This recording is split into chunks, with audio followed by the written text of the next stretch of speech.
Hello, welcome back, guys, to the channel with me, Free Tip Scout. And first of all, just want to say a big apologies because we usually stream on Monday and we usually stream on Sunday, and it's just been an absolute nightmare for me. With just so many technical difficulties with the computer. I've been transitioning over to a new computer, and I won't bore you with the horrible details, but I spent all day basically on Saturday sitting in front of a computer trying to work out why it wasn't working. And it's just been an absolute nightmare. So really good that I can finally stream again, and hopefully all of those problems are behind me now. So who have we got here in the chat today? It's quite an interesting start to this one because we are going to be going over to, we're on Ultimate Champions, as you can see, and we're going to be opening an epic. So I've won an epic card. You can see that we finished 10th. This is the free-to-play game mode on Ultimate Champions, which is amazing. So good, because you can just win really good cards on here that are worth money for free, which is really cool. And yeah, you can use the link in the chat if you want to get started on it. I haven't done a few Sunday streams in a while. Yeah, I know. It kind of feels like that. It feels like it's been a bit of an off day for me. It's in like an off day every week, but I really wanted to do the watch along on Sunday for Luton versus Man United, but just typical. It wasn't to be, was it? Because the freaking computer was playing up. Twitch Gaming have finished 76 on the Ultimate Champions and slightly missed out on the Epic, but won 200 Una combined in the tournament. Congrats, man. Yes, if you're not playing this game, use the link in the chat to play it. Let's dive into it. So this is how we done in game week 150. Really cool. Everyone pretty much hit a perfect score, apart from these two here. So these two boys from Slovan Bratislava. Now, the DMPs on Ultimate Champions doesn't really matter. It's not like on SORARE, where if you have a DMP, it will kill your game week, most likely. On Ultimate Champions, if you have a DMP, you've got a bench, which can then automatically come in. And you can see here that because this was a defender, we needed to swap in a defender. And luckily, we put Jeremy Frimpong on the bench and he hit 167. So this score here is then coming in for the DMP, and it's contributing towards the total score of 2,307 points, which is huge in the free-to-play. It says at the moment that I'm only getting 3 common cards and 150 MGC, which is correct. But the top 25 also win some Una, which is the new token for Ultimate Champions, as part of their overall Unagi kind of ecosystem. So it's actually worth money. Okay, I think we get about $5 or something. I think that's roughly what the 100 is worth. And then we get 1 epic card, which is kind of like a rare card. It's like a rare on SORARE. So really kind of very cool. Very difficult to get into the top 25. But if you can do it, it's so worth it. And if you're just playing purely free-to-play, this is a really fantastic free-to-play system they have on here. Hello to Anatha Bam as well. How you doing, man? So, should we dive in? Should we see what we won? Because I'm really, really excited. You can see as well who finished above us. So the top 10, this was the top 10 globally around the world. And there we are. Number 10, we missed out on what? We missed out on number 9 by 12 points. And then first place got 2,447.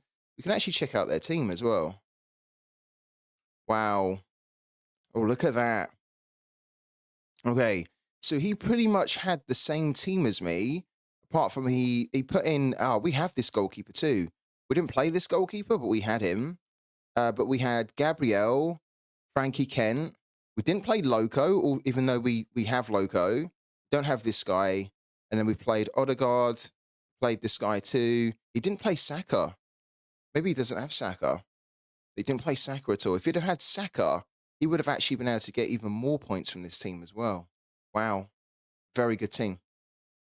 All right, let's find out what we're going to get. So let's dive into here. So these are all the rewards that we're getting. And you can see that for finishing 10th in the leagues, we're going to get 100 Una. which again is like the currency, which is real world money. And then we're going to get 1 epic as well.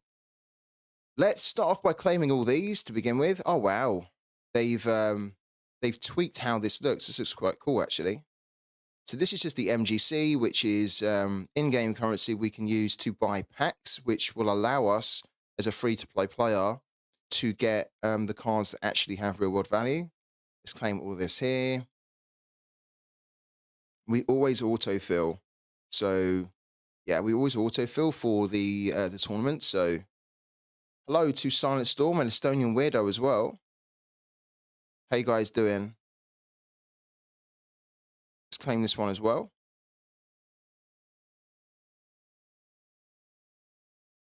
Okay. And then in the normal kind of rewards on the leagues, we finished 10th. So because we got over 2,000 points, we get 3 common cards. And again, the common cards are what we were just using they're like the free-to-play cards. So having an additional 3 will just mean that we can increase our chances of hopefully finishing in the top 10 or even the top 3 in the free-to-play in the future. So we get 3 cards, which we can use, and then 150. Let's do it now. Will you buy a Pooky sticker pack today? Reset scout price is only at 10 Matic. Is it really? I might do if it's only 10. Yeah, wow. We have 9.62, and we need to claim the 6.08 that we won on the weekend, which is about £5. So yeah, I think we will, man.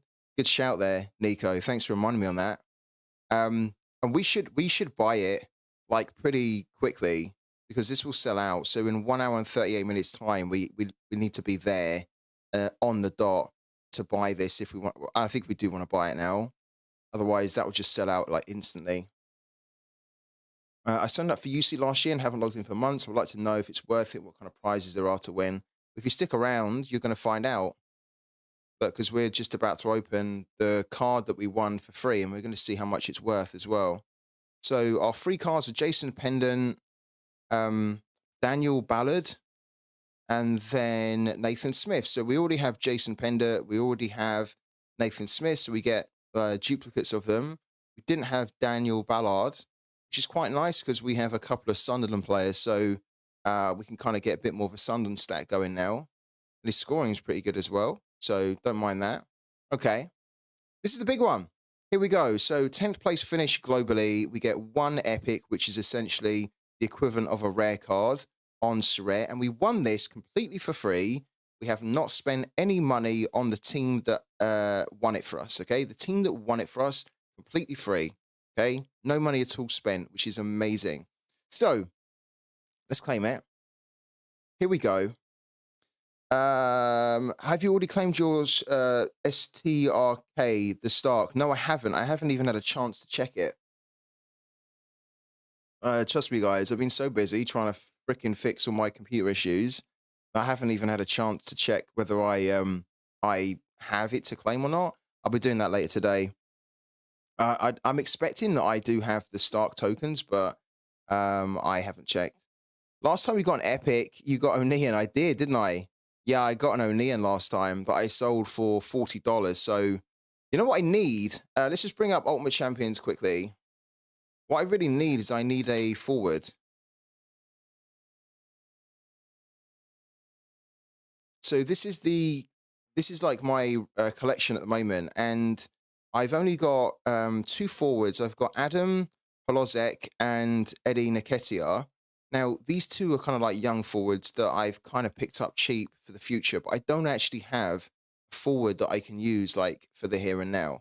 So ideally, it'd be great to get like a really good forward.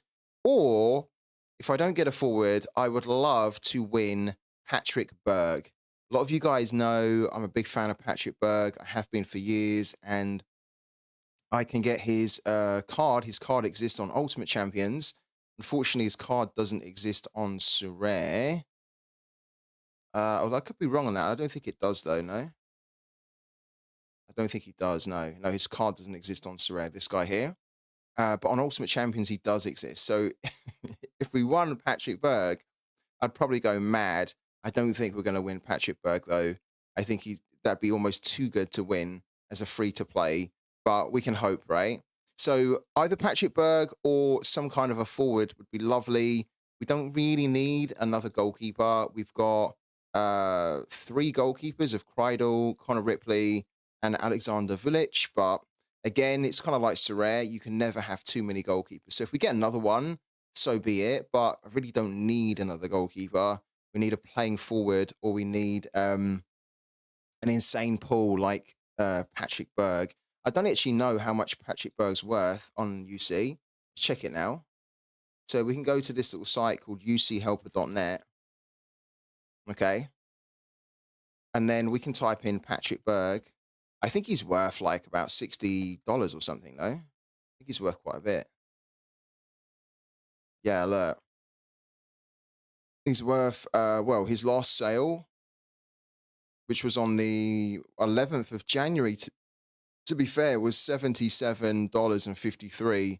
Doesn't look like there's actually been a recent sale for him. Look, 11th of January was the last time. But yeah, he's been roughly going for around £70 or $70, sorry. I love this guy so much. I'd love to be able to look at this scoring. He's just a god. He's just an absolute god on Ultimate Champions. I mean, arguably the best player in the game, in my opinion, Patrick Berg. So yeah, and he's only 26 still. It's absolutely mental. So good. So yeah, anyways, without any further ado, shall we do it? Let's open our league's reward on Ultimate Champions. Let's find out what epic we're going to get. We're going to do a drum roll as well, I think, for this one. All right, so we get the 100 Una, which is about $5, I think. And then hello to Sopsy. Hello to Neoclis as well. Hello to all you guys. Wistomania as well. Hello to all of you. David is in here as well. Hello to David. How you guys doing? We're going to talk about SORARE in a minute. So if you jumped on and you want to see what's going on in SORARE, don't worry. We are going to cover it. But we have to open our reward first on Ultimate Champions. So there you go. You can see there's that purple glow around it. Shall we do it? Let's get the drum roll.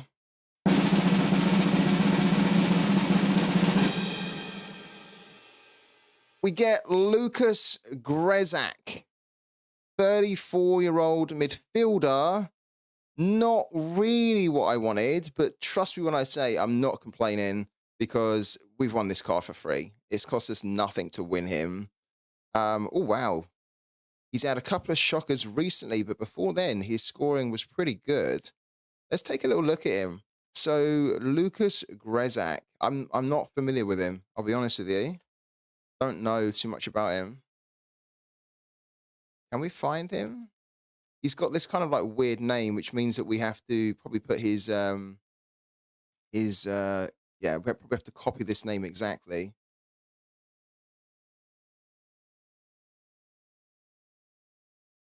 Let's copy that for now. Okay. There we go. Lucas Grezak. He's worth at the moment about $8.50.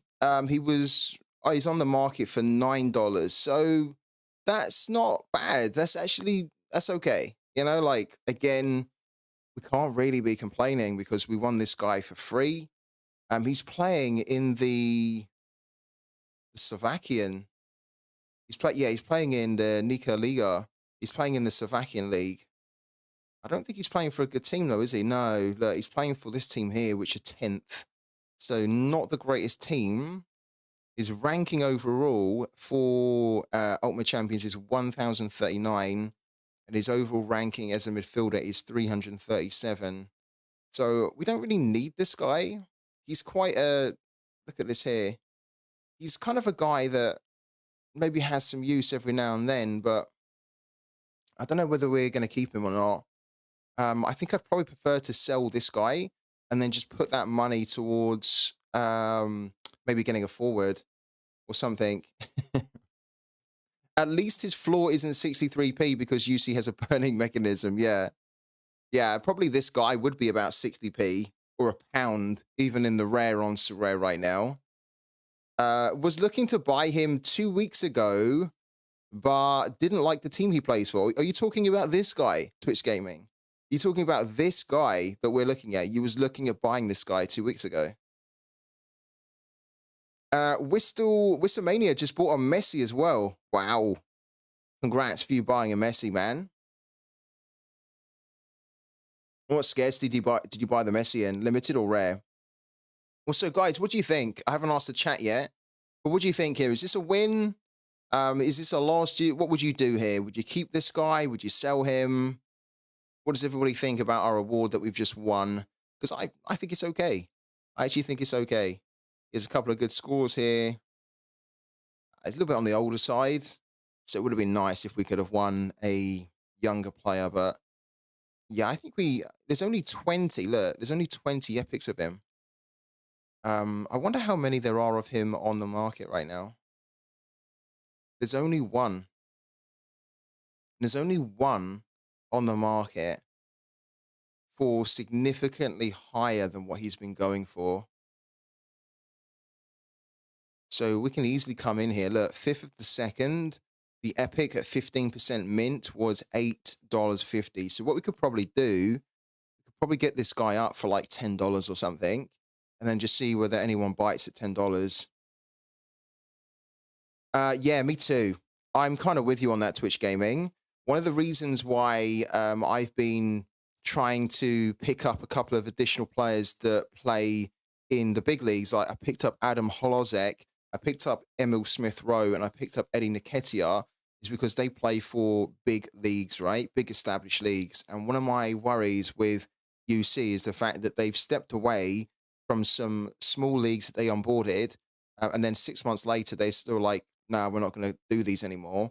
And so I just think that players playing for like the Slovakian league, for example, even though I'm going to get this guy for sale, I'm sure there'll be some managers that will want that type of player. I worry that Ultimate Champions is going to be like moving away from those types of leagues as they done with the other types of leagues like the Finnish league and the Icelandic league and whatnot. So, okay, let's get him up. Let's refresh the page here.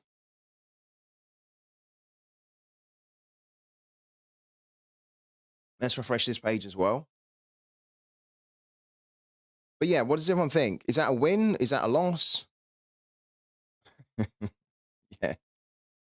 Yeah, I think we will. Where's he gone? Have we got him yet? There he is, Lucas Grezek, or Grezak. So let's get him up for sale. I'm going to sell him for $9.99, which is exactly 200 UNA, which is pretty cool. And then there's a service fee. So if you've never seen this before, it's kind of the same on SORARE. You have to pay a little bit of a fee, which the game takes, right, to get it listed up for sale. So basically, if you sell it, they're going to take 9%, which is kind of high, right? But it's actually okay because the actual levels of what you can sell on UC are so much higher than what you can on SORARE. So it's not too bad. And then the UNA burn is basically a way for them to burn off some of the UNA token, right? So it aims to, yeah, which will, if you're burning off the UNA, then the actual UNA token will be worth more over time. So it's going to burn off like 1% as well. So it's kind of cool. So all in all, we would get 180 UNA. So we lose 20, and then we get about $8.99. So we're basically losing like $1 to do this transaction. Let's do it. I have to do my code. Let's do it. So where's the code? It's been so long since I've had to use Ultimate Champions as for the code. Let's do that. There are not a lot of sales because you can't spend money at the moment except use your credit card because UC is in transition to their new UNA token, which prevents users from deposits via their bank account. Yeah, you also can't withdraw as well. So at the moment, look, you can't deposit. There's no funding. So the only way that you can effectively kind of like make a sale is, as Twitch Gaming said, kind of via credit card, um, and also just from in-game. So if you win Una, then you can obviously spend it in the game, but there's kind of like not really a way to withdraw either. So it's a little bit limiting. I like that we've got 194. We've got just under $10 now. That gives us an option to maybe go and buy somebody. And if we can sell this guy for $10, then we would have just shy of 400. Then we can really go and get somebody that we want. But yeah, he's up for sale now. So the offer will end in 3 days' time. If anybody wants him, by the way, then just like feel free to reach out to me or just buy him directly if you can. But if you can't do the $9.99, maybe you would be prepared to spend like 8 or something, then just drop me a message on Twitter and I can change the listing price and then you can go and buy him. So yeah, if anyone wants him, you can have him because he doesn't really fit into my collection. And we'd prefer to use that money from selling Grezak. I think I'd prefer it to go and buy a forward that I can actually use at the moment. But if you're not playing Ultimate Champions, then you should. So make sure that you play it. Again, there's the link in the chat.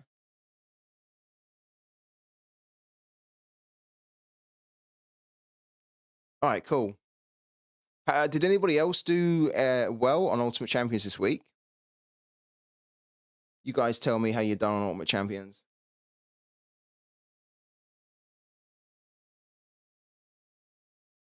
Also, there's a new game week which is starting very soon on Onward Champions. So if you haven't got a lineup out, then you do need to make sure that you do it. It starts in 6 hours, so you've got a bit of time. But how did everybody get on Ultimate Champions? Did anybody do... Did anybody get into the top 25 like us at all? Yeah, so Twitch Gaming's told us. What about some other guys in the chat, though? How did you guys do in Ultimate Champions if you're playing it? If you're not playing it, then as I've just shown you, you probably should be because you can win cards for free. If it's really a game mode that rewards skill and knowledge and luck, because we basically just stacked here. We didn't even look into the teams or whatnot.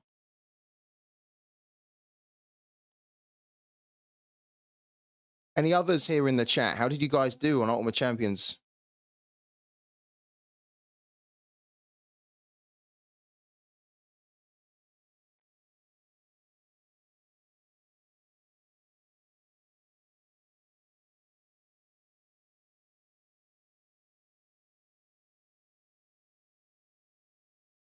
You got a common Cancelo. That's actually quite good. Where did you finish to get the common Cancelo, Ricardo?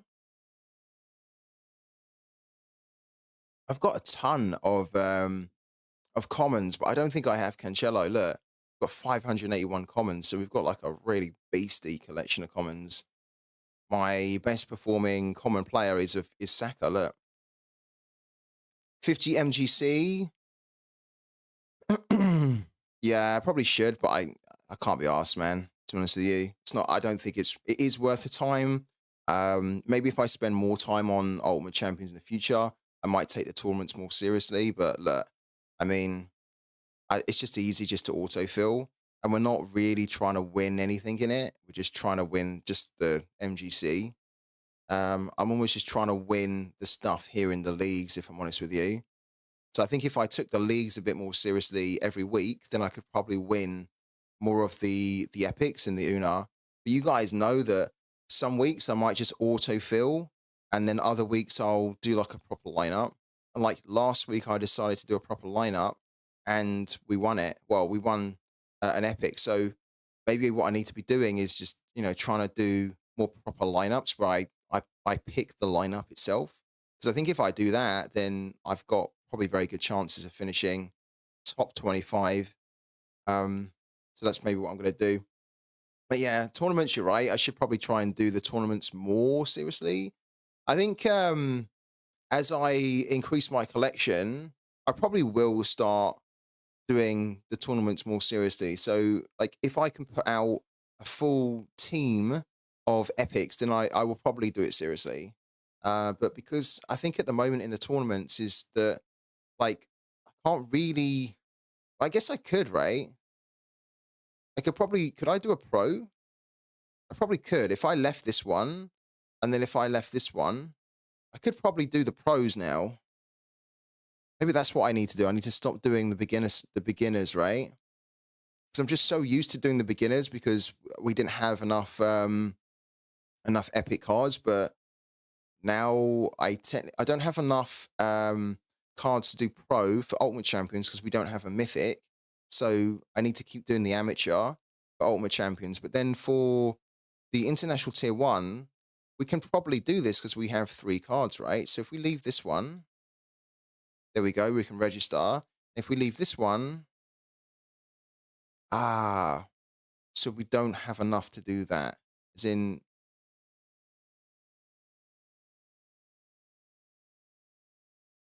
open to athletes competing in the Scottish Premiership, English League 1 and 2.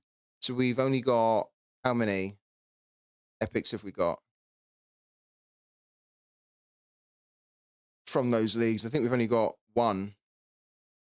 Yeah, well, 1 that has a game, no? Do we only have 1? Yeah, alert, we've only got 1. Okay. Yeah, so for this one, we can do... we can probably do an autofill. Let's do this one first, though. Let's do UC International Tier 1. Let's do the Pro 5 aside if we can. Let's try and take this seriously. As serious as we can. So we have an option of Lumley, Alnvik, or Alsop. I think it has to be Alsop, doesn't it, in goal? Then we've got... Where's our epic here? We're going to need to put an epic in, no? 3 epics required on the field. Okay, so we don't have any epics that have a game. Okay, so this isn't going to work. So, yeah. If we had epics that actually had a game, then we could have probably taken this seriously. But we've got quite a few epics that just don't have a game. Look, we've done playing next game week. Look, we've got all these guys here, but they don't have a game. How do we not have any defenders? Wow, okay. So, we have to go back into... we've just we've deleted our teams. We have to do them again. So, autofill. There we go. Why are we getting a... This player exceeds the stacking limit, 2 players from the same club. Okay, let's not do that then. Let's take him out quickly. I don't think Taylor's going to play, but... In fact, I think we've got... it's better if we do that. Yeah, I think it's better if we do 2 defenders. Oh, we can't. Oh, wow, because we've only got... we've only got 1 defender that qualifies for this tournament. Oh, my God. Okay. Yeah, so let's switch it back then. Switch it back to that. We could do 2 up front, though. Let's do the 2 up front so we don't get the... Oh, but we are going to get a stacking bonus no matter what. Because, yeah, Bowler plays for Cardiff. And then this guy here also plays for Cardiff. So we get the we get the stacking deduction no matter what. That's fine. And then let's give the captaincy to the goalkeeper. Confirm. I won 6 reward boxes on the weekend in SORARE and got 6-1 tickets each. I'm done with this rivals bullshit and pissed off SORARE at the moment. This is what I was trying to say. Yeah, this is what I've been saying for a while. I'm sorry to hear that you feel that. I don't even play SORARE Rivals anymore. I think it's crap. I thought it was crap in the beta. I think it's crap in the launch. The only reason that I was interested in remotely in playing SORARE Rivals is if the rewards were kind of good. The rewards are shocking. The rewards are shocking. If they change the rewards, then I might go and play it again. but I'm not playing Sorare Rivals to. I'm not spending like lots of my time and tickets to try and win one ticket, which is what's happened to Twitch Gaming. And like even the missions at the moment, when I look at the missions on Rivals, um, win an arena match where every player costs 50 or less. So I could do that for sure. And then that would give me 2 arena tickets, but I just don't really feel like it's worth my time to do it. This isn't worth my time. This is just absolutely shocking. This is a joke, actually. How there's not more outrage on this, I don't know. But 50% chance to win one arena ticket is just absolutely unbelievable. This needs to be a minimum of 5 or something, or 3. Like the minimum has to be higher. So yeah, I don't blame you. I'm also not playing it. I haven't played it. I can't remember the last time I played Rivals at all. Maybe a week and a half ago, 2 weeks ago. Basically, as soon as I got that challenge done where I had to play Rivals every day for 30 days, I'd done it and then I just stopped playing. Even since they've added the missions, it doesn't incentivize me to play it. And I don't think that this is a fun or addictive enough gameplay for me to just to want to play it. So yeah, I'm just collecting all the arena tickets at the moment. Got 65, so I'm just stockpiling. Yeah, yeah. You don't like it either, says Silent Storm, but more tickets for the lower rewards won't even make me play. Will it not? So do you not just like it? You just don't like it because you just don't think it's fun then, do you? You don't think it's a good gameplay. So even if they up the rewards, it still wouldn't make you play it. Is that what you're saying, Silent Storm? Because if it is, I understand. I was very critical of Rivals during the beta because I don't think it's fun. I just really don't think it's fun. I think with all the games that are out there, especially casual games, which is what this Rivals is supposed to be about, there are thousands, and I mean literally thousands of more fun, more rewarding, more addictive games out there than Sorare Rivals. And I don't want to hate on it because I do want to like it, but they're making it so difficult. The team at Sorare are making it so difficult to like this game mode, Rivals. It's probably going to be amazing at one point in the future, but right now it's terrible. I really don't like it. If you like it, I'm happy for you, honestly, because then you've got another game mode to play. But this is just, I think the level of requests I get now are so low because I think people are also just switching off from it. And it's so frustrating. But anyways, that's something else. Tickets are kind of useless after some point. I play it if it's more competitive and better rewards would help that. Yeah, I agree. Yeah. Yeah. Yeah, there is no point in the friendlies. The friendlies are completely pointless, aren't they? You don't. What they should do is they should say if you play X amount of friendlies, you get X amount of Sorare coins, right? Because then you're going to be more incentivized to play against your friends. But I mentioned it before. I don't really care if I play people against Brentford in this game and I end up losing. Or I don't care if they win against me. It doesn't mean anything. I don't know. We talk so much about this, and it kind of depresses me because we see the same problems happening time and time again from Sorare. So they will learn, they'll get there, but they're just making it so difficult um, to make this as good as what it is. So I don't know. But anyways, back to UC. We have to do our other lineup that we just deleted.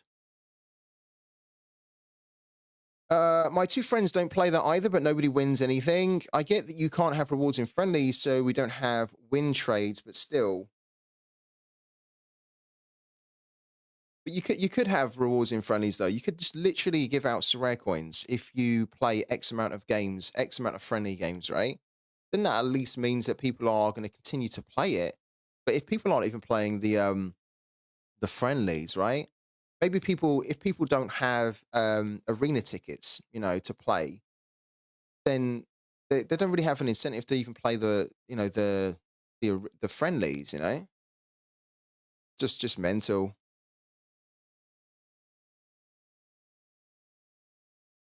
No, I don't think they need to scrap the reward boxes at all. I mean, I get what you're saying. I think the reward boxes are fine. I just think they need to make the reward boxes smarter.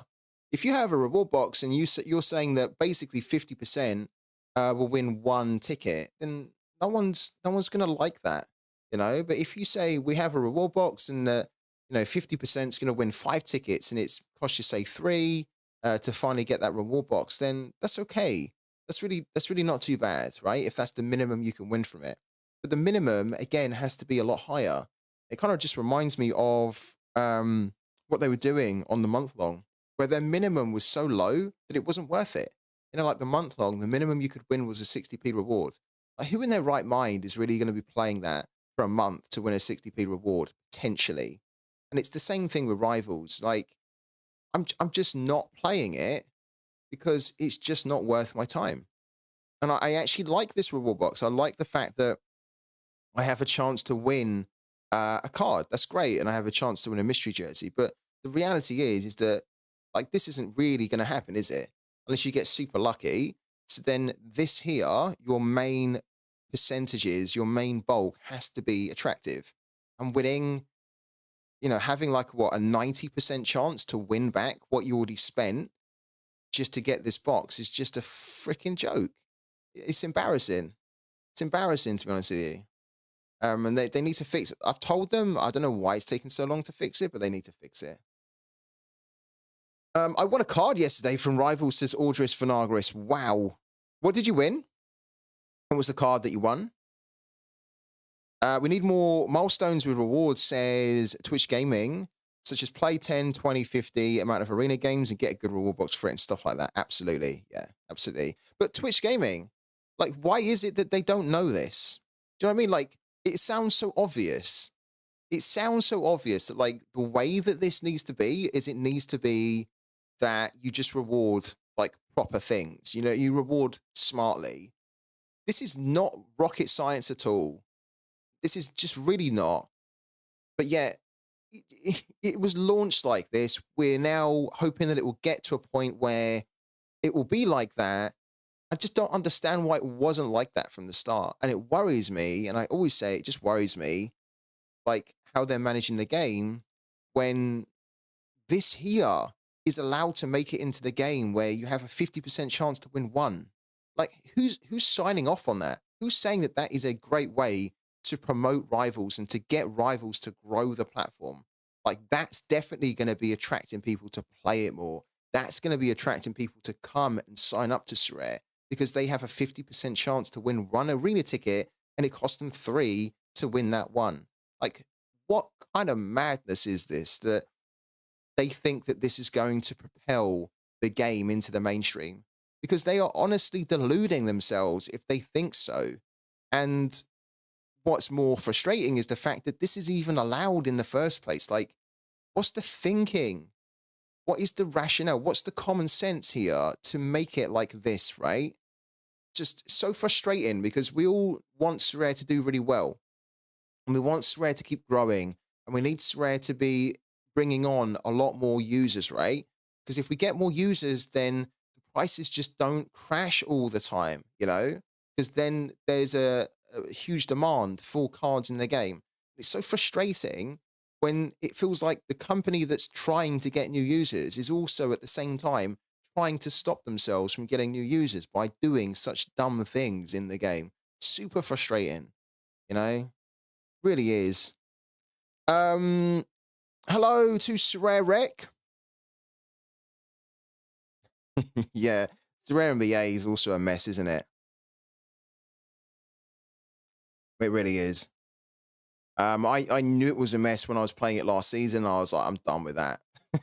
Like having one shit show on SORARE on the football side is bad enough, let alone doubling down and having another shit show on the NBA side and then the MLB side.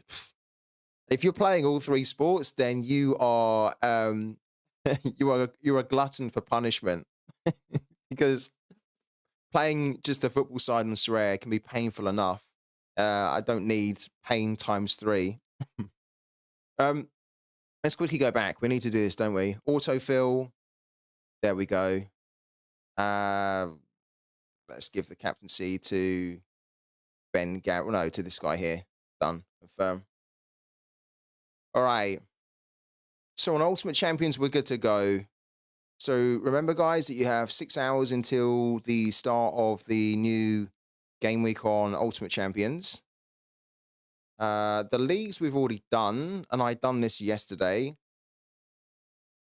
Unfortunately, we can't really do much better than that. That's pretty much the best that we can put out. So, well, I say that. I do actually have another player now, don't I? We got a Sunderland player, but Sunderland are not playing. Yeah.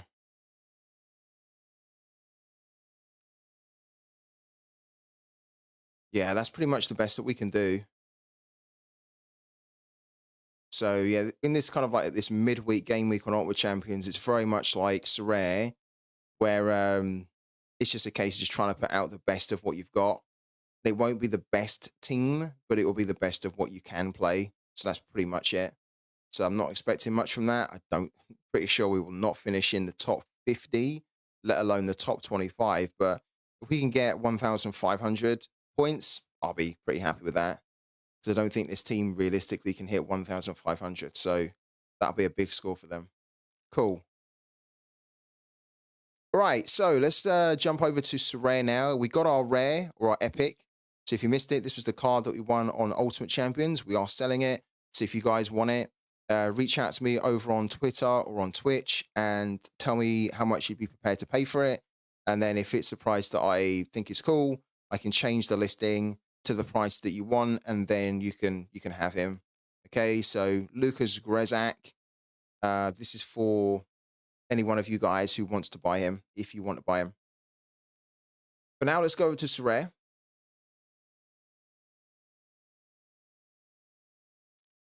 The funny thing is, just talking about Rivals, is that even though you can win, and this is a very cool thing about Rivals, is that you can win a ticket to go and watch a Real Madrid game in the private VIP box of Zinedine Zidane.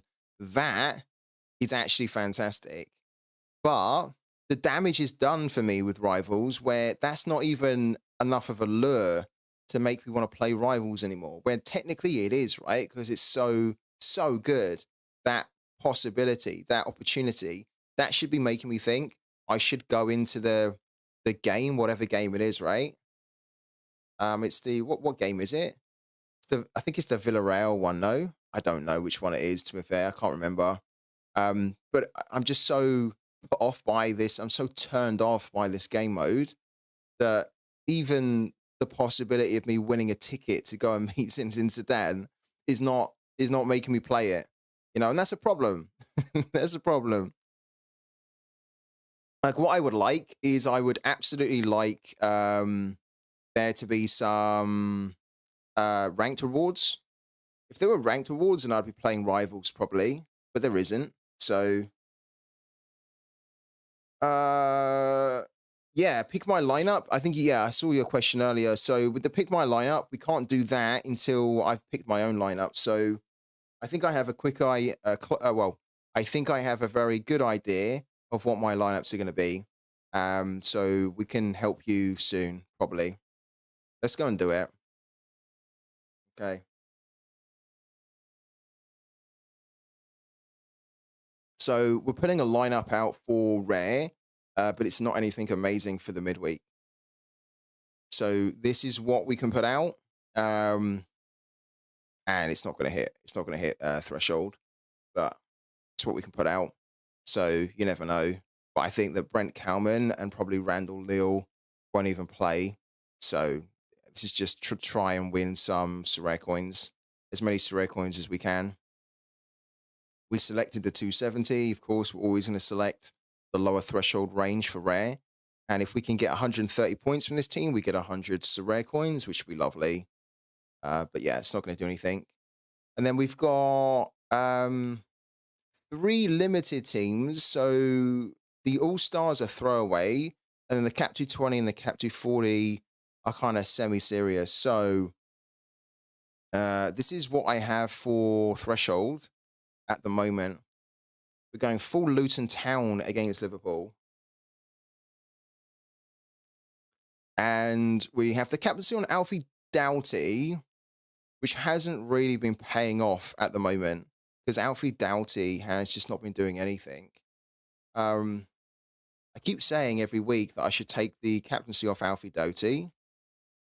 Problem is that I feel like the next time I do it, or the one time I do it, he's then going to hit like a really big score. So look, he was pretty good, and then the last 4 games he's done nothing.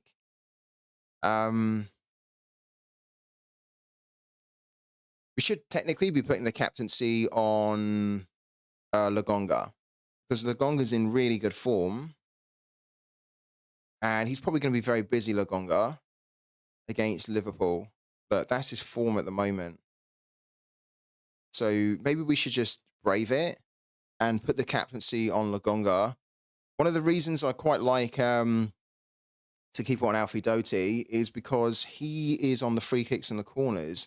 And in this type of game, probably Luton will be relying on some kind of a set piece to maybe keep them in the game. I don't know. I don't think they can be kept in the game, though. Would you guys recommend to put in a team in Champ Europe or All-Star if I have just one team? All-Star.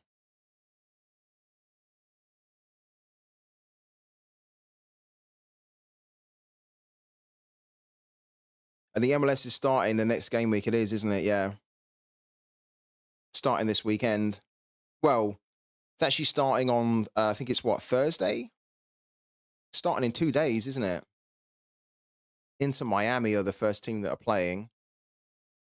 And Inter Miami are playing, yeah, look, in 2 days' time.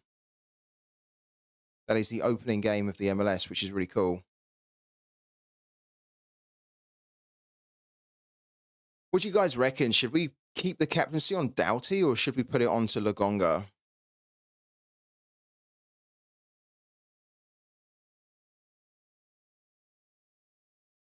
Just sold my rare MLS goalkeeper as was concerned about falling prices. Not sure if I made the right move. Who was your goalkeeper that was your goalkeeper falling as well? That's a bit of a worry if your MLS goalkeeper was falling in price as we're getting closer to the game week starting. I know that the new MLS season cards are going to be a factor of that, but if anything, you'd be expecting your MLS goalkeeper to be increasing in price, wouldn't you? The prices in SORARE, just so you guys know, the prices in SORARE are worrying me. Pedro Galisa sold for 230, but he sold for around 190, 200 over the weekend. Jesus, man. Twitch Gaming reckons we should keep it on Alfie Doughty, and Nico reckons we should switch it. Oh, God. We've got 2 saying 2 different things here. I don't quite know. I feel like if we switch it, we could regret it, but I've always feel like I've been regretting not switching it because I've kept the faith with Doughty. He's not done anything. Let's do a suggest a lineup here. Yeah, look, it's telling us that we should be captaining Lagonga. That's what the tool reckons anyway.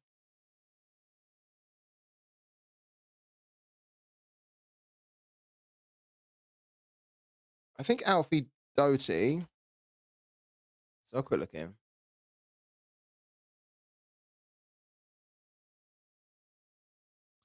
SORARE really needs a burning system in some way. That's the main reason I like Stocks FC. I think SORARE are very against a burn. They haven't said that they are, but they did mention in one of their updates, they kind of, if you read between the lines, they basically said that they have no plans to change the supply, and the supply, them minting cards is really important, as in they can't change that. So I just get the impression that because we haven't seen a burn and there's not even been talk about a burn, I just think that they're completely not even considering it. I don't think they're in favor of it at all. Otherwise, we would have heard about it, right? Like, we only heard about it a year and a half ago in a podcast, and then we didn't hear anything else since. So I agree with you. Like, for example, my gallery right now, I'm not kidding, look, my gallery is dropping by about £50 every day at the moment. Dropping by about £50 every day. before the update, right? Before the SORARE update, the roadmap update, my gallery was worth about 1,500 pounds, 1,500, 1,550. I've not changed my galleries and I've not sold players, and I've only picked up a couple of additional players, right? A couple of like rares, but other than that, my galleries pretty much remain the same. And my gallery has dropped by about £400 since the update. And what's really annoying, in fact, it's not annoying, what's disheartening for me is that I look at the players that I've got, I know they're very good, and I like them. I built my gallery specifically around just targeting players that I know are good. And even my good players are just absolutely crashing. Like pretty much every rare card, look, pretty much every rare card I've got is going down in value. It's like dropping, and they're dropping like flies. Look, most of my rares now are not most of my rares, but probably far too many rares are less than £10 now. And do you know what that does to me? I'm not too worried about the value decreasing, even though I am, but that doesn't really bother me that hard because I know that when you play a game like this, there's going to be dips and there's going to be increases, right? But I think what that does to me is that I've got good players in here. It's not like I've got shit players, and most of my players are going down, right? Which says to me that, okay, if most of my players, if not all of my players are going down, then it's obviously not a problem with the players I've got. It's a problem with the game. Because how can all of my players basically be going down? Yeah, it's not like I don't know what I'm doing. I do, but literally every player is going down. That's not a problem with my players. That's a problem with the game and supply demand. And the important point here is that, and this is really important, is that when I see my gallery going down and I see players going down for like no reason, basically, do you know what that makes me think? It makes me think I'm not spending any more money in this game. And I'm not. I'm not. I'm still going to play it and I still enjoy playing it. But why on earth would I put more money into this game at the moment when the values are just crashing and going down and down? Now, I don't have any Champion Europe players. That's the thing. If I had Champion Europe players, then probably my gallery would be going in a different direction. So I feel like Champion Europe players are the one type of player in the game that are just increasing with especially the Premier League players, right? With the Premier League in season. And I have a lot of kind of players that are going to fall into the contender and the challenger tier. And I feel like those players are probably suffering a little bit more than the champion tier players, right? Um, I'll probably be looking to add some champion players to my gallery for the start of the new European season. There's absolutely no way with what I'm seeing with my gallery, there's absolutely no way that I will put more money into this game at the moment. And probably not until the new season. Yeah.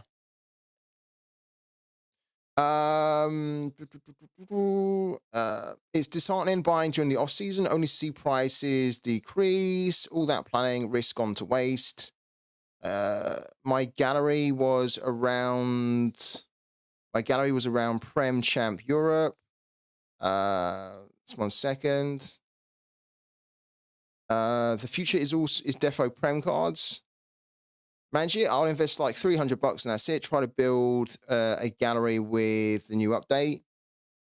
And then I think it makes sense as most of your players are suited for capped and not really insane scorers and no champion players. Yeah. Well, yes and no, I think. Yes and no. I had also had that issue, but I sold my rares within 24 hours to buy limited. I'm not going anywhere near limited. I get why people are going into limited for sure. Yeah, I get it.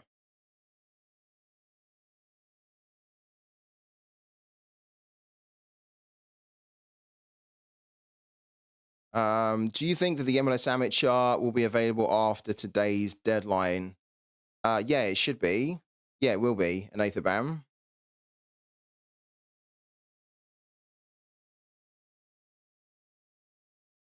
My to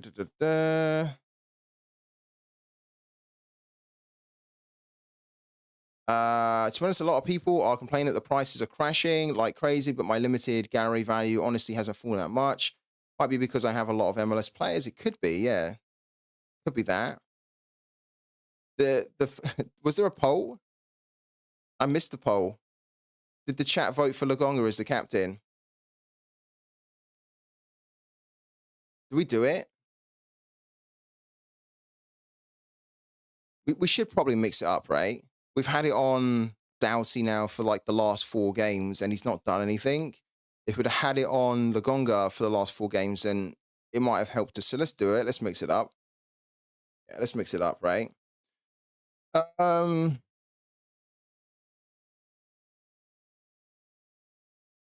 So there we go. Captain's there.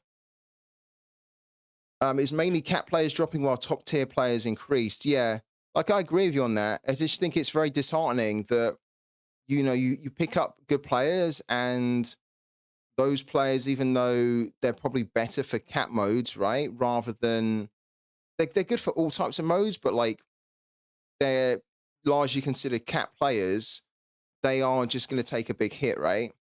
And it just doesn't incentivize me to spend more in the game, to answer you at the moment. I think probably in like 6 months, I might put more money into the game again. Or I might buy like champion players, but I'm just not going to be putting any more money into the game. I think for the next 6 months or so. Are you doing a watch along for the Liverpool game? Only game this season I won't be going to. I might do it. What day is it happening on? Can probably check it, can't we? Here now. 3:40 on the 21st. So tomorrow. No, we won't do a watch along for that tomorrow. No, because that will be Wednesday. Yeah, we don't have a stream tomorrow evening. Yes, we won't do one. I need the Wednesday evening stream off.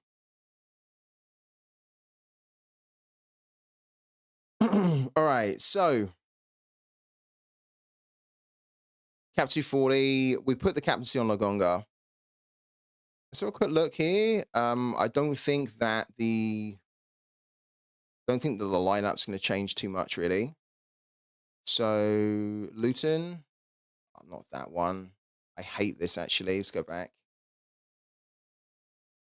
Let's do SORARE and then game week 452. Then we've got Jordan in the chat. So we're going to check out what Jordan's prediction is for the Luton boys. And we've got Adebayo at 50-50. Carlton Morris there. Ogben, Lagonga. Pretty much the team that... I think this team always picks itself now. Like, this is pretty much the team, isn't it? That doesn't really change anymore, game week to game week. And I think it is probably the best team that Luton can put out. So we have Kaminsky, Doughty, Oso, Ogben, Lagonga, and then Morris, right? Yeah. With Lagonga as the captain. Will Cap 240 be there till the end of the season? Cap 240 is going to be there until August if you're already playing it. If you've never played the cap modes before, then from the end of March, you won't be able to play them. Yeah, Barkley not having a card is a crime, isn't it, Davia? So it's annoying because I'd love to have him.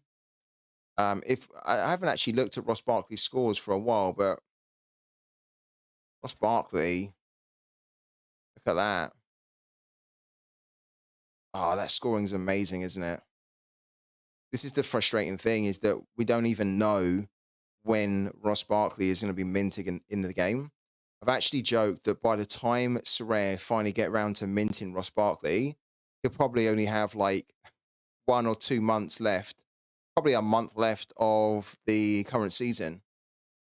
And so then at that point, it won't even be worth really buying him unless you are doing a collection.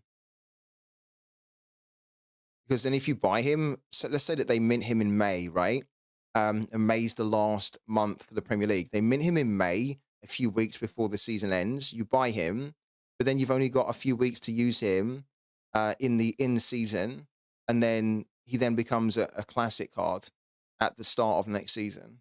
So you don't even get like the full season's worth of in-season utility or the season bonus. They need to change it. I think they need to improve it, Sorare, where it can't really be like that. They need to be almost trying to mint a full set of the collection right at the start of a season, and then minting those players over the course of the season. And if there are players that are missing, they need to aim to get those players available within like 3 months of the start of the season. Because like minting those cards so that users can use them at the end of the season is no good. And it actually kind of is a bit of a slap in the face to them, really. Because, I'm not able to use this guy. You gotta have a full looting collection, but I can't use him. It's kind of annoying. Yeah. Make months to weeks, yeah. How is it decided if and when they mint a card? There's not really a specific explanation from SORARE. Nobody really knows, right? Like we've heard in the past that it's determined by when they have the photos for players, right? But that's a crock of shit. Like that's partially correct, but that's also a crock of shit because they obviously have the player photo now for Ross Barkley. They still haven't minted him. It might be down to licensing, but they've been able to mint all the other cards for Luton Town, pretty much. So nobody really knows, and this is another frustration, is that there's no defined system. So this is why I'm saying that they need to improve it, so that then if you, say, for example, next season, at the start of next season, when they mint, like, say, a full, they mint Man United, right? The Man United collection, and there are players missing from Man United that they haven't minted at the start of the season, then everybody knows that within the next 3 months, you're going to be able to pick up those missing players, right? They need to have a system where everybody's on the same page and everyone knows when they can expect those missing players if they're not there from the get-go. What they have at the moment is that it's a guessing game. And I think, yeah, Jordan said spin a wheel. It's, nobody knows, right? It's like, take a guess, and, SORARE needs to be a lot more transparent about when you can expect to get the missing players from teams. And even if it means like you don't get them within 3 months, but you're guaranteed to get them within, 4 months or whatever it is, right? Have a defined period when people can expect to pick up those missing players, because then what that also means is that people can then put some money aside to then save for when those players are expected to come. And then that will actually increase the value of those players too, because more people will have more money to spend at auction on them.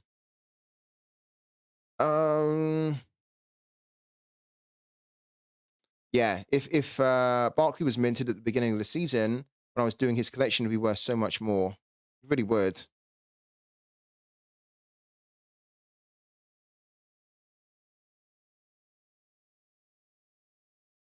I just think that the frustrating thing is, and it's not just for Ross Barkley, it's obviously for lots of other players as well, for the teams all around, is that anyone who's owning those collections, they don't have an idea as to when they can fully complete the collection.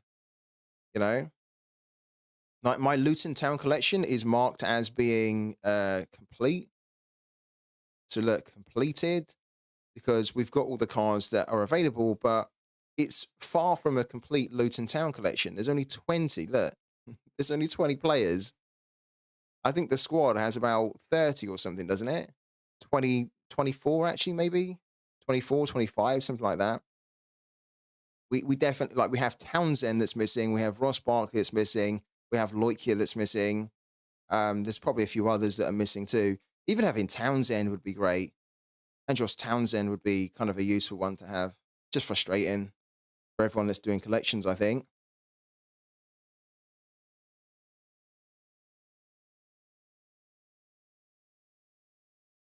Three months from season ends and 5 months before it's a classic card. Minting now would be a waste of time. But you know they're going to mint it, Sopsy. You know they are. If they don't, they have to almost.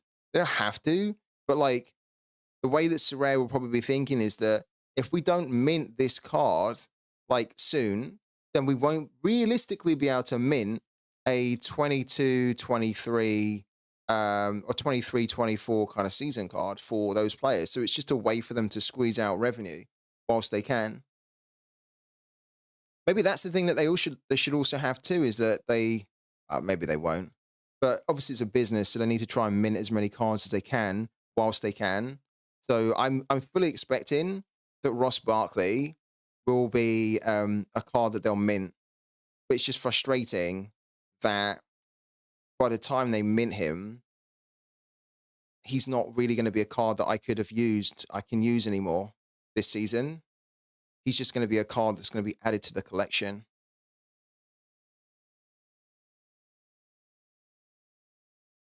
Yeah, exactly. On the very small chance we go down, then they lose the license next year, unless they get the license for the championship next year. What are you going to do when Luton is relegated? What do you mean?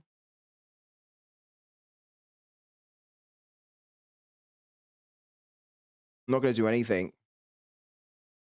What do you think I should do? Because I wouldn't do anything. I would just keep the collection. They're there forever. Doesn't really matter whether they get promoted or relegated or whatnot. Yeah, I kind of bought them forever. Let's go back to our pro team. All right, so Captain 40 is this one here with Lagonga as the captain. Guys, I hope I don't regret that now. You guys said to Captain Lagonga, imagine if Alfie Doughty now hits like a mad score. I'm going to be like so annoyed, but it's also worth us mixing it up, isn't it? Best case scenario is that they get relegated. I don't think that's the best case scenario, to be honest with you. Quite like them to remain, if you think about it. I'd actually quite like them to remain in the Premier League, because if they remain in the Premier League, then I can still use them for Premier League competitions, right? And even if that means using their classic cards to win in-season Premier League cards, that would be amazing for next season in the current tier. If they get relegated, then of course I can still use them, but I can't use them to win. Like I can't use them to win the Premier League cards.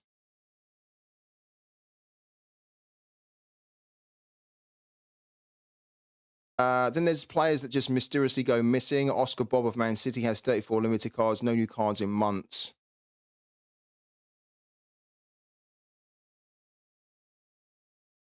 £405 in Prem in season was very nice. Who got 405 points?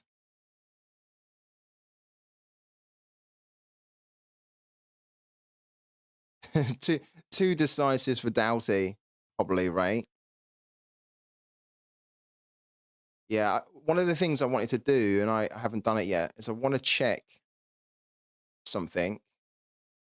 So that you can see he's on the corners as well. He made a lot of key passes and a lot of crosses in the last game. He made 3 key passes, and he tends to make a lot of key passes, actually, every game.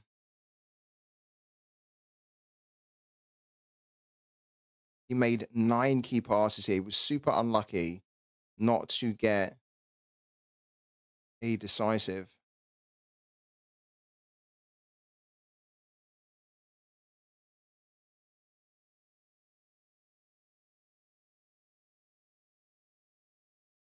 We need to mix it up, though, don't we? As much as I love this guy and he's great, we need to mix it up. So, Lagonga, fine. And then our Cap 220 team.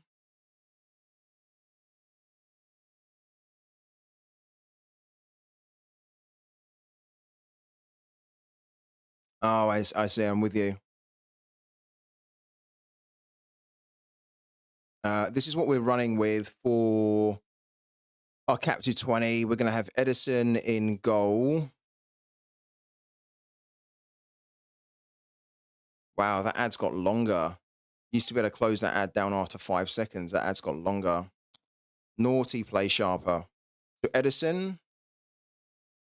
And then we're going to have Bell and Ogben, who are both in the lineup as well for Luton. So Bell and Ogben there. Then we're going to have Jan Gregors, just because we don't really have like any more players realistically to pick here. So Jan Gregors in midfield, and then Ryan Gilles as the extra. I think. Yeah. Yeah.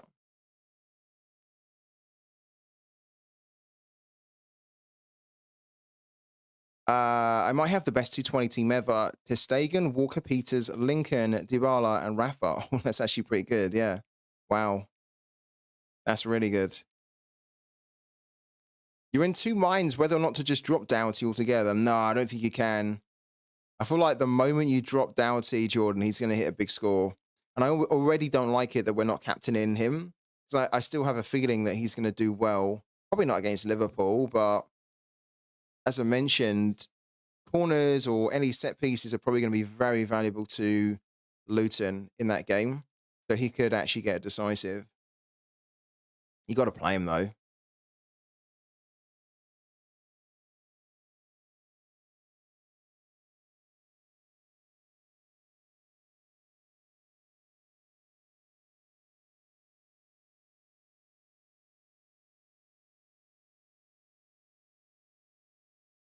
All right, cool. So this is our team for Cap 220. Don't know whether we should have the captaincy on Ogben, but he's quite consistent in his scoring, so why not? So yeah, that's our team for Cap 220 as well. And then we have a team for All Star, but it's a very punty kind of throwaway team. So it's basically our leftovers here, like Sullivan, Kalman, Cade Cowell, and Woodrow.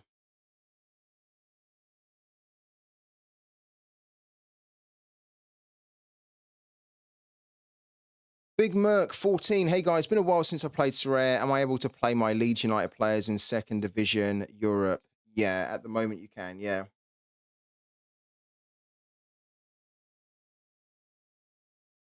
Hello to Faye you as well. How's it going? So that's our team at the moment for the pro.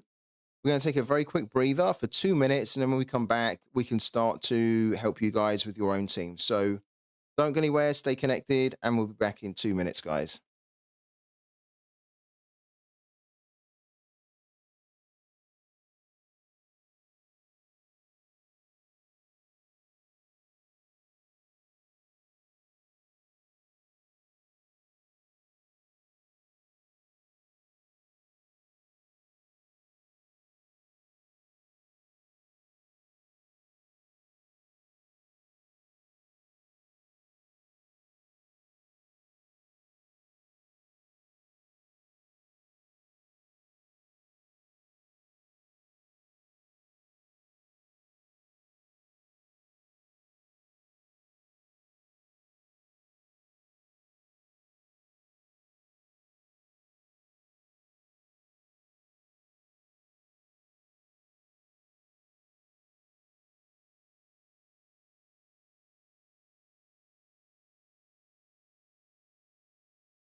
Right, guys, we're back again. So our lineups for the midweek, I think, are done. They're not that great, but we can put out a few, and we're going to be trying to aim for the $8 threshold in limited, and see if we can try and scrape some kind of a card reward in cap 220. I don't think we can, so I think that this is going to be a midweek where nothing really happens for us, but that's okay.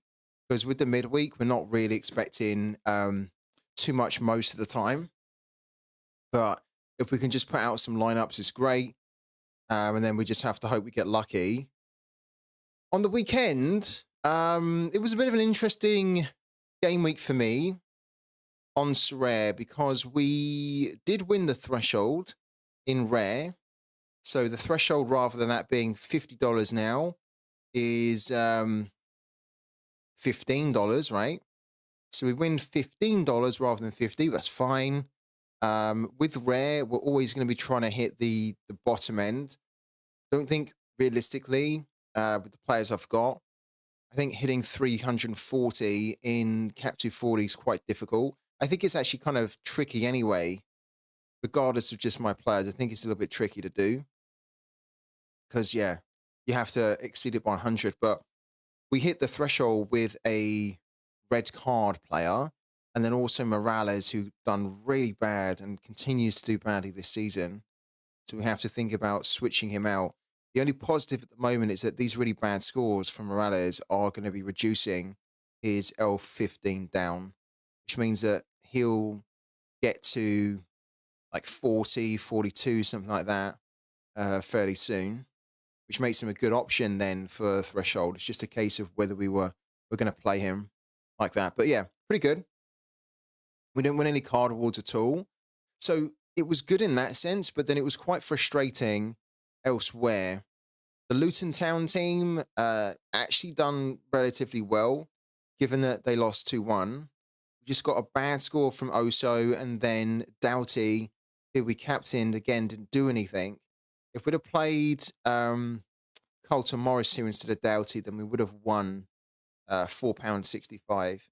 So this could have won us something if we'd have just picked a different player, but not bad. This was a throwaway team. The frustrating thing is we put Biaki in here, so he was a little bit wasted, but this was complete throwaway. This was a team that we were hoping we could win something in. We were only 40 points away, 40.5 from winning a tier 5. It went really well with Edvardsen and Molon. Garteman done okay. Zubsuk didn't keep a clean sheet, so he didn't score that good. But then our captain, Anto Grigic, got sent off. So frustrating that everything was going well until Anto Grigic played. He was the last player to play. He was our captain. I was thinking, okay, we're good here. Even if Grigic gets a score of 30 or 40 or 50, it probably will be enough to kind of get us over the line for the card, but he gets sent off, which is so unlike him. And I kind of had a lot of lineups where one or two players just had a shocker. So look, Grigic gets sent off here. Luckily for threshold, it didn't cost us with a red card here. Then we had a negative decisive from Jakub Slovic, which didn't help us. And we also got a really bad score here from Antti Erseg. We keep going down. This was the under-23 team, which didn't win anything, unfortunately, guys, because we just didn't have enough decisives or anything. Then look, Cap 270 was throwaway, but our captain didn't play. This was throwaway. Look, again, we get the red card from Pappy. We didn't hit the threshold in Cap 240 limited because we're always trying to hit the 340 rather than the 270. And then look, this was going quite well, but then we had a DMP, and then we had a negative decisive. It's just one of those game weeks where every lineup kind of had, every lineup had one really bad score. Or look, Brahim Elman, with a red card. So many red cards from my players this week. Bit frustrating. So obviously got $8 and got 2 tier 3s coming. Wow. So you got the $8 from, wow, from the Cap 240. That's so good, Sopsy. Big congrats, man. And getting the card rewards as well is quite useful. The Firmino got a tier 4 rare in Champ America, failed both thresholds. The tier 4 rare is good though, very good. Especially in Champ America, where there probably wasn't many people that were playing in that. Because there weren't really many teams, were there, in Champ America? Not been playing long, chasing my first card reward, says Sfon SR. Chasing your first card reward in what competition, man? Small pooky question in the middle. Stickers, is standard pack worth the 3.5 times of the starter pack price? I think it is, yeah. And I got tier 3 and all-star, but failing in the thresholds. Did anybody hit 390 points? So did anybody pick 390 as a target? And did anybody hit 390 as the target? That's something that I'd really love to know. If anybody went hard to try and hit the high end, because you can get $250 if you hit 390 in rare. I'd love to know if anyone done it.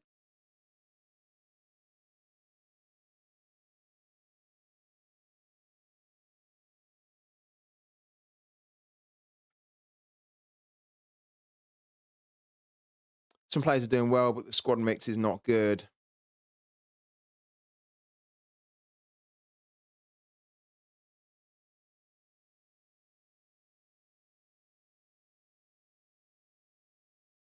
We need to do our academy teams. So guys, don't forget about your academy teams as well.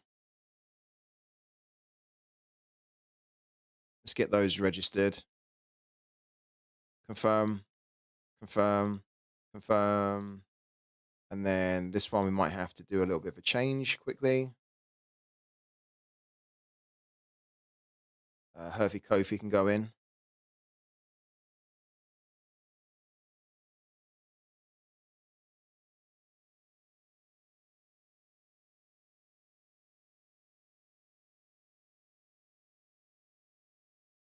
Academy team 4. Oh my God.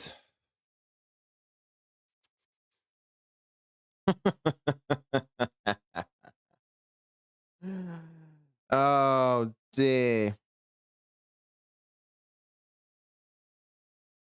It's pretty annoying, this bug on SORARE. So I just want to quickly look at the different teams I have in Academy. But every team I click on will show me the same team. So that Academy Team 1 will show me that team there. Then Academy Team 2, right? Academy Team 2 will show me the same team. Academy Team 3 will show me the same one. So we have to go into it to check it. It's really annoying. Let's do it now. Okay, so that's fine. That is Academy Team 1.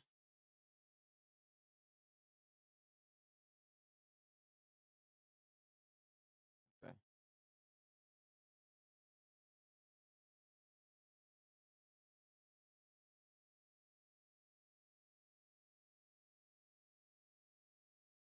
I think I want to be putting Zubsuk in here because he's got a bigger season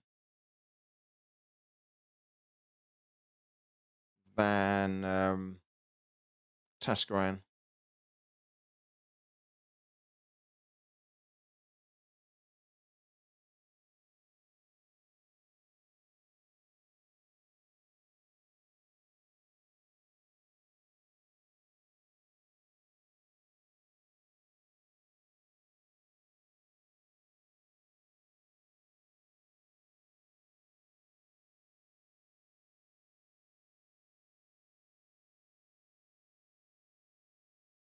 In Academy Team 5. It's fine. All right.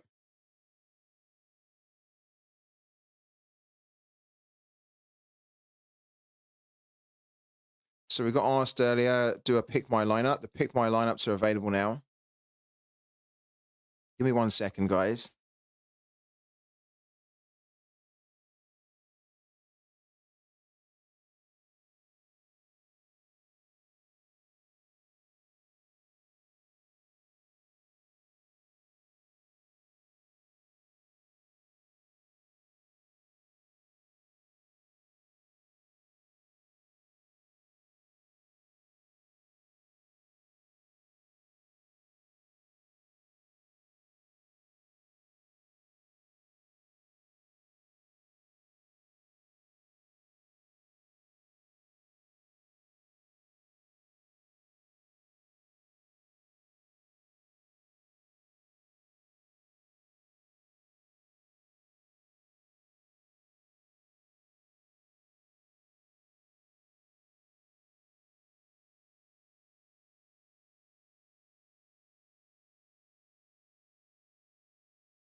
All right. Guys, don't forget as well, because I nearly did. Wow, in 18 minutes time, this is actually kind of important. In 18 minutes time, you can start to buy stickers on Pooky, and you can also buy Pooky balls. Now, we need to be in a position where we can do it. So I think that we want to buy a starter pack. And the reason I'm telling you is because these always sell out. So I know that we have a pick my lineup, which we're going to do in a minute. But guys, if you don't want to be disappointed, you must get involved in Pooky ASAP, as in like 17 minutes time. Because I'm not kidding, the starter packs will sell out like within minutes, basically. These always sell out so quickly. So we are going to be, let's do it now before we forget. We need to claim our rewards here. We're winning 6.08 Matic, 326.5 POC. Brilliant.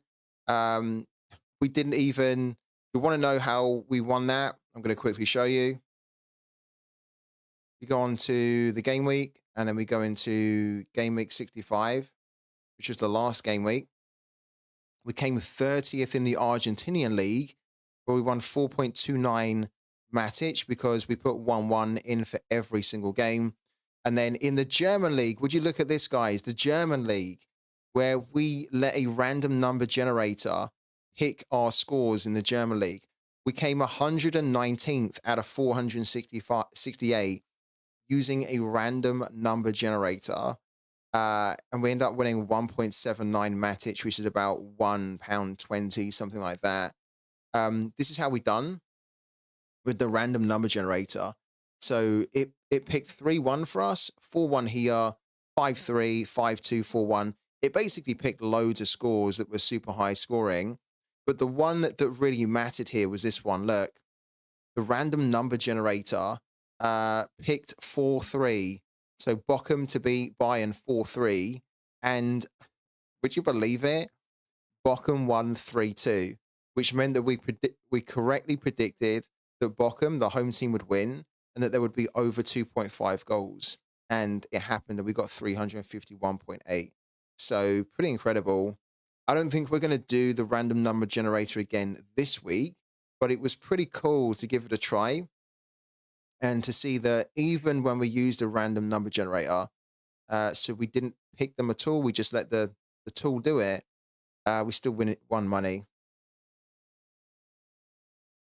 Why are you buying the starter pack if you say standard pack is worth it? Yeah, we're going to have 15. We're not going to be able to afford it. Yeah, but we can afford the starter. So yeah, this is how, again, we done Argentinian League 1-1. Really cool. Let's claim the rewards here.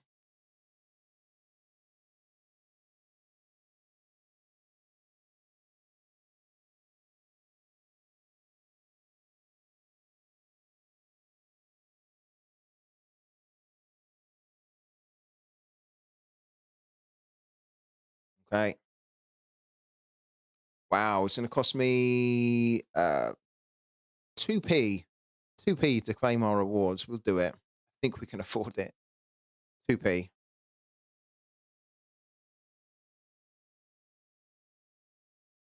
Okay, there we go. So we've now claimed our money. We have $15. So look, $15.64. Wow. Is one Matic really worth about $1 now? I mean, it must be. Look, 15.667 is about 15.64. So one Matic is worth $1. Wow. So that's why we're going to buy a sticker, isn't it? Because the Matic is so low now. Yeah, look. One Matic equals about $1. That's mental. Look, one Matic is $1. Wow. That's so cool. Okay. So that allows us to buy a sticker pack in 13 minutes, right? So we're going to buy this one for 10 Matic. FTS, have you looked into the Stark token stuff? I haven't. I'm aware of it. You guys have reminded me as well on this stream. I need to do it. I'm pretty sure I have some tokens to collect. I'd be surprised if I didn't, because I was playing Sorare back during that time, and I was also getting involved in the marketplace during that time. So I'm kind of expecting to like log in or whatever you have to do, and then find that I have those tokens to collect. So yeah, I need to do it. Thank you for telling me. I need to do it like today. You guys don't know, I've had a really awful couple of days where I've just been glued to the computer trying to fix it. I have a new computer, and my new computer was playing up. So it's just been a really, really painful couple of days where I haven't had much time to do anything else other than just trying to get my computer and my systems and the streaming software all working so that we can run streams like normal without any interruption. So yeah, I haven't even had a chance to check it, but I will do. Yeah. What we need to do really quickly with 12 minutes to go is we've had a pick my lineup from Wistomania. Wistomania, what's your name, man? And we'll do a pick your lineup. I don't think I'm going to do it on the stream, no. Because don't you need to provide some kind of personal information or something, though? I don't think I would be comfortable doing it on the stream. I don't know. I need to look into it. Like, I haven't even had a chance to look into it. Like, they did send an announcement, didn't they, Sorare? Did they send an announcement, or did they do like a little blog piece or something? Yeah, this one here. Yeah, this Stark Net provisions, a surprise gift. So I need to follow the information. Like, I need to do this here. Look, visiting this URL, and then start the process by agreeing the terms, and then select sign in with Stark on the left. Sign in the platform with your Sorare account, and then check eligibility. Oh. Or maybe we can just do it, no? Wistomania is the gallery name. All right.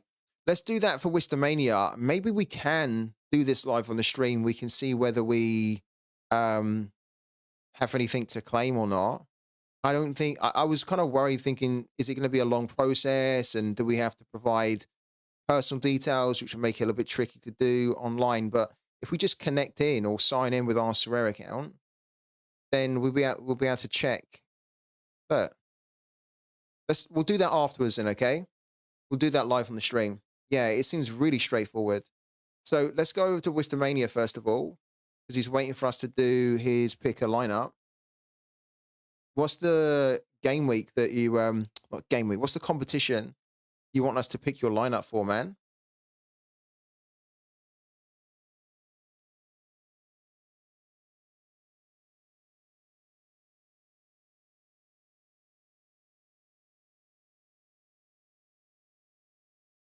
Did you have anything to claim, Wakey? Did you have any of those Stark tokens to claim? And Wistomania, what's the competition, man, that you want us to do your pick your lineup for? You can let me know. I can then pick the lineup for you, man. I got the tokens thing, but don't know how we actually cash them in. I think that's what they're saying, though, isn't it? I think that's what they were saying, is that on... When is it? Is it on the 23rd? No? Or is it? Yeah, to claim your token, all you need is to create a StarkNet wallet to claim them. And then you can claim the token starting from today. Okay. So I think, do you not just then like create a Stark wallet so that you can claim them at the Stark wallet, and then you can probably send those tokens to a MetaMask or something, right? Or to directly to a coin like base exchange, and then you can just transfer them into fiat, no?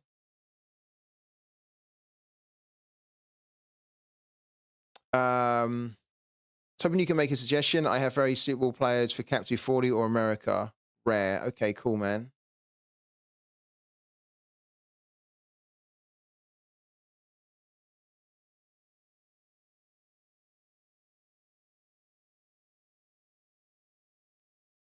Yeah. Yeah, so as Scuds TV's confirming, you pretty much just sell them, don't you? You sell the tokens, or you sell them to a place that will convert them into cash for you.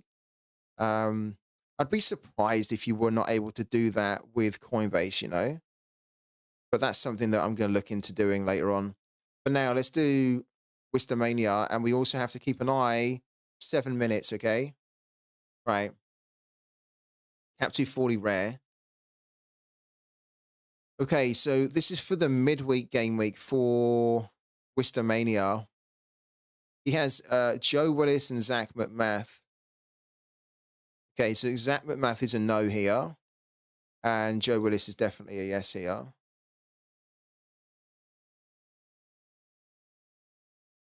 Oh, he's got Saliba. Wow, that's very good. Saliba and Nathan Harriol. Wow. Okay, interesting. You've also got a couple of other players here, but Tim Parker's a no for me. Technically, he's a yes, right? Tim Parker. There's nothing wrong with him. I think if we are going to be spending roughly around 50 for a defender, then I would prefer to go for Saliba or Harriol. Probably Saliba, if I'm honest with you, because it's Arsenal. It's a difficult game, but he's so good. It's probably quite a good one. Nathan Harriel's good too. Kind of the issue with him slightly is that he's a little bit up and down. It's very inconsistent. He does have quite a good fixture, I think, but I'd be probably picking Saliba here. Yeah, I'm on Coinbase too, so I also hope that I can just then go onto Coinbase and just send it straight to a Coinbase account. Definitely not Zach McMath against Messi. No, I think if you do that, you're being really brave. Saliba. Oh, he's got Gazdag though. Gazdag can go in. Then look, then he's got Messi now.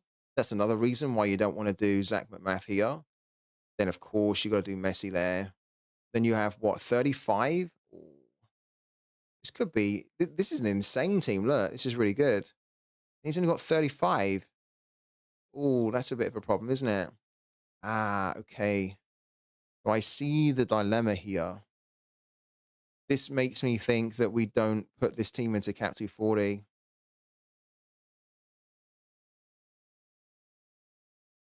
Because I think that you do want to be picking Gaztag as your midfielder.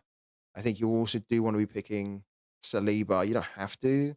But I think that realistically,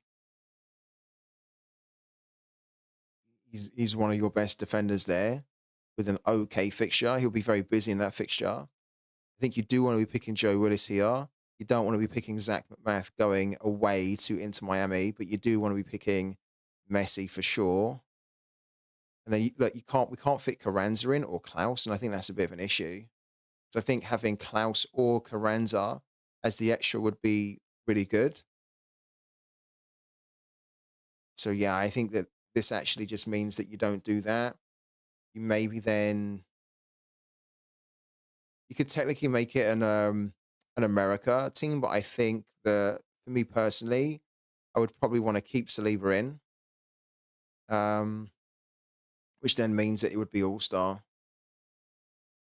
So we do All Star, and then we do pretty much the same team.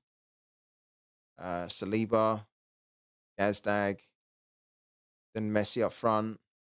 And then Klaus with a home game against Houston Dynamo is pretty good. So is, where's he gone? So is Carranza here. Carranza's got an okay fixture, not amazing. But it's not bad for him, and it's Carranza as well. He's just a very good player. Lots of high-end scoring to him. So I don't know who I'd pick here. I'm a little bit tempted to pick Carranza, but the home game for St. Louis City is really good. So probably what I would do is I'd pick Klaus here. And then I would put the captaincy on the GOAT Messi. That's probably what I would do. Yeah, like Pablo Ruiz, is he available? Or is he injured? Because I saw this here. I was thinking, oh, kind of injured. He's very good. I just don't think I would, if he is fit, I don't think I would be picking him away to Inter Miami. I think I'd just be avoiding that game, personally. Yeah, I think even if he's playing, I wouldn't be picking Pablo Reed. I'd be picking Klaus here. In the MLS, you want to be picking players that are playing at home. Now, this is something that we can't get around because you have a goalkeeper that's playing away. Joe Willis, this is not an MLS game as well. This is Mocha. They're like a really, really weak team. So this is actually okay to play Joe Willis here. And then this is also not an MLS game. So these two forwards here playing at home is what you want to probably do. Yeah. So that's the team that I would do for you, man. With your pick a lineup, I would pick that type of team. We have 3 minutes, 2.5 minutes left.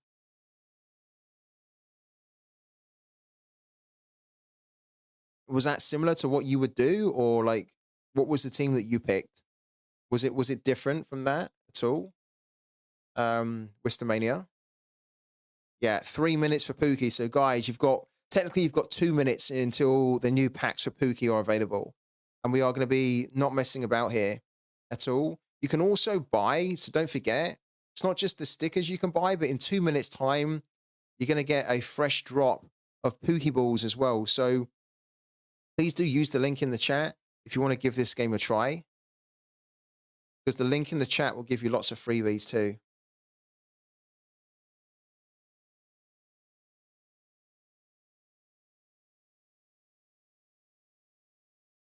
It was the same, was it? Ah, interesting.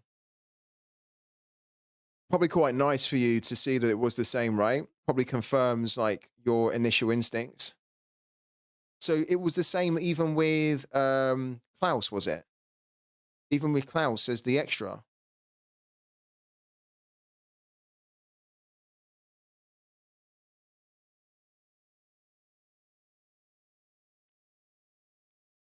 I think Klaus will probably score.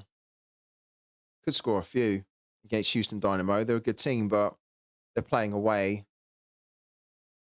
You had Carranza instead. I think Carranza is also a very good option, to be honest with you. And to be fair, Carranza stacks up quite nicely with Gazdag, because then, you know, Gazdag maybe he, sorry, maybe he provides the assist to Carranza, so it gives you a better stack potential, doesn't it? Having Klaus there. Not Klaus, but having Carranza instead of Klaus, so it's probably technically a bit better. Let's go over to Pooky. Guys, 35 seconds until Pooky are releasing the new stuff. So we need to get ready for this because we don't want to miss out on getting a new sticker pack. We have 15.667 Matic. This costs 10 Matic. We're definitely going to buy it for 10 Matic. Usually it's not 10 Matic. I think it's usually a little bit more. Because it's 10 and we can just about afford to do it, we're going to do it. So here we go. Guys, you've got to be quick because it's about to sell out. Refresh the page. It's available. There's only 72 available. We go straight in. We're going to buy one. We're going to put in whatever here. It does not matter at all. Do that. Continue. Matic, pay now. Yeah, give me one. Confirm. You've got to be really quick. I'm not kidding you. This starter pack is going to fly off the shelf. So we've got one pack. Let's just go and quickly have a look now. There's only 48. So about 1 minute ago, there were 72 available. That was literally a minute ago. Only 72. There's now only 48 available. I think in another minute, these are going to be gone. So if you haven't bought, there's 35. These are going to go. This is what I mean about Pooky, is that these are so sought after, these starter packs, that you can't piss about. You've got to be ready to buy them like instantly as soon as they're available. I think these are going to be sold out. 23. We're only 1 minute into this, right? 1 minute into the new drop. 1 minute, and they basically sold out. We're going to get this going so that we can open our sticker pack in a second. There's 23 available, guys. These are sold out. There's 5. They've gone. They've gone. They have gone. This is what I mean about starter packs. Like, You cannot mess about. You need to be here on the dot. If you have intentions to buy stickers, you need to be getting the starter packs before they go. Because this is arguably the best value pack. And they've gone. They're gone. They're gone. 1 minute. It took 1 minute for them to sell out. 1 minute. I think that's the quickest I've ever seen them sell out. They've sold out in 1 minute. If you missed it, unlucky. You have to wait another week until Pooky are going to release the starter packs on the game.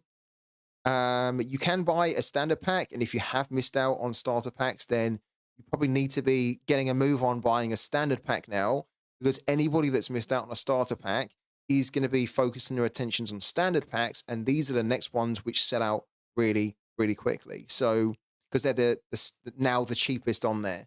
So, get a move on, guys, if you want to pick up some stickers, because they will go. Thomas got 2. That went so fast, didn't it? FBL bought a sticker pack. Nico got 3. David got a sticker pack just in time, and the standard pack is also great value. Standard pack's decent too, yeah. So if you missed out on a starter pack, don't worry. If you don't want to wait a week until you can get your hands on a pack of stickers, then just buy the standard packs, because you get 4 in there, including a rare. So you get a higher scarcity, a higher rarity sticker, which is worth more. There's only 64 available at the moment. Scratch that, there's 57. So these are going to be sold out very soon as well. I'm not, as I say, I'm not hyping it up. I'm telling you the reality is that if you don't buy a standard pack here and you want to buy a pack, they're going to be gone probably by the end of the day, if not within an hour. Estonian Weirdo got the Dortmund sticker. No way. Oh my God. What did we get? Let's open ours then. Let's see what we got. So we're just opening a starter pack. We were lucky enough to get one of the starter packs on Pooky this week before they sold out. They sold out within a minute. Whenever you want to buy a sticker pack on Pooky, you need to be really, really quick, because these will help you to win more money on the game. And everybody knows it, which is why they are massively, massively selling out very, very quickly. So let's open the starter pack and let's see what stickers we get. First one is Monaco. Wow. That's not bad, is it? Getting Monaco as a club. That's pretty decent. So we get Monaco as our first sticker. I'm very happy with that. And then our next sticker is Stuttgart. Oh, wow. So we have a German league ball, and this Stuttgart sticker is going to be huge for our German league ball. So I think what I'm going to do, we've got some good stickers there, Stuttgart and Monaco. I think what I'm going to do, we're going to put the Stuttgart sticker on our German league ball, and then the Monaco sticker we can just give away. So I can give this one away, which I think is a good one to win. So we can give this away as part of Beat the Base, but I think the German League sticker, I do want to, the Stuttgart one, I think I want to throw that onto my Pokeball right now. This one here, this is the German one. So we've already got Leipzig on here, and we have 2-0 on here. We're going to add another sticker on, and we're going to add Stuttgart on here, like that. Confirm. Yeah, Stuttgart's brilliant, isn't it? This is going to help us to compete so much better in the German League as well now with that. Got a 2-1 and a Roma sticker. And then Nico got an Exact and a French League in one pack. And he's very happy with that. FPL Thinker got a Girona sticker. You guys have smashed some amazing stickers. Wow. FPL Thinker got Girona, who are having an incredible season. Nico got an Exact Score sticker and a French League in one pack, which is brilliant. So good. So our stickers on. Our German League ball just got a little bit more powerful with Stuttgart on there as well. Having Milan on here is a bit of a waste, actually. I can replace the sticker, but replacing the sticker is going to remove the sticker.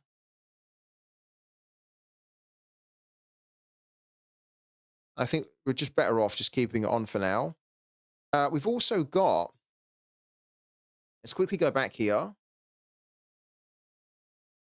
There's only 44 standard packs available, guys. So 44. So I'd say within the next hour, these are probably going to sell out, the standard pack. So if you don't have a pack yet, a sticker pack, and you want to get one, this is probably your best shot to get one, the standard pack. Of course, you can get the boosters and the megas, but they're much more expensive. This one's $140. This one's only $35.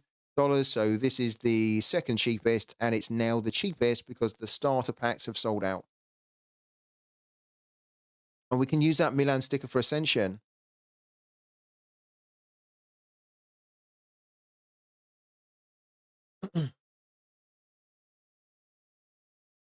So if I replace it, is it just going to return it to my wallet? Hello to Connor. Afternoon to you, man. How's it going? And hello to Beast as well. Yeah, it deletes it, doesn't it? Yeah, I thought it did. Because they haven't added a feature which will allow you to remove your stickers from your Pokeballs. So once you apply them, they're kind of on there.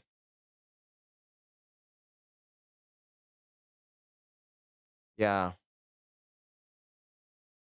We have quite a few stickers that we're not using at the moment. But most of the stickers like this one here, for example, I gave this one away, but it wasn't claimed. I'm now thinking that we might keep it. I mean, I could maybe give it away, but I think I was just a bit annoyed that this is the most. In fact, I am going to keep it. Fuck it, I am going to keep it. Sorry, guys. I made such a big fuss that this is the rarest sticker in the game, and this sticker's worth about £40. I made a huge fuss about it. And then the person that won it didn't even claim it. So yeah, I'm keeping it now for sure. Thank you also to Matt for the raid. Wow. Raided with 100. That's insane. Thank you so much. Matt, massively appreciate that, man. How's everything going, Matt? So guys, if you're not following Matt, then give him a follow. He's a cool guy.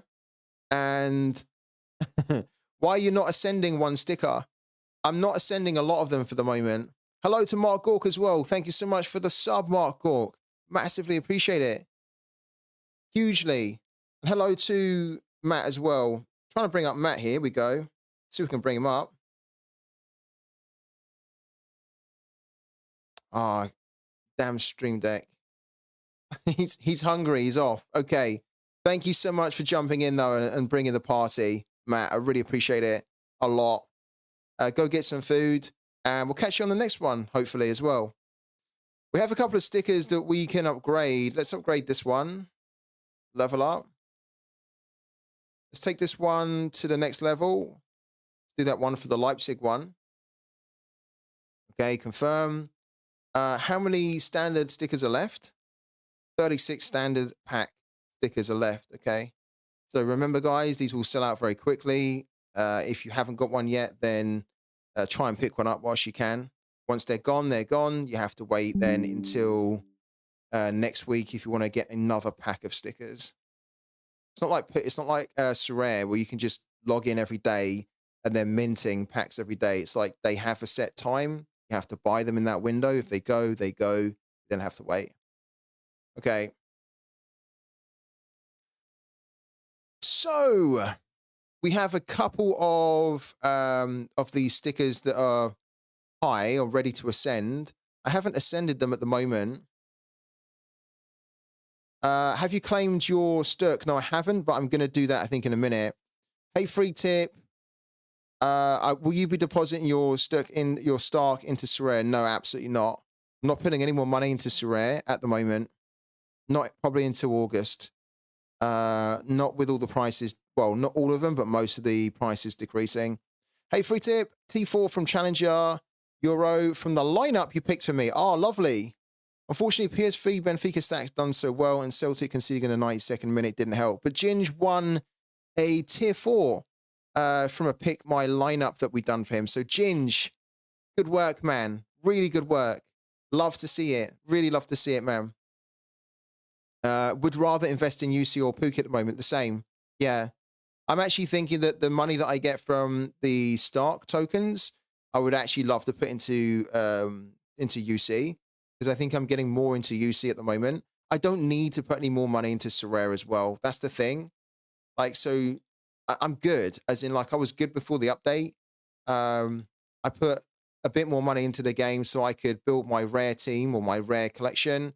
I genuinely don't need to put any more money into this game for the moment, but I might need to put some more money in for when the new season Europe cards are released, right?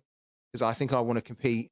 I want to build a champion collection, and I just don't have any champion cards. But for now, I 100%, 1,000% actually, do not need to put any more money into Sorare. I've already put far too much money into the game, and unfortunately, I've seen a lot of my investment go down. I have seen some good returns as well, but yeah, I think the way the game is at the moment and where my gallery is that the game is kind of at a point where it's transitioning to the new format. So there's a little bit of volatility in the prices of cards. And I've also just got a collection now where I'm very happy with it. I don't actually need to go and buy anyone new. I really don't. I look at my gallery every day and I'm very happy with it. There's like technically one player that I would like to get. Oh no, there's not, because I already bought him.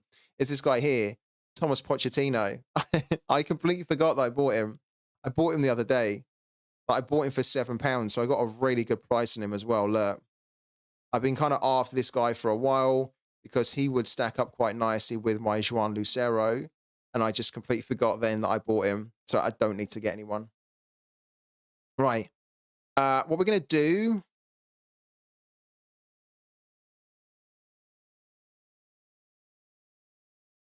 If we want to ascend a sticker, we can ascend this sticker if we have 2 max level stickers which are identical. Okay, we don't have... Like, this isn't gonna cut it, is it? Because it's not an identical. So what I'm guessing here is that when it says identical, it needs to be what? Another 2-0 sticker rather than... Or does it just need to be an exact score? So if we put the exact score in here, we can't, because it's not fully maxed out. So these fully maxed out ones, like this one here, will not go in, right? Yeah. It will create a different one. So maybe what I could do is that, and then this, no? Or not? It needs to be exact, doesn't it? So I almost need to have another Milan red. And then for the 2-0 then, for the 2-0, it needs to be another 2-0. We don't have another 2-0, right? So what we could do is we could ascend this sticker if we wanted to, but then using 5 stickers of any level. All right, so then we have 1 max level and then 5 stickers of any level.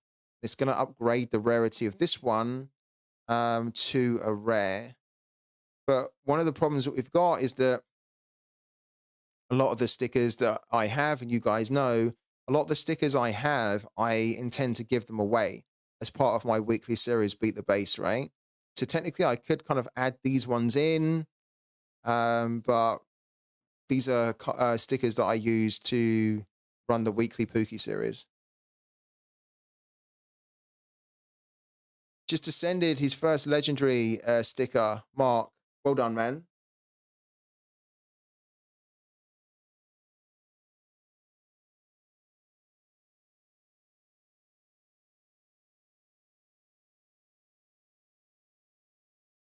Yeah, I could do this one as well, right? I could definitely do this one.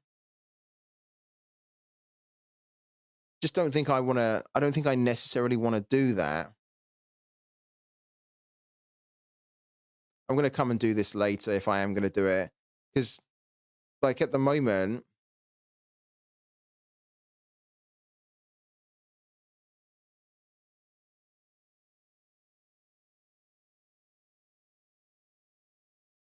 this Colorado sticker is kind of useful.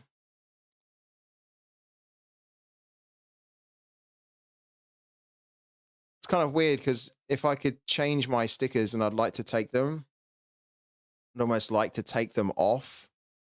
Like on this one, for example, the Milan red and the 2-0 almost are a bit wasted now, especially the 2-0, because that doesn't really happen too often in the German league.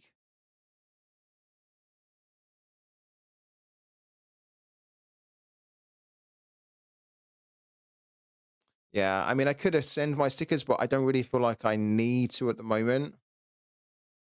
I think the other thing as well is that I'm looking to ascend the Pokeballs, and then I think once I've done that, I can then figure out what's like happened to my stickers and what I'll do. Right, let's go over to here. Let's do this for the time being. So, okay, how do I see? We have to go to this link here. Okay, StarkNet provisions. Hold on a minute.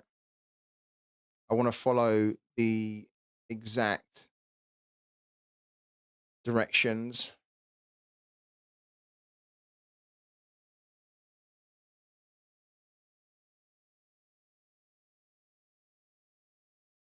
Okay.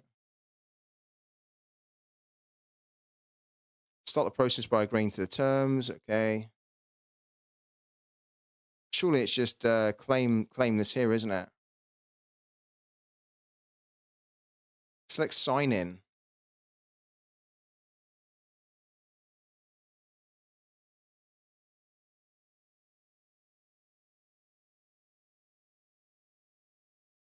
Okay.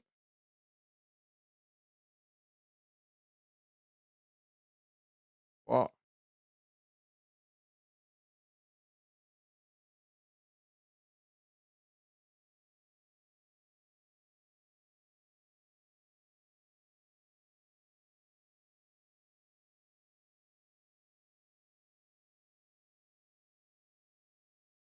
This doesn't seem, unless I'm being stupid here, this doesn't seem, so this is the right page, isn't it? But why is there not an option to say sign in with the Sorare account?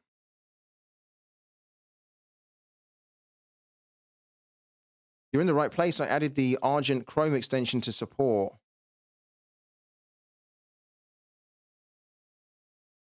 I thought we'd just have an option here where we could sign in with our Sorare account as they're showing on the picture, no? That's what. It's StarkX on the left. Ah, thank you. Thank you, Scuzz TV. Appreciate that. Thank you. So we was on this one here. That's really useful. We was on this one, but we needed to click on this one. That's the thing that I was missing. Yeah, alert. Select sign in with StarkX on the left. Okay. Thank you for that, man. Yeah, appreciate that. So now we can do it and we can check to see whether we have any tokens to claim or not. If we sign in with our Sorare account,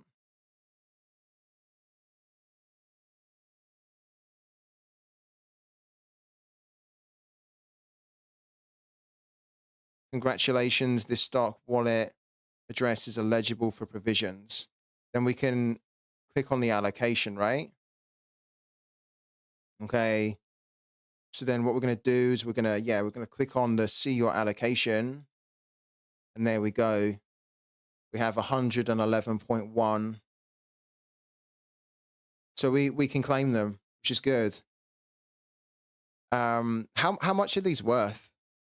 I think they're worth, I don't actually know. Can we check them? How much are they worth?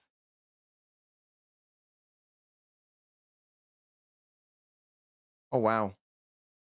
$2.97. Is it, what? Is this the one? Wow. So they're basically worth about $3. Shit. Wow. That's a lot, no? They're worth like $3. So this is like $300 worth. $311. Holy crap. I had no idea. I thought they might be worth, I don't know, like $70, $80 or whatnot.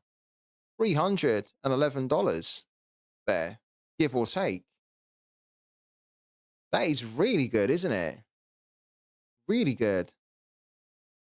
Yeah, sell fast. Yeah, I'm going to have to, aren't I? If you're the owner of this address, you may claim, you will need an updated Stark wallet. Okay, so then what we're going to need to do, this is what Scuds was telling us, is that he kind of downloaded the Argent Starknet wallet, the extension.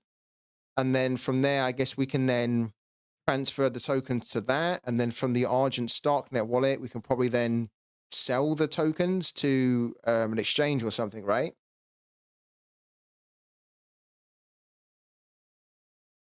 Wow. Let's go back here. Yeah, so at one point they got to 3.4. This is just for today, isn't it? Let's have a look at the last week.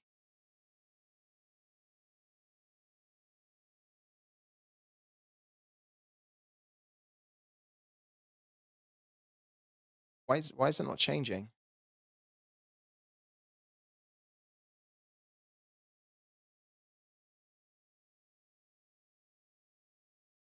This looks like it's only just for like the day, no?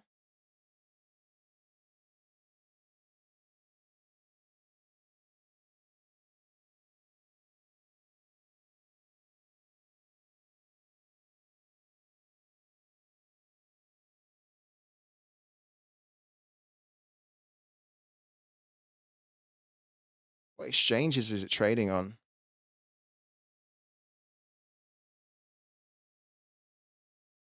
Okay. Begin on centralized exchanges, including Binance, Bybit, Bitfinex, and OKX. Okay. There's no mention of Coinbase. I do actually have an account on Binance, so I can send the tokens, I guess, to Binance, right? And then convert them or sell them, and then from there I can sell the tokens that will transfer them over to Coinbase, and then from there I can withdraw them out. Okay. It doesn't appear on Binance for me yet. It was supposed to be there at 1 p.m. on the live chat now. Okay. Let's have a quick look at Binance here.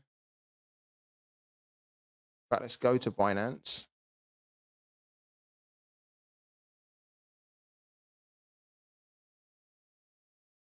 I want to go on the stop that. Stop that.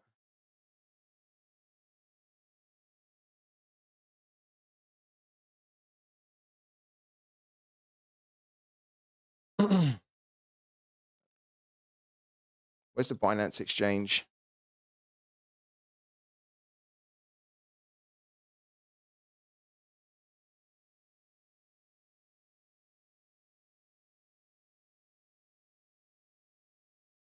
Do I have to log in? I think I have to log in to see it, no?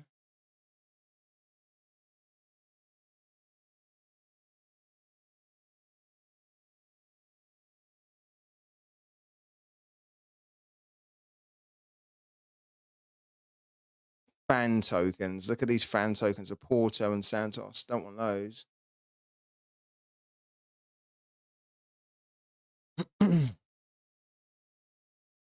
There's the Starknet token. So there it is there. It's new. So we can do it now. You should be able to do it, Scuds, right? It's coming up now. The Starknet token. So we could say convert. Let's have a quick look.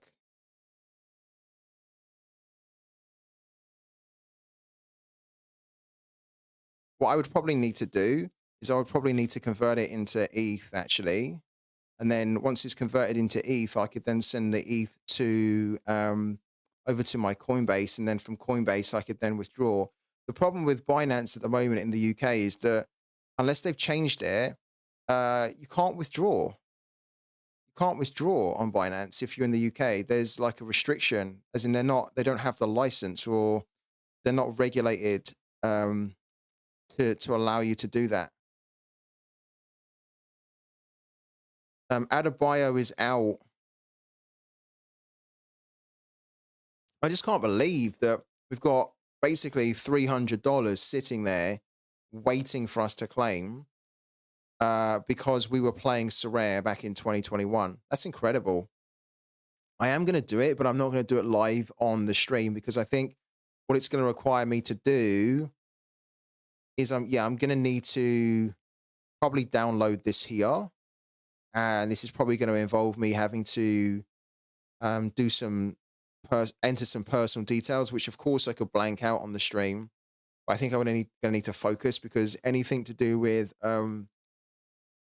wallets or setting up crypto transfers, I like to kind of do in my own time because you really need to concentrate. If you get something of it wrong, then you can completely fuck it up. But it's so cool that we have like over $300 just sitting there. You're not eligible. You missed it by 5 days, did you? Was about to ask why you don't withdraw it from Binance directly. Yeah. I mean, if I just quickly bring it up, I don't know whether it's changed or not, but when I was looking at it about a year ago, look, Binance UK withdraw, that it says withdrawal update. What's the update? Look. So this was, here we go. So look, this is a problem for people in the UK. Can we not get to that page at the moment? Apparently not, but we might be able to. So this is from the 16th of October, 2023. Look, update on Binance for UK users because the UK has this, the FCA, yeah, right? And the Financial Conduct Authority, which is one of, if not the biggest financial regulators in the UK, they haven't authorized Binance to operate in the UK where basically users can withdraw and deposit. And so because they haven't authorized that, they can operate still in there, but you just can't deposit or withdraw. So it's kind of really shitty. And so it kind of says here, look, these new rules allow unregulated overseas firms to promote their crypto asset business in the UK by engaging with a firm authorized by the Financial Conduct Authority. So the FCA basically said that they're not going to authorize them, but Binance, I think, can then do something with a separate company. So look, we engaged FCA authorized firm rebuildingsociety.com. I mean, it's so fishy. And then look, on 10th of October, the FCA imposed legally binding requirements, which meant that this one here, Rebuilding Society, was no longer able to approve financial promotions, and with effect from the 5 p.m. on the 11th of October, Rebs had to withdraw any existing approvals, blah, blah, blah, blah. So basically, Binance don't have a way, they don't have approval in the UK from a Financial Conduct Authority, which means then that if you're in the UK, look, from Monday the 16th of October, this was like last year, Binance will stop accepting new UK users because, of course, why would you take on new UK users if they go onto your platform and then they can't deposit and they also can't withdraw? But if you were already a UK customer with Binance before then, that's fine, but then you just can't deposit and you can't withdraw. So you basically got to take your money outside. You've got to transfer it to a different different thing. Update from Binance. I've checked. Unfortunately, new listed token is not supported in your region at this moment. I have checked with a special team and they confirmed this issue is because your region is not support crypto exchange. So basically, new token like Stark is not supported in your region on our service based on regulation. So sorry for this news. Do not send it to Binance. If I don't send it to Binance, then I have to send it to a different exchange, then, don't I now? I mean, that's fine. That's actually useful to know. So basically, if I sent it to Binance, right, today, because of this regulation, this problem here, where they're not regulated, they're not authorized by a financial conduct authority in the UK, I could send the tokens to Binance, but they basically wouldn't appear. Is that what's being said? They wouldn't appear. Now, we could send them to a different exchange, right? But then it's going to mean, I think, that I'm going to have to set up an account on that other exchange. I might not allow you to. When I logged in with my UK account, it wasn't there. Oh, this is what's horrible about Binance, right? I'm going to say something else as well. This is the one thing that has been putting me off with Ultimate Champions, okay? Because Ultimate Champions is funded by Binance, right? And they run on the B chain, basically the blockchain that's operated by Binance. Now, if I want to get money into Ultimate Champions and out of Ultimate Champions, then in the past, it's been a bit tricky for me to withdraw it because I've had to send the token that they had to Binance, right? So when they had the Champ token, I had to withdraw it to MetaMask, and then I had to send it to Binance because Champ token is not supported on Coinbase, for example. But it was on Binance because, of course, Ultimate Champions is spearheaded. It's now backed by Binance, right? Or the labs, or whatever they're called, that are a subsidiary of Binance, right? So the fact that this Binance thing's been going on has been a bit of a tricky thing for me. Let's go on to the, not knowledge base, sorry. Let's go back. Let's go into the white paper. And then investors. Where are we at?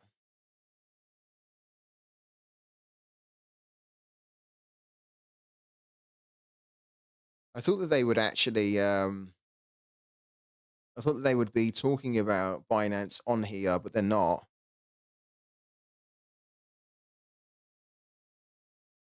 I think UK is not allowed because of Brexit. A lot of changes, rules coming in with it. It's not because of Brexit, no. It's not because of Brexit. It's because the Financial Conduct Authority, which basically regulates every type of financial or institution in the UK, the FCA do not, they don't trust and they don't feel that Binance here, based on some of their practices in the past, they don't feel that they are a trustworthy provider or a trustworthy financial institution, right? And so rather than them just operating, they're there to try and protect UK consumers, right? And so because they are not convinced by how Binance have operated in the past, they've basically just said, you don't have a license. You won't be having a license in the UK for users to put money into your business or for them to take it out. So you can't operate. You can operate, but you basically can't, because if you're a financial exchange or a financial institution, then money needs to come in, money needs to come out. And if you prevent a company like that from being able to do that in your jurisdiction, then they're just operating in name rather than nature. So it's not to do with Brexit. It's because of the FCA they have not been convinced by how they have operated in the past before. Yeah. Look, it says here, look, has it been lifted? It's not been lifted though, is it? No. Yeah.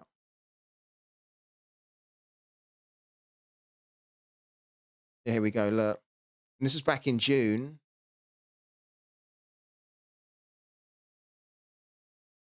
This was back in June. This was from CoinDesk here. Yeah, it says it's no longer authorized to provide any regulated services in the country. This is back in June. I think they explain why here as well.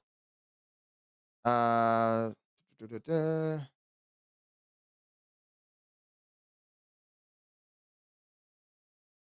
look. Here we go.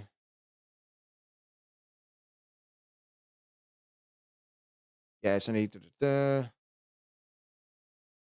here we go. The FCA in 2021 famously said Binance was not capable of being effectively supervised, while telling its UK arm it was not allowed to carry out any regulated activities in the country. So the UK is quite strict on stuff like this. And if they look at a company and they're not convinced, that they are financially very like sound, as in how they governance themselves, then especially in this area around crypto, then they will just not authorize them to operate effectively. Yeah. If not Binance, how else can we transfer that crypto? So what we could do, if we just go back here, so if we just type in the Stirk token again, right? And you can see here, look, where are we going? Where are we going? Here we go. Okay, so the Starknet token to begin trading on exchanges today. And this was posted today. And then it says here that its trading will begin on centralized exchanges, including Binance, Bybit, Bitfinex, and OKX, right? I'm not familiar with these exchanges at all.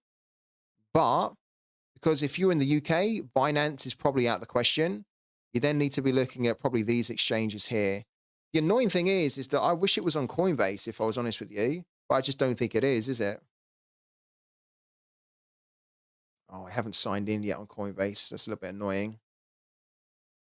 If it was on Coinbase, that'd be great, because then it would save me a lot of hassle, but I don't think it is it? I don't think it's... No,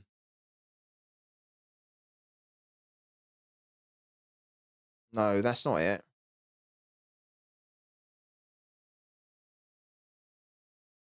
That's not it. It's a different price entirely. It's not there, is it?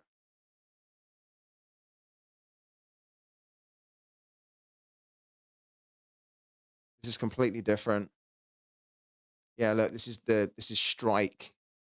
So this token of Starknet hasn't arrived on Coinbase yet.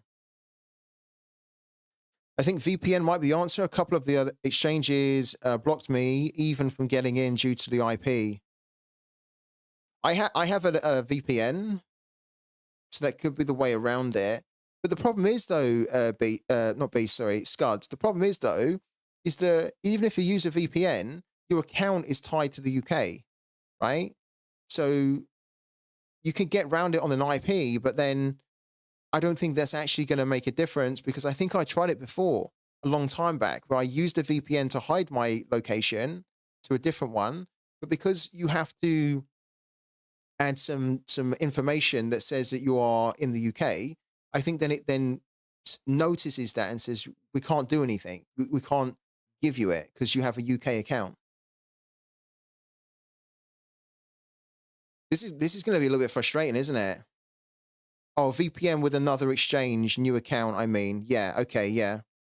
Yeah, because the ID check on Binance, right, is a UK one. So that always is going to dictate, regardless of your IP address, the system will be able to know that you have a UK account, right? So I get what you're saying there. VP with another exchange, new account. But then, yeah, if you still have to provide a UK ID, that could be the thing that still hurts. But certainly on Binance, it's just not going to work, is it? From the sounds of it. I need to figure it out. This is why we can't do it live on the stream, because I will need to figure that out probably tonight about how I can get this token into an exchange that will allow me to withdraw it to my bank account.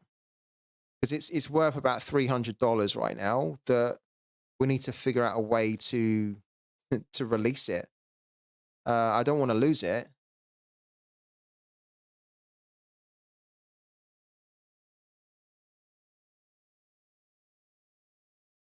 Hold on a minute. Let's type this in again. Start tokens. Let's do it here.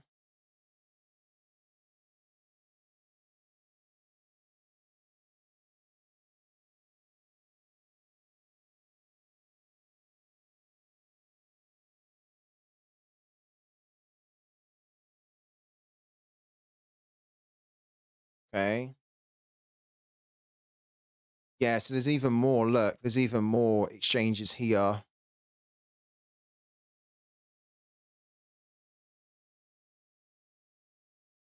So those are the ones which have been confirmed. Let me copy that in. There we go. exchanges such as Binance, OKX, KuCoin, HT Global, Bybit Official, Bitfinex, MEX Official, Gate.io, BitMEX, and BitGet Global also confirmed the listing of StarkNet token. But yeah, I mean, it's annoying because the one that I'm familiar with is actually Binance, and then the other one I'm familiar with really is Coinbase, but Coinbase is not even mentioned for here. Ah, so annoying. I'm going to figure it out. I think when I figure it out, I'll let you guys know. Scud says he's getting brick walls constantly. Definitely going to take time to work out. Yeah. This is the problem. This is the big problem I have with crypto at the moment, is that this is not the kind of thing like here. This is great, right? We have these tokens which are worth like $300. Amazing. Let me withdraw it. Like, let me get access to that, right? And the big problem with crypto at the moment, which is one of the reasons I think adoption of crypto is just not happening at the moment, as in it's not happening to the level that maybe Web3 fanatics want it to be, right? Is that in order for me to start to get this, I have to first of all download some kind of a StarkNet wallet, right? And then so that in itself is like, some people will be like, what do you mean? Like, what does that involve? So that's going to be something that I have to do. And then once I've done that, it's then figuring out what is the actual process then to send this money effectively that's in this wallet to a place that I can then convert it into something which I can then withdraw. And it's just so many hoops to jump through, and it's for the common man, they won't have a clue. They won't have a clue how to do this. I'm not too bad with crypto, and I'm pretty savvy technically, so I can work it out. But for the everyday user, they're not going to have the time, the patience, the technical know-how to do this kind of thing. So this is one of the big ball aches right now with crypto, is that it's just not very user friendly. It's very good, the technology that runs behind it, but the user friendliness of the crypto is not there at the moment. But maybe in 5-10 years, people will just be able to press a button and then it will all just do it for you. But at the moment, because it's still very early on, crypto, it's not been fully adopted by the masses, right? It's there's a lot of knowledge and there's a lot of know-how and a lot of learning that everybody has to do to figure out how to use the crypto for stuff like this. And it's just a little bit annoying. You can swap it within the wallet, I believe.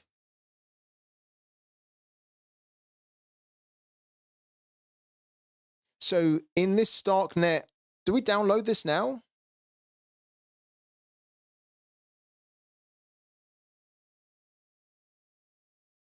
So in this Argent X StarkNet wallet, right? If I download it, does it allow me in the wallet to convert it or swap it and then send it to a different exchange? There is definitely a swap feature within it, because it looks very much like the MetaMask wallet. And in MetaMask, there's a way for you can in MetaMask, you can swap out things in the wallet and then you can send it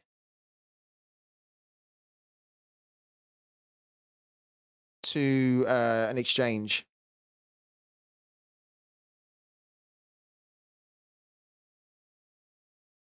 Still 1,870 in the queue.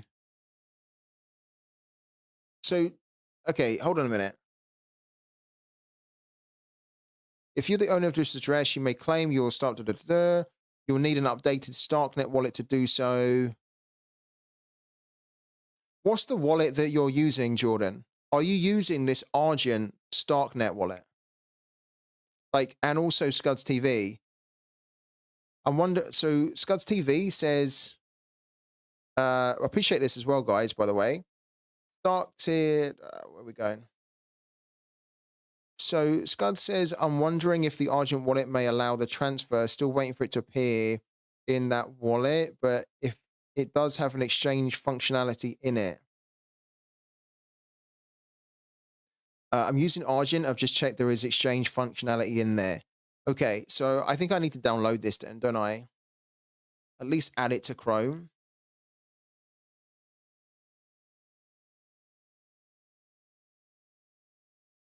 Okay, so that's been added. And then it's gonna require me to create a new wallet. And obviously I'm not gonna do that live.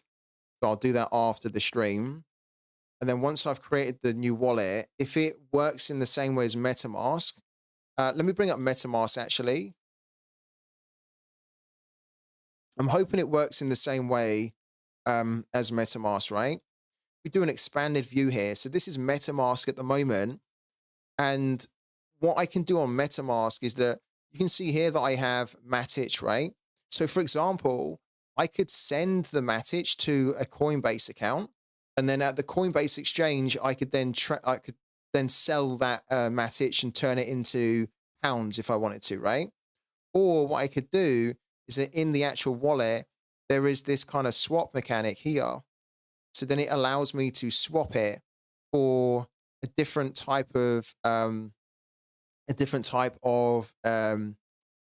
crypto that I want. I think I can also sell it too, so you can buy and sell. But on MetaMask, it takes you to this kind of portfolio. So I then have to kind of like, I have to basically, kind of like link it in. And then look, I can then sell it. It says, how do you want to sell your crypto? And I would basically choose what I wanted to do, and there's going to be a little fee to do it. So I'm hoping it works like that, because if it does, I'll know how to do it. You can do the same on Argent. Okay, so the functionality seems the same. Okay, if the functionality's in there, then I will do it today. Yeah, I will definitely do it today. We might as well take a break actually, because it's 10 minutes until the new game week. So why don't we take a break now? It might also just give me a little bit of an opportunity to check it out. I'll see whether I can do it now. And then, yeah, when we come back, the new game week will start. Guys, don't forget as well that... Oh, there's our arena ticket. Oh, God. Don't forget that the new game week starts in 10 minutes. So make sure you do your SORARE teams, okay? And also on Pooky, there are only 7. Jesus, I told you guys, didn't I? I said that these will probably sell out within an hour. There's only 7 standard packs left now. There's only 1 mega pack. There's only 5 booster packs. And I'm telling you that the standard packs will probably all sell out within the next 10 minutes. I said they'll all probably sell out within the hour. And the drop happened 50 minutes ago. There's 10 minutes left to get a standard pack. So if you don't have one, if you've missed out on the starter pack and you want to get a standard pack, this is the time to do it. They will sell out in a minute. All right. What am I going to do with the $350? I'll probably just cash it out to my bank, to be honest with you. Yeah. For now, though, let's take a quick break, okay? So we'll be back in about 5 minutes, guys. Don't go anywhere. And then we'll be ready to start the new lineup building for the weekend. So see you in about 5 minutes, guys, okay?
All right, guys, we're back again. Um, I've had a little look during the break to see whether I can withdraw, at least claim the tokens, and I'm getting a little bit stuck. So I'm wondering if the chat can help me, because I'm kind of following everything that Sorare told me to do, but it doesn't seem to be working. So yeah, guys, I need your collectively, I need your brain power for this one, because maybe I'm just being dumb here and I'm just not doing the right thing. So we've done all this here for the StarkNet tokens, right? And we've seen that we have 111.1, which is lovely, because that's about over $300, okay? Then it says to create a StarkNet wallet, it's easy. To claim your token, all you need to do is create a StarkNet wallet to claim the tokens, right? There's two different wallets for the StarkNet infrastructure. One of them's Argent, the other one's Bravos. We've done the Argent one. I've downloaded it, and you can see it here. This is my StarkNet wallet, okay? And there's like a little link here as well that says that the Stark airdrop is now live. Click here to claim your Stark. I'm going to come to that in a minute. If we go back here, if we actually click on the link here, right? Where's the link? Here we go. Click on the link here, right? Takes us to this page, which we've already been through. And it says, yeah, congratulations, we've got the Stark to claim, right? We see the allocation, and then it says, so what happens? You'll need an updated StarkNet wallet to do so, to claim it, okay? You can claim it between February the 20th and June the 20th, okay? So February the 20th is today. You should be able to claim it right now, okay? It says download one of these wallets. I've already downloaded the Argent one, okay? We've got that. And then, so what I'm thinking here is that, okay, I want my tokens now. I want the tokens to be added into this wallet here. If I click this link right here, right, it says click here to claim your Stark tokens. I click it. It takes me back to this page here. Nothing happens. Do I have to disconnect and reconnect? Is that what's going on? It's probably that easy, isn't it? Disconnect and reconnect. Hello to Bodgy as well. So we disconnect, and then what? We claim the tokens again. Ah, here we go. Thank you, guys. I think this is going to be it, isn't it? Yeah, this is going to be it. You legend. Thank you, Jordan. You legend, man. Thank you so much. I always forget to do the most obvious thing, like disconnect and reconnect or just restart, right? And it was that. So we've disconnected. It says connect to StarkNet provisions with our Argent StarkNet wallet. Okay, we're going to do connect right now. Okay, so we've connected it. Then if we click claim again, hopefully this time we go down. We can, here we go. Waiting for the wallet connection. It is a brain fuck. This is what I hate about crypto. They almost assume that everybody is a computer nerd, and so everybody knows how to do this, right? Here we go. So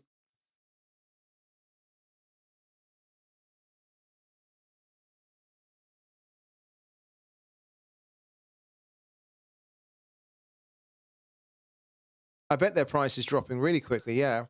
So we have, okay, we just connect it, right? Use my connected wallet. Okay, not here. We have to go back.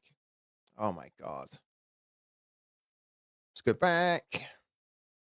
Disconnect again. Claim. Do that again. Do it again. We had to click the one underneath it. Here we go. We have to click this one. Then we have to...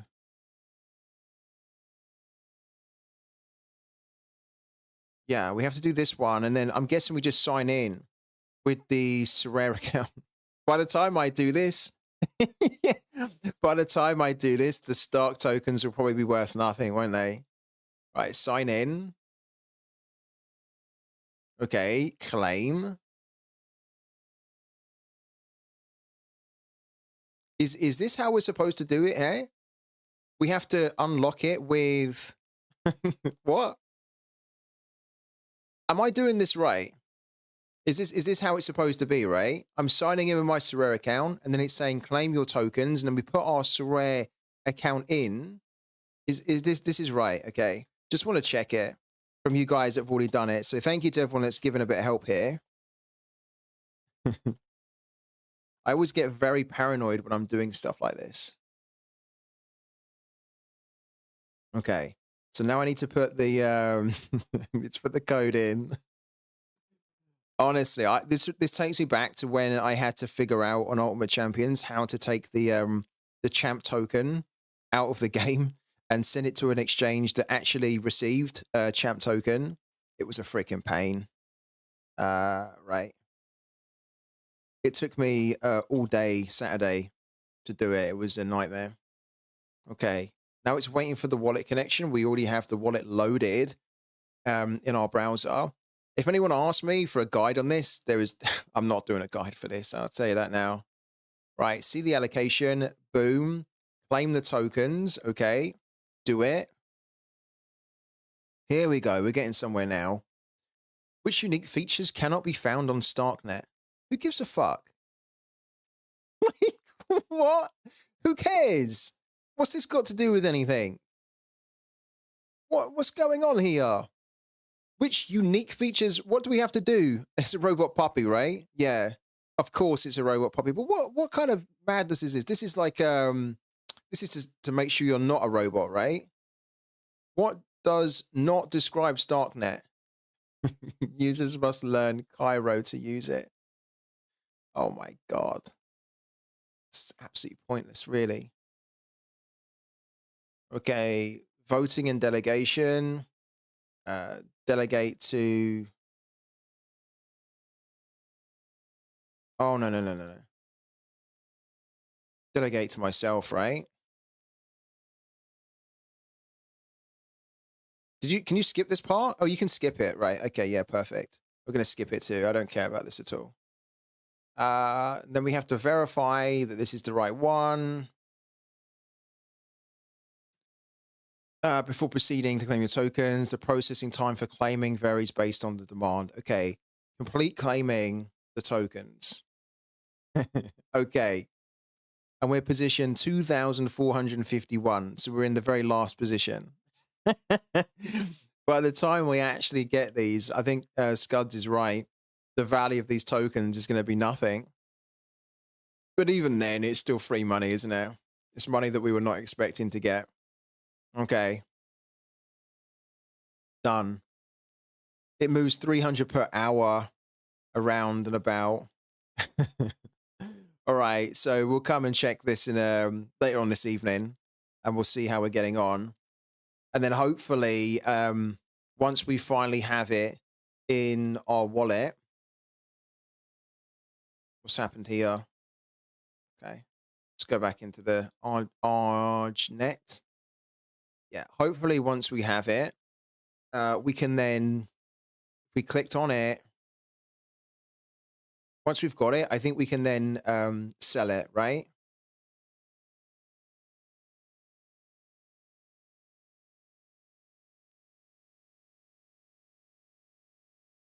Extended view.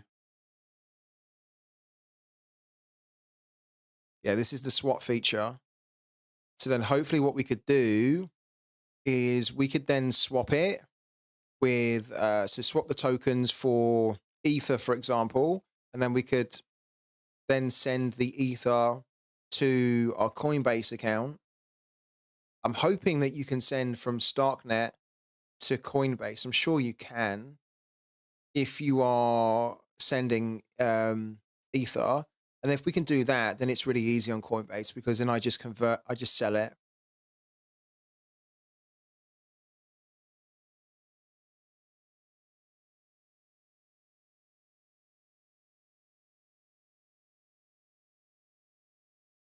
$2.57 for stock. I'll be over the moon if it stays over 2 even, yeah. Oh yeah, we will need to pay a gas fee, won't we? Yeah, for sure. Which is going to require putting some money, making a deposit into it. Let's have a quick look. I mean, it's going to be a shame if by the end of the day, it's going to be a real shame if the token price is, yeah, is 250. When we was looking at it, it's completely falling off, isn't it? Because everyone's just like getting it out and selling it. This is the thing when a new token is released. If you get it on the day, most of the time you're probably going to need to sell it straight away.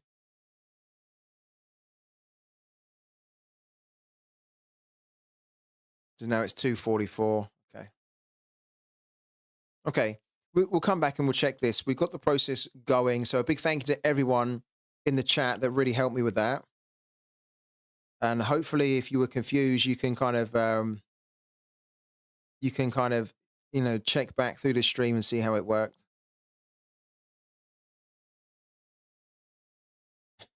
Yeah.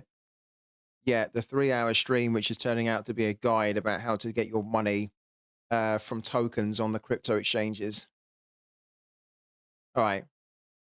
Fingers crossed it can stay around that, or maybe it can rebound back up to 3 or something. We've done all we need to on that for the time being. We can close this page down, can't we? I might just keep it open, though, just to kind of keep a track of where we are. How you feeling with the new play modes? I feel when you have good Prem players, it's easy cash grab. I think this week I get out the most money for a long time. Yeah, I agree with you, Bodgy. My feeling about I've already done a big video on this, right? I've done a couple of streams on it, so I don't want to really go cover the same ground we've already covered. But I think the update's really good. However, I do think the update hurts a lot of galleries, and I think it hurts a lot of cards as well. I think if you have Premier League players and if you have Champion Europe players, and you're probably in a very good position, I think it's a good update for the game. I just don't think it's actually that good an update in the short to medium term for a lot of users, though. It'll be a good update for them in the long term. Let's have a quick look as well to see if, yeah, they've gone. Yeah, the standard packs have sold out. So, wow. We actually have to do our new... We have to do our new predictions on Pooky.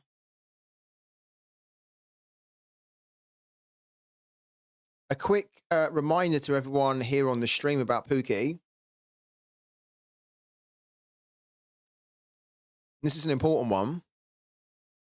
We had Pooky on the stream last week, and Pooky have already alluded to making a change in the gameplay from their recent blog. Okay, the recent blog you can find here. It was posted on January the 25th, and in this article, they are talking about gameplay mechanics. Okay. And you have to be able to understand how to read between the lines with stuff like this, right? They're redefining the game mechanics to reward skill and knowledge, okay? And they want the strategic decisions to enhance competition. So reading between the lines there, and we kind of got it confirmed when we had Pooky on the stream last week, is that if you're playing Pooky at the moment, and what you're doing is pretty much what we're doing, where you might go into the Argentinian league and you will put the same score for every single game without any research, no knowledge whatsoever. You can still do that for now, but trust me when I say that that is probably going to be ending, because they're going to be looking at making a change in the game, which means that you have to probably be a bit more knowledgeable to win. So what I'm saying to everyone is that take advantage of the fact that Pooky is in its current gameplay format, because you will want to win as much money as you can whilst it is like this here, because if they then change it, it's probably going to be harder to win the money. So take advantage of it now. You've all been told. Um,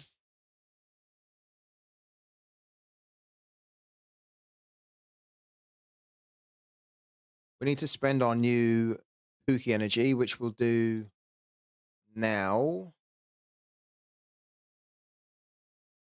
Okay. I don't actually know how I'm going to spend it, so let's work that out as well.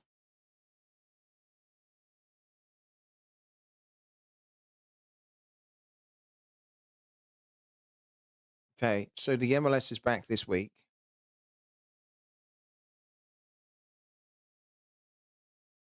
We have 250 energy. This is going to cost 150. Can't do the Argentinian league here, but we could do the Argentinian league here. We've already started to predict in the German league. So why don't we do, we complete our predictions in the German league, and then we do the MLS as well. Okay. So here we go.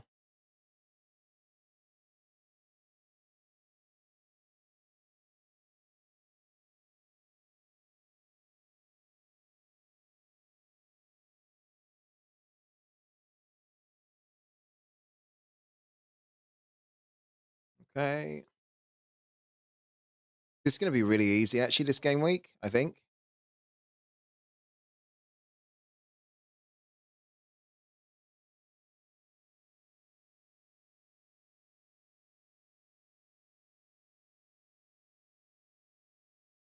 Okay, Frankfurt versus Wolfsburg. At the moment, we're doing 3-2 home. I think we are going to be doing that for everyone.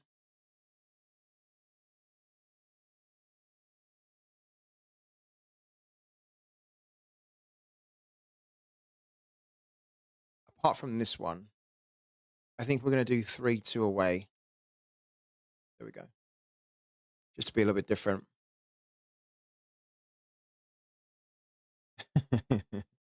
Yeah, it's a freaking pain, isn't it? Getting your head around all this crypto not the terminology actually, but it's just the technicality of it, isn't it? It's knowing what hoops to jump through and how you've got to do it. And it's all very kind of technical. It's just not user friendly. It's really annoying.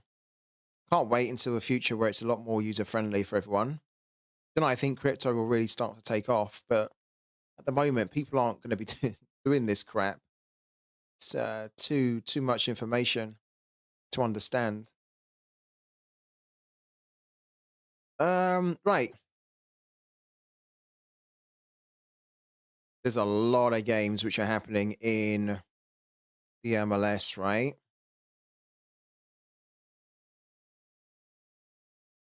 Okay.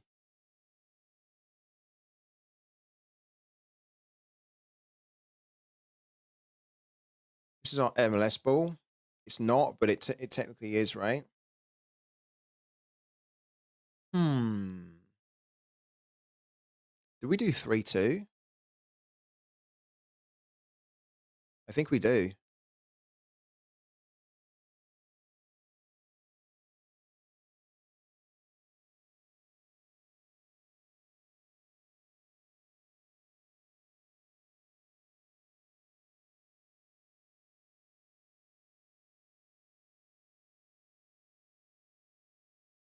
Yeah, I think we do.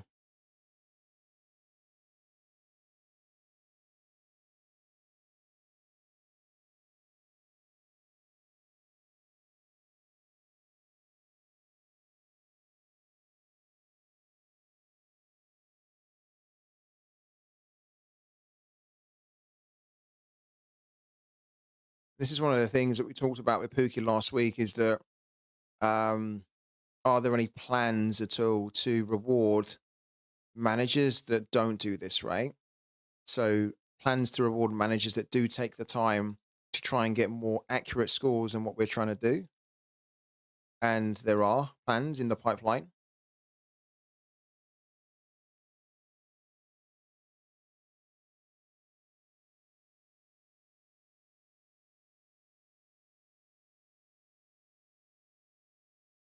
Yeah, he's not been minted yet.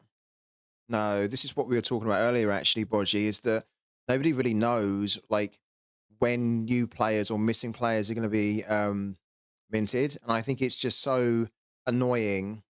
And it doesn't need to be like that, because I think Sorare just almost need to say, on these dates, this is when we're going to be minting players that are missing. But at the moment, nobody knows. Like, everyone's in the dark on it. And I just think it's a little bit unnecessary, really. I don't actually fancy Austin to win this one. I think I prefer Minnesota more. Let's do that. Yeah, they are playing a little bit better, but I never trust Man United enough, though. You know, they're playing good now, but you know, with Man United, they can just always, at any point, just just go back to what they've been doing before, which is like crap, crap play. Oh, Colorado look quite good, but I think we have to do 3-2 here. We don't have to, but I think we will.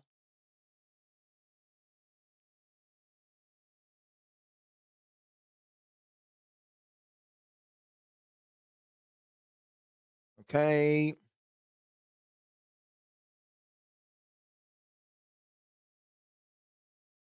And then we can't predict for this one at the moment because it's the odds are not available for it. When they are, we're probably going to do a 3-2 there as well. So we need to save 10 of our remaining 30 energy left over. And then we probably need to save about 20 of that to update the predictions as well.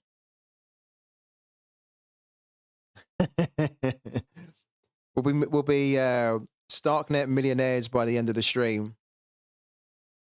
Will classic MLS cards tank when the in-season cards are minted? Yeah, they will. Yeah, for sure they will. Right. Our predictions for Pooky are done. Nice and easy. So we're going all in on the USA League, and then we're going to go all in on the German League. And if we have any energy left over, we can pay it forward, but I don't think we're going to have energy left over that we can pay forward. We're probably going to need to use that to update our predictions for these two leagues here. Let's go back into the collection. Let's go and we don't have to refill the pressure at the moment on any of our balls, which is pretty good. We don't need to upgrade anything else as well. So we're pretty good. We have like 1,900 POC here that we don't need to do anything with for the time being. It's quite nice to have that. And then we've got 5.583 of the Matic. And at the moment, how many Pookie balls are left as well? There's 93. So if you're not playing Pookie, this is a good time to get involved. It's only 25 Matic.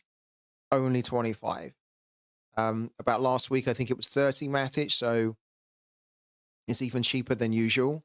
So take advantage of it, guys, right? It's less than $25. This is often the cheapest that you're going to be able to buy a common Pookie ball, for example. Okay.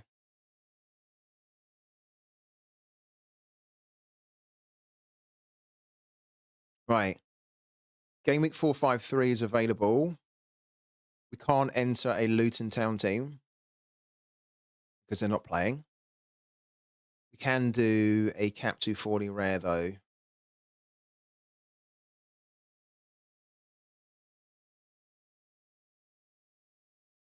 What can we do in Cap 240 rare? That's the question.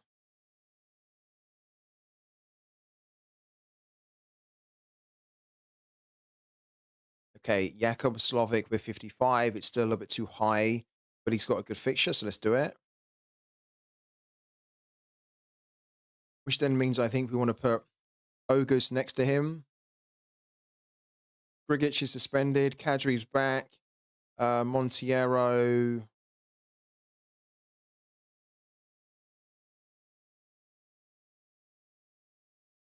Molland on pretty good in the last game.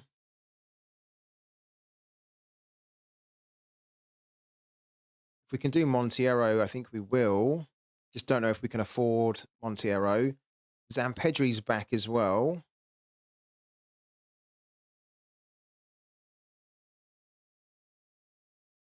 Okay.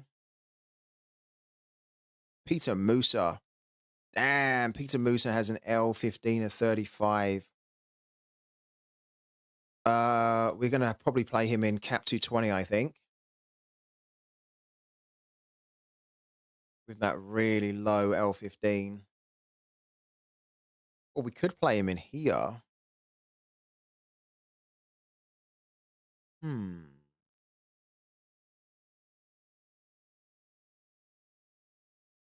Zampedri at 52. Oh my God. Zampedri at 52 then gives us enough to play Peter Musa. And you guys know that I don't tend to play two forwards up front. But in this instance, I might do it. Where's he gone? There we go. Oh my God. Damn. This is pretty strong. This is pretty strong. So we have the defensive stack here of Konyaspor at home against Hatayaspor, Oghuz and Slovak. Then we have Jamiro Montero. Now, technically, we could also play Kadri if we wanted to, but I don't think Montero's been doing good since he joined. He's quite, he's got a good home fixture as well. Not good, but it's okay. And he's got loads of bonus as well. And then we've got Musa and we've got Zampedri. Now, probably what I would do here is I would probably put the captaincy on Peter Musa, to be honest with you. I think Peter Musa this season in the MLS is going to be one of those players that everyone is going to want to have, and he's going to be very expensive because I think he'll be smashing like 80, 90 quite regularly.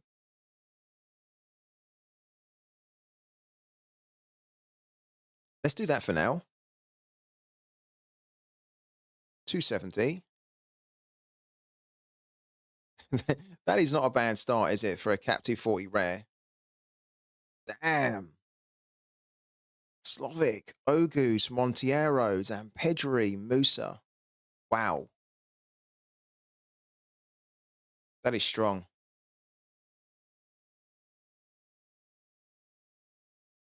That's arguably a little bit too strong for Cap 240. Like, this is the type of lineup that makes me think, wow, should we even be trying to hit the 340 here? But we wouldn't go for it because I just want to make sure that we get something from these guys. But I am a little bit tempted to go for 340. Yeah, Josh, I am. This team could easily hit 340.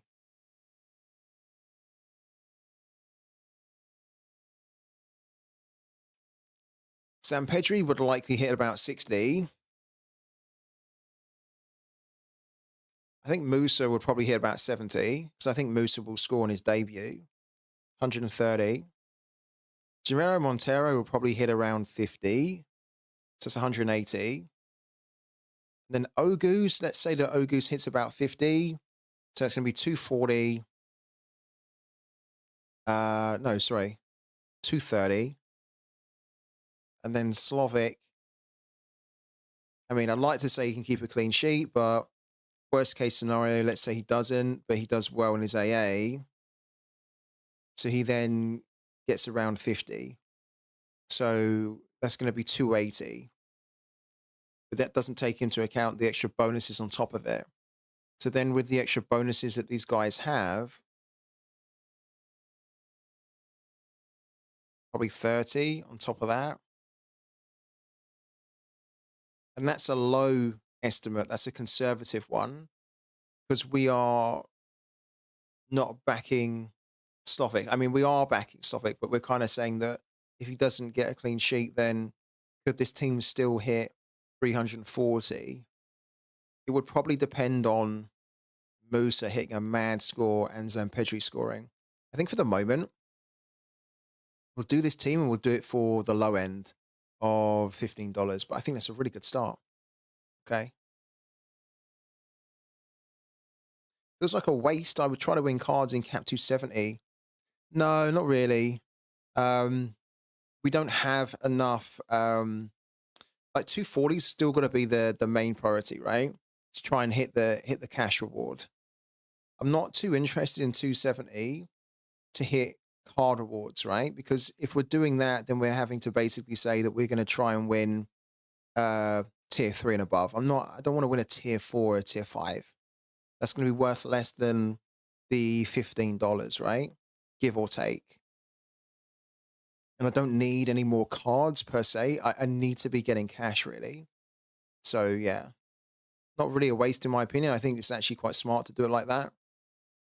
The question is now, what do we put into All-Star Rare? So, hello to Malv as well. How you doing, man?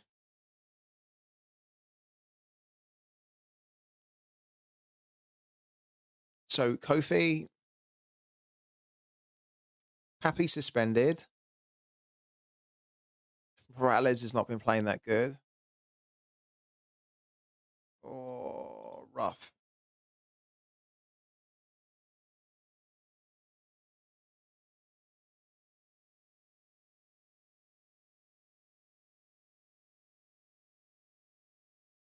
Okay. Oh, we've got Bokat. So, Bokat there.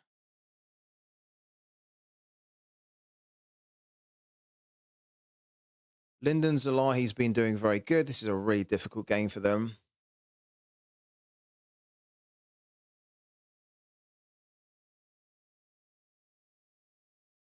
Really difficult game.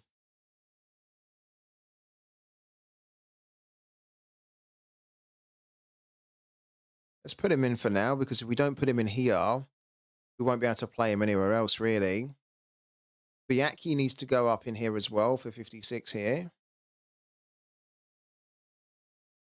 Then probably Smolcic needs to go in too, like that.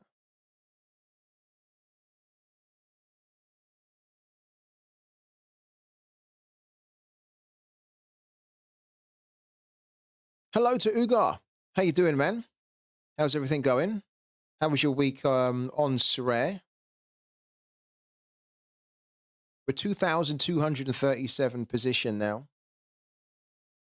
I'm really keen to see what the value of the Starknet tokens are going to be by the time that we finally claim them. What can we do in 220? Okay.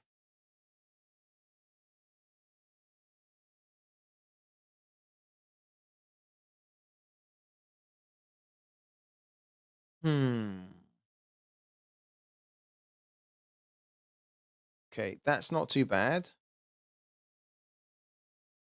Up front,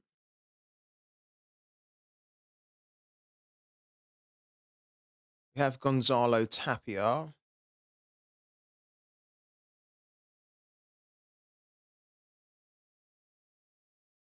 For 41, and then Edvardsen. Anti-Airseg is going up against the worst team in the Croatian League, so he should, in theory, be able to score a goal here. So why don't we do Anti-Airseg there?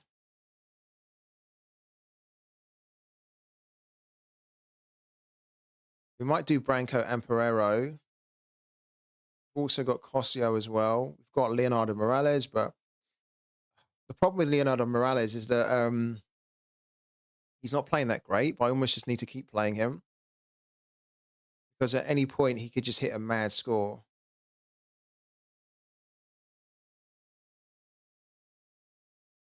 Airseg is due, isn't he? Yeah. He is due a goal. I sold my Willis rare so I can rebuild for limited.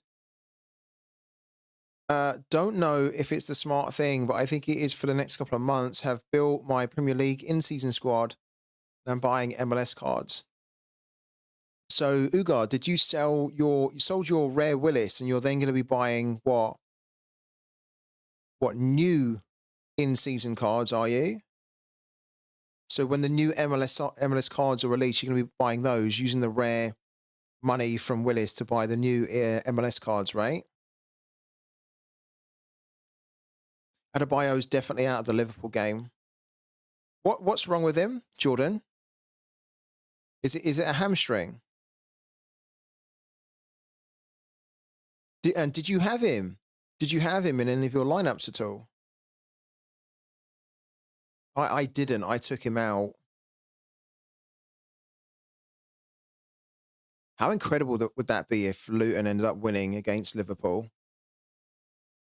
You didn't have him, no? And you're just buying MLS cards right now. You've bought Premier League cards like Areola, Trippier, Douglas Luiz, James Ward, and Watkins old season. Okay. Are you not tempted though, Uga? Are you not tempted because you're buying MLS cards right now, but you do realize that probably in 2 or 3 weeks, those MLS cards that you're buying right now are going to be redundant in most cases, right? They're not going to be, but you know what I mean? Like, is it not worth just holding it off for the next 3 weeks to then use that money to buy new in-season MLS cards with the MLS being right around the corner? I just think if you buy old cards now, so close to the new season, you know, like the new season cards are going to come out and you won't be able to use those cards you just bought for the MLS in the in-season competition. Yeah, I do. Yeah, I do remember Facundo Torres. He's now up to 15 already. So good, man. He's a very good player. It was a good pick from you, actually, Twitch Gaming, to get Facundo Torres. I think he'll have a very good season this year.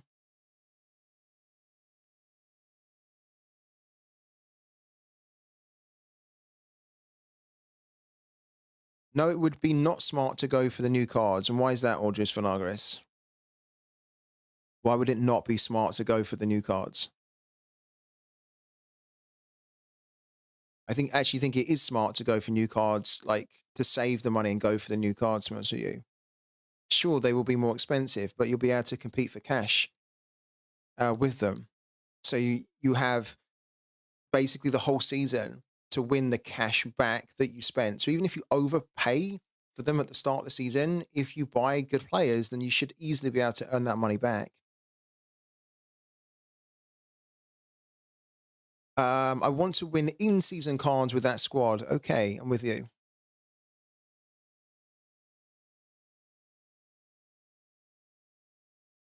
You've got Rossi, Acosta, and Reynoso old cards. That's cool.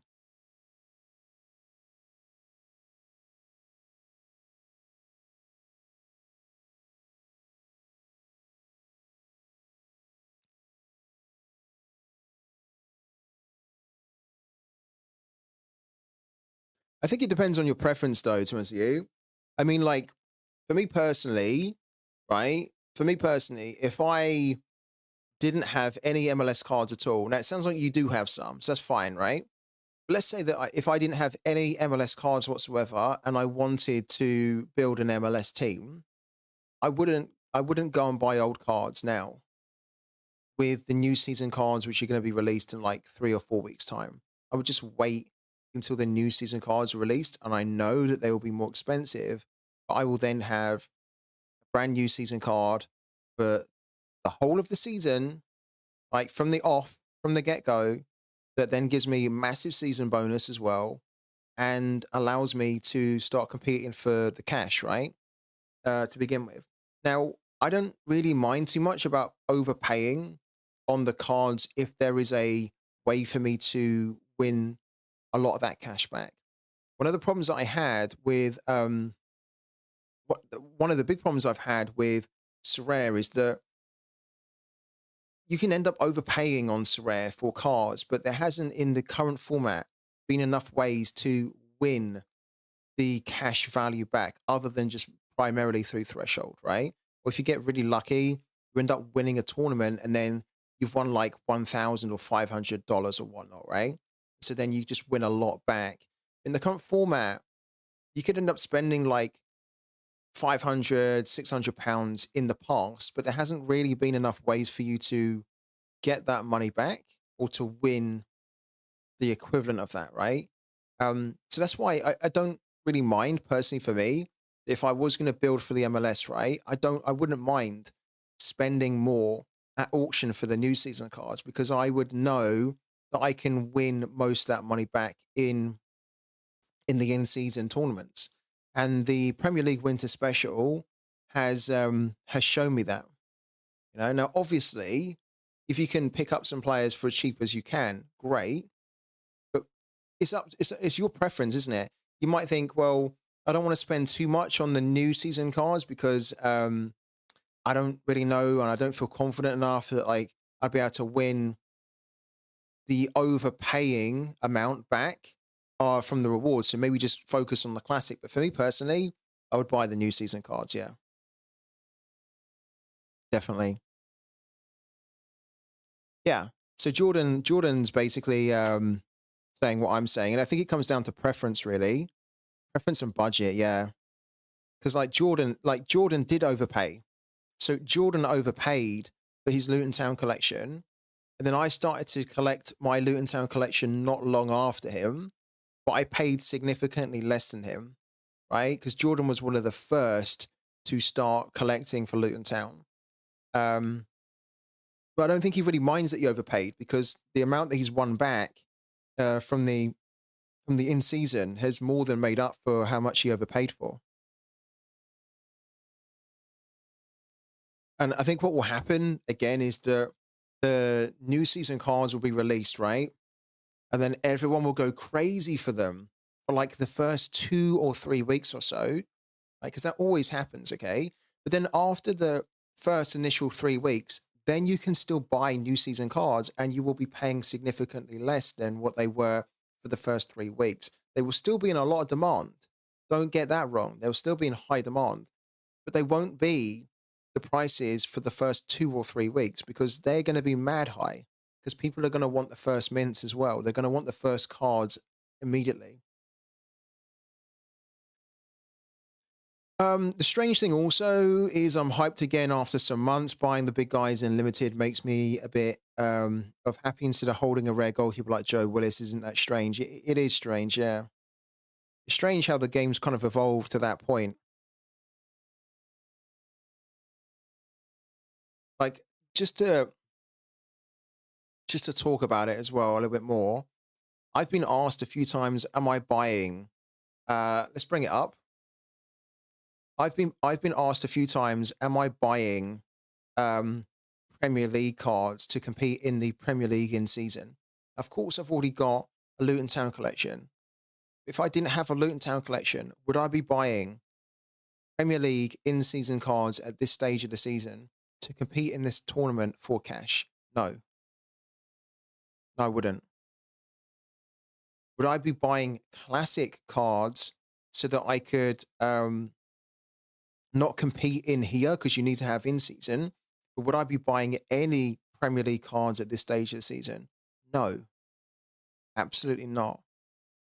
I feel like it's too late in the season to be buying Premier League cards. And the only reason to buy them would be to compete in this here. What we've got to keep in mind is that you'd only be competing in it for like 3 months or so. So you buy new season cards to get 3 months worth of new season utility. And then they become old season cards so that then if you wanted to compete in the new season competition for the Premier League next year, those cards that then become classics, you have to then rely on those winning you the new season cards. So totally your preference, right? But I think you have to weigh up what makes sense. And at the moment, I just don't think it makes sense for me personally, for me, right? It wouldn't make sense for me to go and buy the old MLS cards when the new MLS cards are right around the corner.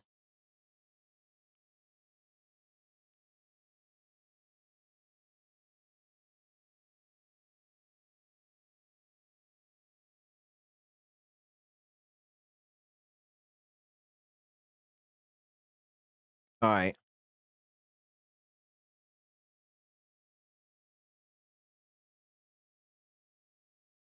Anti-air egg.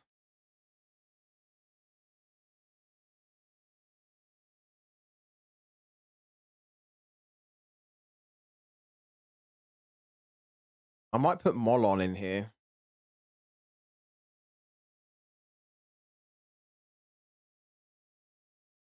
Seems a shame though not to play Kadri.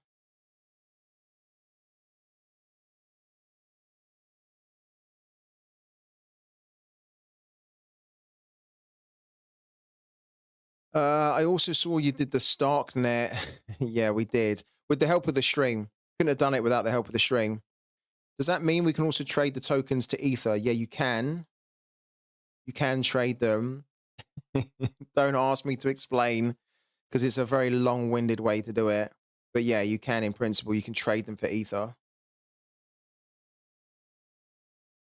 If we stay up, I may buy the collection again next season and use that in the in-season and current players in the old way. Well, that's quite interesting. I think if, like, that's an interesting point. Like, I think if you are a fan of a club, like Jordan's obviously like a massive fan of Luton, okay? He's probably going to be interested in buying the brand new collection of Luton every season. Because, it's new cards, it's a new season. Almost like, when I had a sticker book when I was a kid, I would still get the next season of cards, like the new sticker book for the next season. You don't say, I've got the last season's card where I collected all Man United, so I don't need to get next season's. Like, it's quite nice to have the new season cards as well if you're a big fan. So, quite like that. Um, we have 98 here.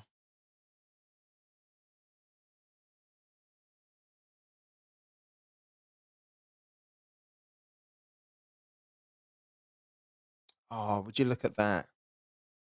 Would you look at that? We don't have enough to fit Kadri in.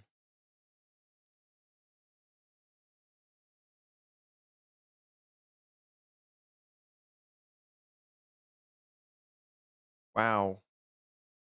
We have enough for Carlos Garces, though, and Cosio. Let's do that for now.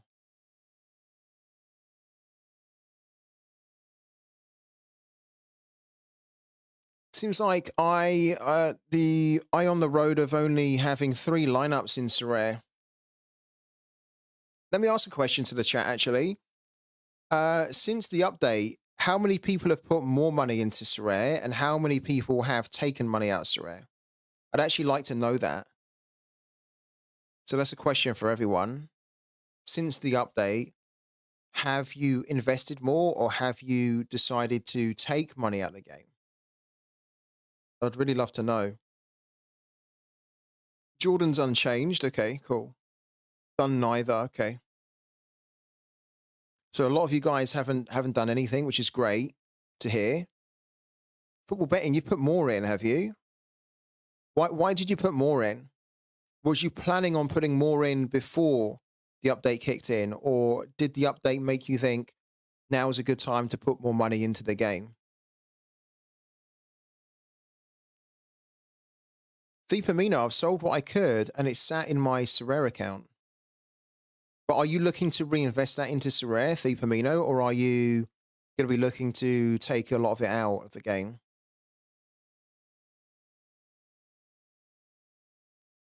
Aldrich Finagra has sold part of his NBA gallery to fund the football part. So how much of your NBA gallery remains then?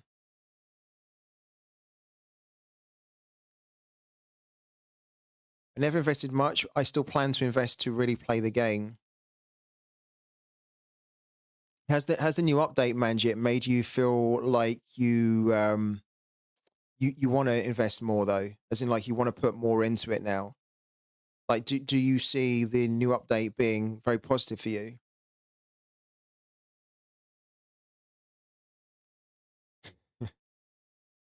You have put money into SORARE, haven't you, Connor? I thought you had put money into SORARE before. You've never put money into SORARE, have you not? I actually thought you had before. FPL think this is neither, but not putting more money in. Yeah. You're unsure, Theopamina. You're seriously unsure considering taking most out. It's so interesting how there's so many different views, right, on the update. Like, I can see it in the chat right now that there's so many different opinions. It's an update that's really divided a lot of people on it, I think, about how they play SORARE. The update made me more interested in the game.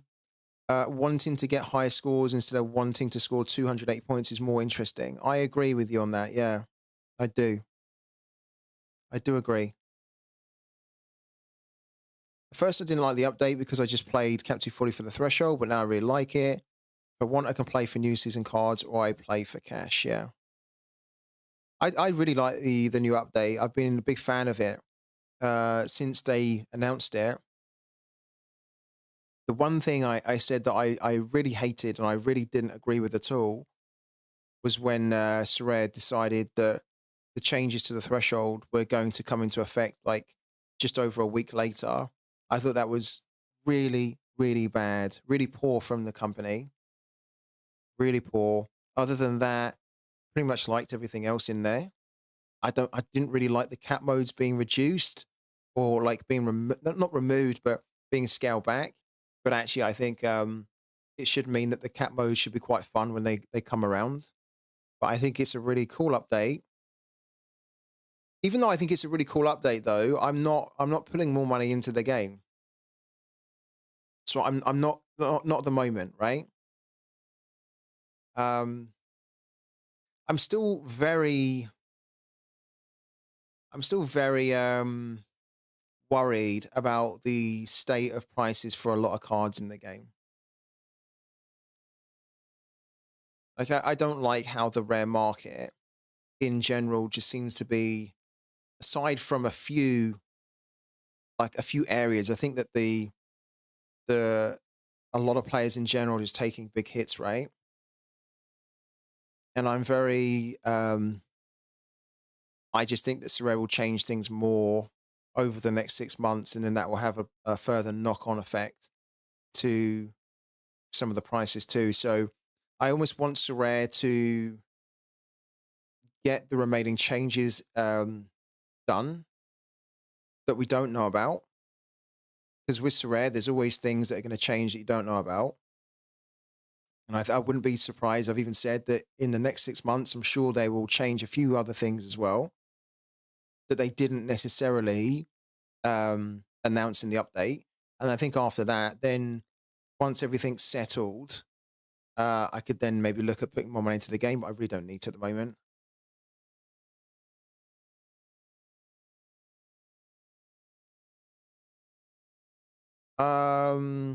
I still think cards like my Bochum collection will just be useless with the new update. Well, the Bochum collection you'll be able to compete in the Bundesliga in season, right? So they won't technically be useless because you'll be able to play the numbers game with them. So you'll have to hope that they do well in one game week, 1 or 2 game weeks, and then your Bochum team's going to do great. But I get what you're saying is that your Bochum collection now, they're not going to be that great anymore in the cap modes because the cap modes are going or they're being reduced, right? They're being scaled back.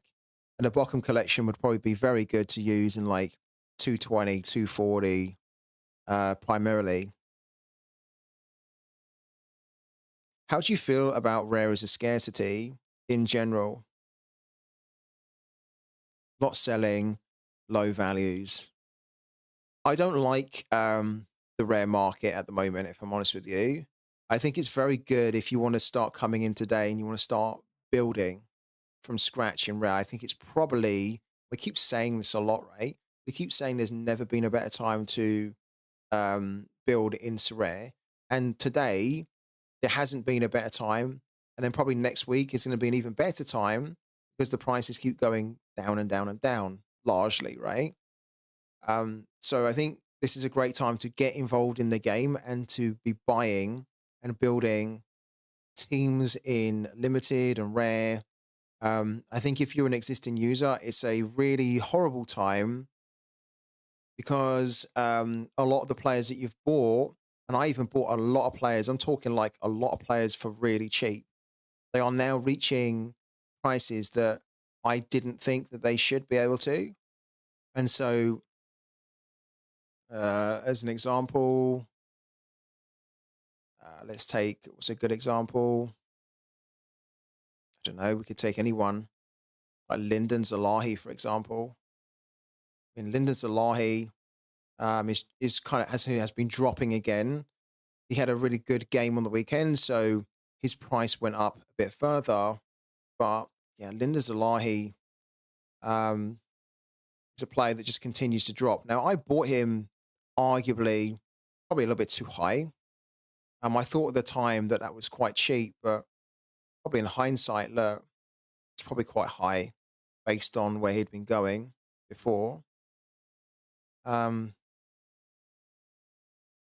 but this is a player that I think probably should be maintaining a little bit more value than what he has at the moment.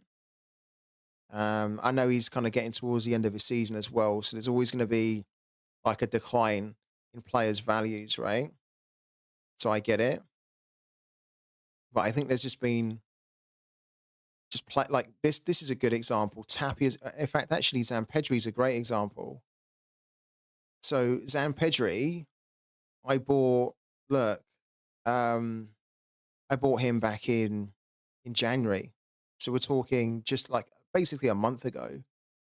I bought him for £35, which at the time he was selling for a lot higher than that in most cases, right? So I actually thought I got him for a good deal on the auctions market. His price has just completely fallen off a cliff. A day ago, he was selling for £14. His season is just about to start. So his season is starting this weekend. And rather than his price being quite good, like he's really low. And this really worries me about Rare, as in like, why is that player so low now? His auction was £15. He's just at the start of his season.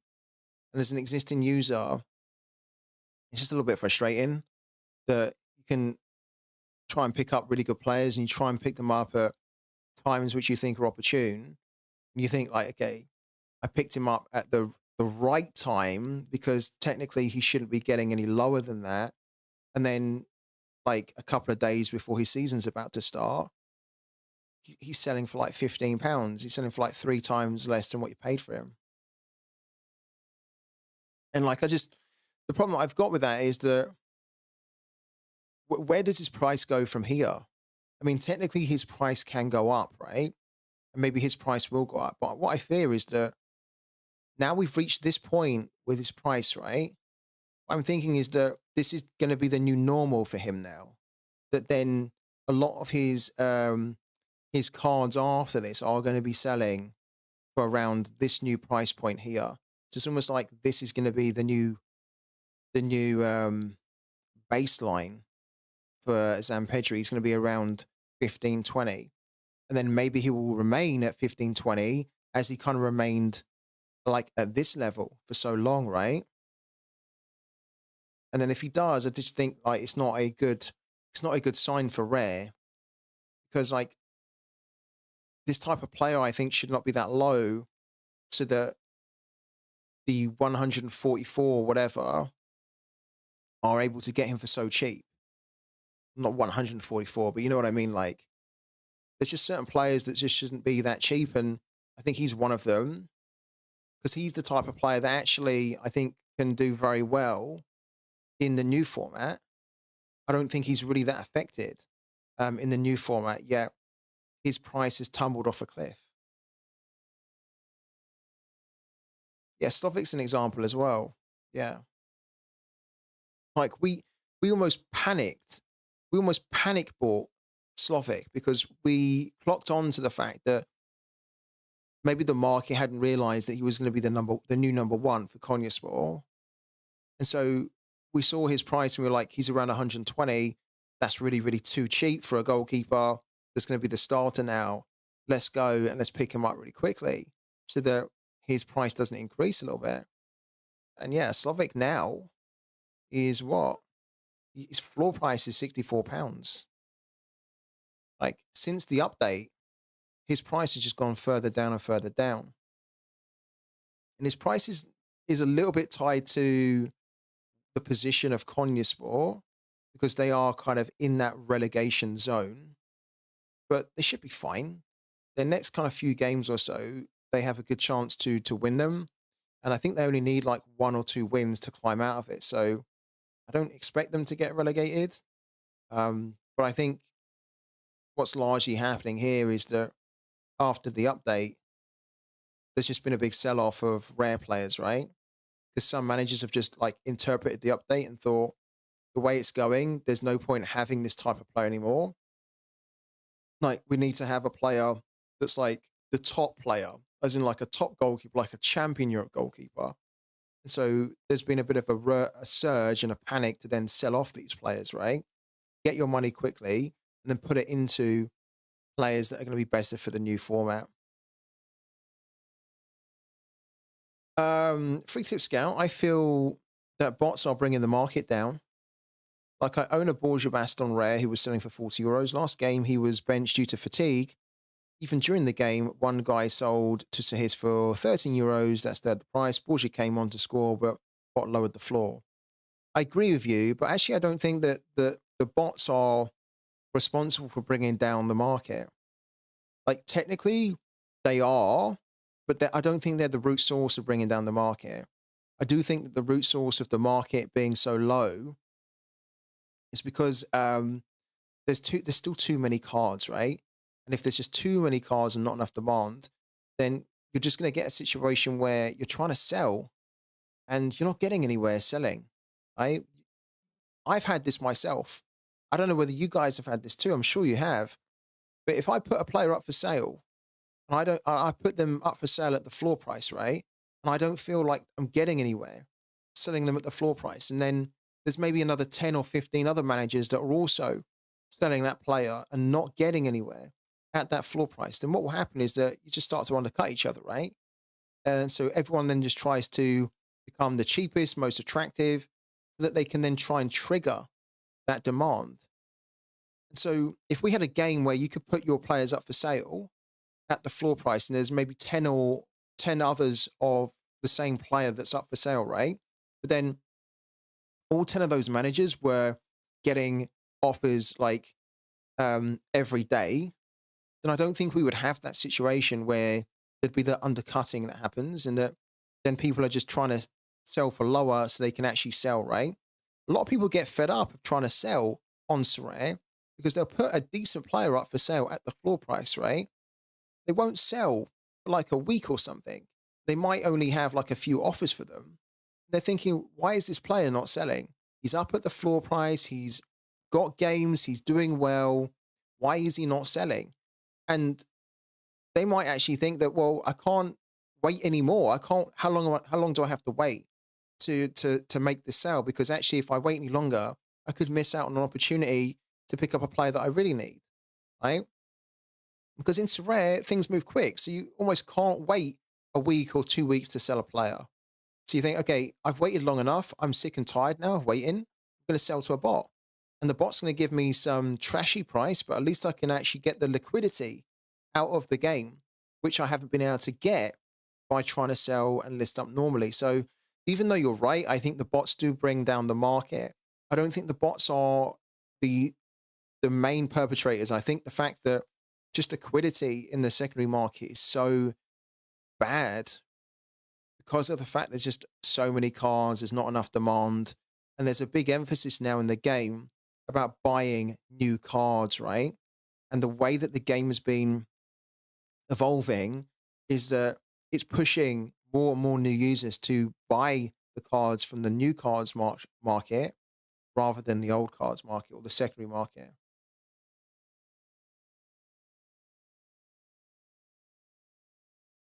Yeah, they do. That's right. Yeah. But the thing is, though, FBO is that if the bots weren't there to provide an easy escape to sell at whatever price, then how would you sell your card? Do you know what I mean? Like, how would you sell it? Because we know, having played SORARE for so long, that you can get your card up for sale and you can't get anywhere with it. You can sell your cards, right? But you can't sell your cards as easily as you might think or as you might hope. And so if the bots weren't there, then I actually think that the market would be in a lot worse position. I actually think that the market would have crashed quite severely if the bots were not there. So I think the bots are propping up the market. That's my opinion. I really do.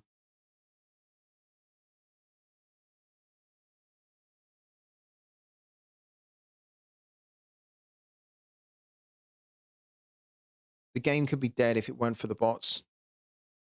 Yeah, I think I don't want to say that, but I feel like yeah, the game would be in a really difficult position if people could not get any of their money out of the cards that they bought. Because I think like if you're a new manager to Sorare, just imagine this, right? You're a new manager to Sorare. You join today. You put £200 into the game. You buy some players that you think are going to be good. You put them into your lineups. You give them a couple of weeks or whatever, and you think, this isn't quite working. I think I want to mix my team up. I made maybe a few mistakes there because I'm new, and I thought that player was going to be really good. They are kind of, but they're not quite got the level of scoring. So I want to sell that player. Then they put that player up for sale, and after a week, they don't get anywhere. They relist the card after another week. They don't get anywhere. And there's not even any bots that they could sell to, right? That scenario. I think a lot of new managers would start to think, can I really sell my cards on Sorare, or is it just a case where I just put more money into the game? There's a market there, but it's kind of like a false market because you can, but you can't, And potentially a lot of managers would, because the trading's quite fun to do, right?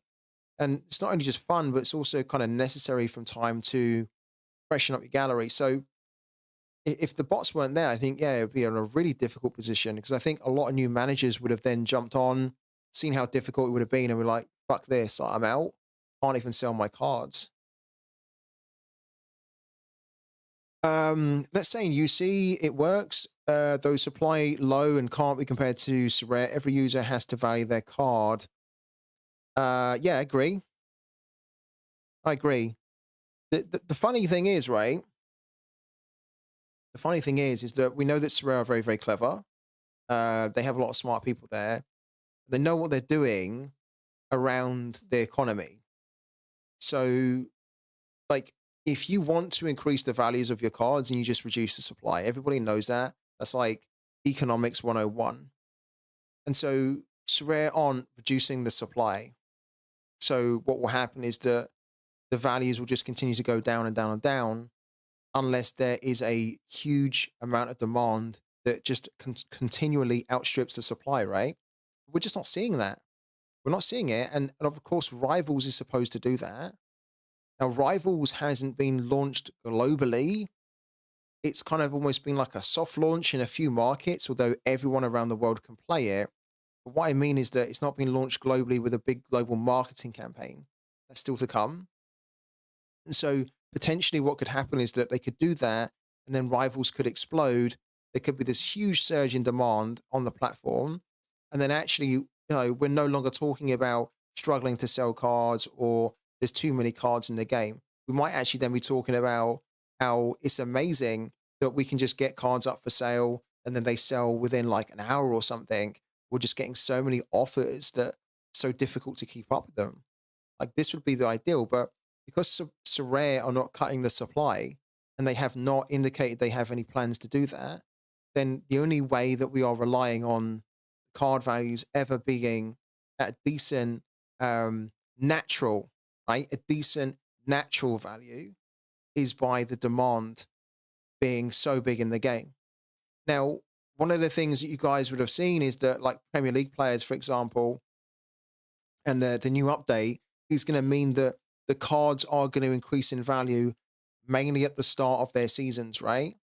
And that because there's going to be more of a demand for those in-season cards, those in-season cards are going to have higher value. That's kind of like quite a smart way to artificially like raise the prices of the cards, right? Because it is, right? They're kind of creating a demand for specific types of cards, right?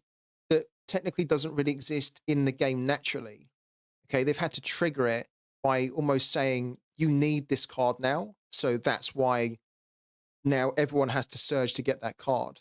But if they didn't do that, then at the moment, those Premier League players were, those Premier League cards, those Champion Europe cards would be crashing in the same way. Do you know POV? He's scoring so good recently for me. Which POV? Because there's two POVs in the game. They're both brothers as well. There's Ezekiel and then there's Gonzalo. I fucked my... oh, so you mean Gonzalo. Yeah, Gonzalo's very good. He's a good player. I fucked my rare gala lineup, put Nelson in and forgot he got sent off. Oh no. That is a rest in peace then. That's that game week done. Oh no. Damn. Okay.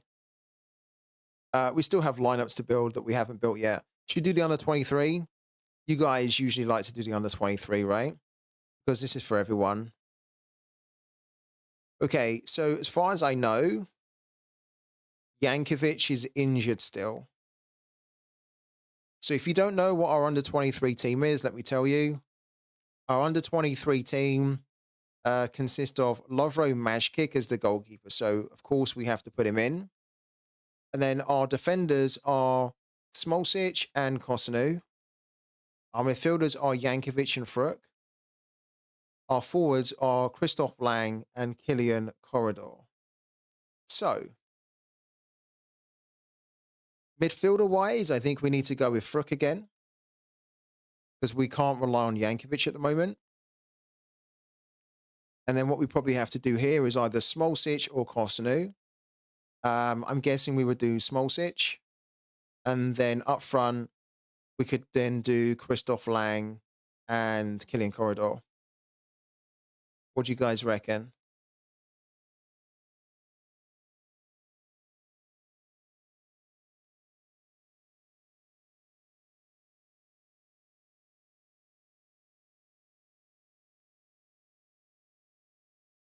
Does this look like a good under 23 team, guys, for the weekend?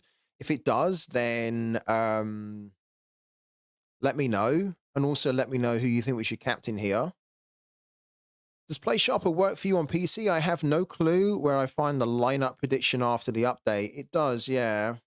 But they've removed it. They've removed what you are looking for, I think.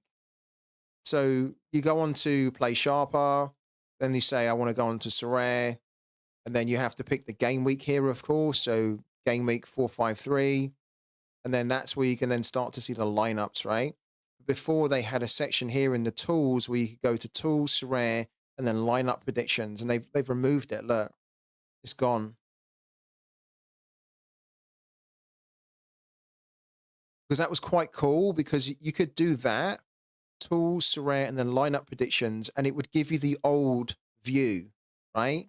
That's probably why they removed it, is because they didn't want people to be using the old view. They want people to be using the new view that they obviously spent a lot of time, effort, and money to implement into the on the platform. So I think that's why they removed it. Because I was just basically going onto it and doing tools, Sorare, lineup predictions, and it was giving me the old view. I loved it rather than this new view. Yeah, I'm not a big fan of it either. I kind of like that they are trying to do it as a as a live kind of update, a live app, live scoring app thing. But there's parts to it that I don't like. So when you click on this, for example, the comments here is a little bit better. The comments used to bleed into this here, but I think I do prefer the old update, because the thing here is that they've kind of almost squeezed everything up, haven't they? Yeah, they've made it so it's very good on. It's like responsive on mobile and PC now.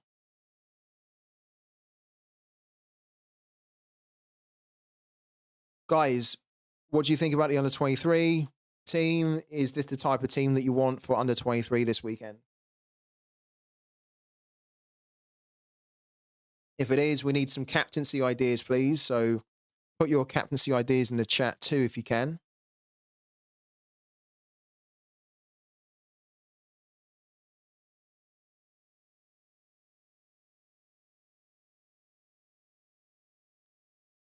Whoever that defender is. You mean this guy here? Smolcic.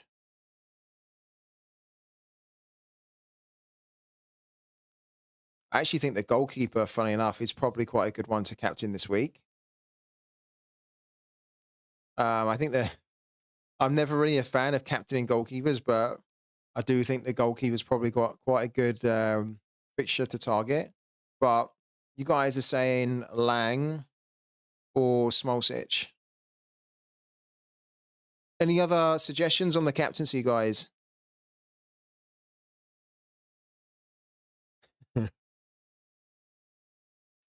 You genuinely think your Luton stack is winning Champion Europe, do you, Jordan? Who's your Champion Europe team? How are we doing on Starknet as well? The 1,924. Okay, so we still got a way to go.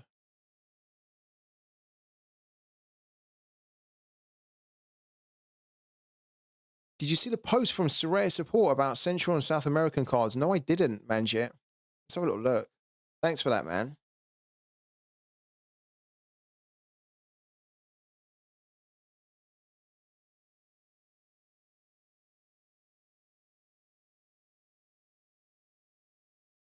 Okay. Let's have a little look at this then.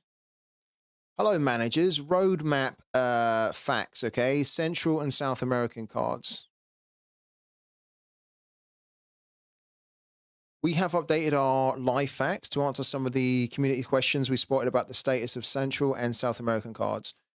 When does an in-season card turn into a classic season card? Well, when the new season cards are minted, no? An in-season card turns into a classic season card when the league's new season starts, yeah? Okay, that's true, yeah. And then here, the league refers to the initial league the player is designated with on the card. Okay, ooh, fair enough. What will happen with River Plate and Palmeiras cards launched late in the season? Yeah, because they only just really got released, didn't they? River Plate and Palmeiras cards launched last season follow the rules stated above. The Argentinian cards are now considered classic season cards as the 2024 season has already started. The same will happen to the Brazilian cards on April 14th when the 2024 season starts.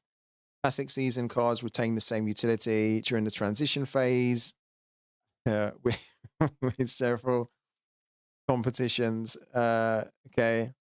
The in-season Argentinian and Brazilian cards will soon be available. Okay.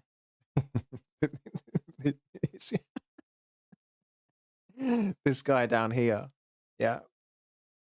How does the in-season classic season status work for the Mexican cards?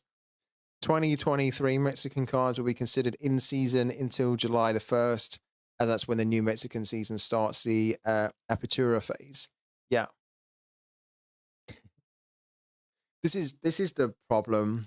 It's not the problem, but this is the thing to always keep in mind is that, and this is why they probably need to change well, I wanted them to change the season bonus, but they probably won't ever look at that now because the in-season cards are in season when the new season starts.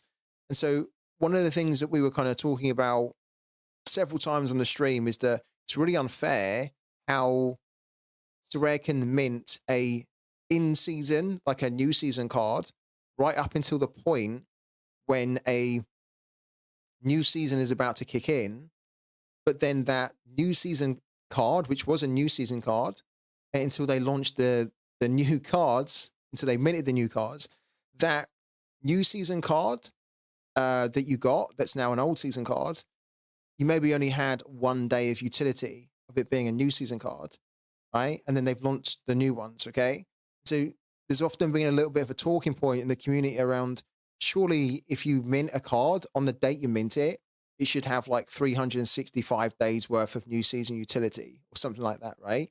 Irregardless of whether the new season starts the next day, if you minted it the day before, then it should come with like 365 days, like a year's worth of utility or X amount of times worth of utility. And it's never been like that, but there's always been calls for it to be a little bit like that. But in the new format now, that's definitely dead and buried because they want to make sure that when the new season starts, that basically the cards for that season will then have the new season utility, so that then you have to go and buy them, right? Because if you think about it, if they turned it into what I just suggested, where you get 365 days worth of utility, then you won't be interested in buying the absolutely brand new season card for the 24-25 season if you bought an old season card one day before the new season starts, right? So that's why that's probably never going to happen anymore. But in this situation here, this is just something that, unfortunately, this is just the way it's always been in the game. And so anyone who's been playing Sorare for a while would have known when they were minting River Plate and Palmeiras cards, they would have known that there was almost no point in buying them, because obviously the Brazilian and the Argentinian leagues would have started not soon after, and then Sorare are going to start to mint new cards for those as well. It sucks if you didn't know that. And it sucks as well if you've got these cards and you're thinking, okay, I only just bought them, so they should be good for the new season. They're not. They're going to be old season cards. Yeah. Yeah. So that also means that MLS cards won't be in season. No, they won't. Yeah. This is what we were talking about. So this is why where's he gone? Uga was saying he's buying MLS cards. And I said to him, like, why are you buying MLS cards now? Because if you're buying MLS cards now, even like if we go on the auctions market, let's do it. Just so we can, just in case it's not clear to anyone or everyone, let me show you what I mean, okay? We go into the market. Where's the market? We go into the market, okay? Go into the auctions here. Okay, and then we filter by MLS, right? Oh, there's no MLS at the moment. Okay, so they've stopped doing an MLS. That's great, right? There's no MLS at the moment, which means that the MLS cards are coming, okay? If they were still minting MLS cards, then what it would mean is that if they were doing them, and they're not doing them, but if they were still minting MLS cards on the market, then you wouldn't want to be buying those cards because they are in season now, but they're going to be classic season cards in about a week's time. In fact, to be honest with you, I actually wouldn't be surprised if, with the MLS starting this weekend, I actually wouldn't be surprised if Sorare just announced, like, soon, like this week, that there's going to be an in-season competition which starts this weekend, and that they then start to mint the new season cards for it. Yeah. Did you think that your Seattle stack would be in season, Nico?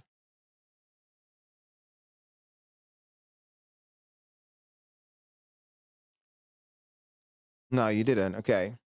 Because if you have like a Seattle stack now, that's fine. But what it means is that then when the new season cards are released, right, which will probably be in a few weeks' time, if not sooner, you'll be able to use your cards, right, in the classic competitions, and then be able to use one of them in the in-season. If you really bought your Seattle stack and you were hoping that you could use your Seattle stack to compete for cash, then you won't really be able to, because you won't have enough of the in-season cards, right? They're going to be off-season cards very, very soon. They probably will. Yeah, the new auctions are going to be really expensive. Yeah, really, really expensive. Yeah, they are. They're going to launch an MLS in-season tournament. 100%. Yeah, this is what I'm saying. Is that if you think about it, the MLS they've already mentioned it. Where did they mention it? They mentioned it on the blog. No, let's go back to the blog. Go onto the blog here. And then they kind of mentioned it in, I think it was over here. Didn't they talk about how there's going to be an MLS? Here we go. No, not that one.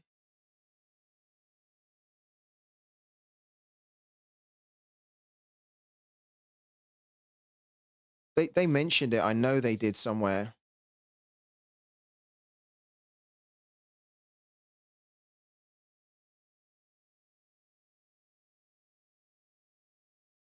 Oh, it's typical that I can't find it. Let's type in MLS here. Is it on this blog or is it on the next one? Might be on the next one.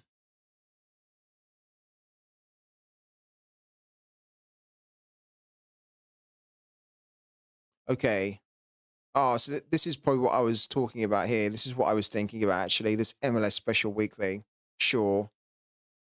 But I'm actually with Uga. I'm actually with Uga. No, that's not the one I was thinking about. That's not the one I was looking at. Because if we go back to this one here, this is not talking about an MLS. Let's go back. Where is it?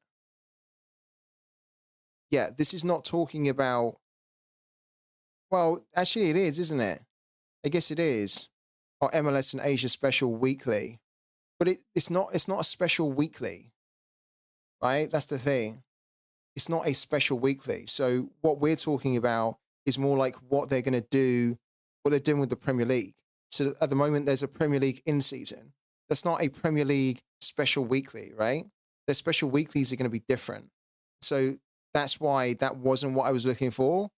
I was thinking that on the blog, they had mentioned actually specifically an MLS in-season tournament, but it doesn't look like they have.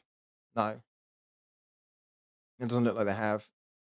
Yeah, it's okay. It's all right, man. But I think what Uga's saying is that I actually probably agree with it.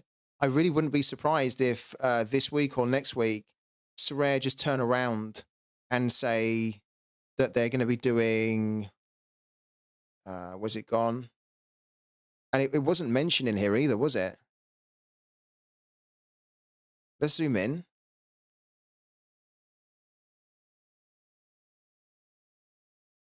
Yeah, look. So there's no mention here at the moment. Look, they talked about this in-season Premier League competition. And then there is no mention, apart from here, the introduction of in-season and classic season formats, right? So technically, based on what they're saying here, is that we shouldn't be getting an MLS in-season until the end of March, right? Technically. Maybe that's actually going to be the case, right? Because they might want to spend like a month minting the new season cards so that everyone has enough opportunities to buy them. If they were just going to announce it like this week, then you won't have enough people being able to compete in the in-season because there's just not going to be enough time for them to pick up the cards, right? So maybe they do need to do that, where they announce this week, for example, that you can now start buying the new MLS cards.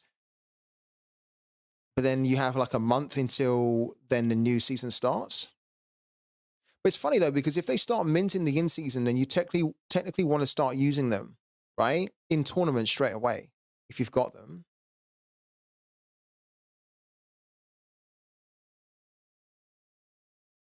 What does everyone think they're going to do here, actually? That's probably a good question for the chat.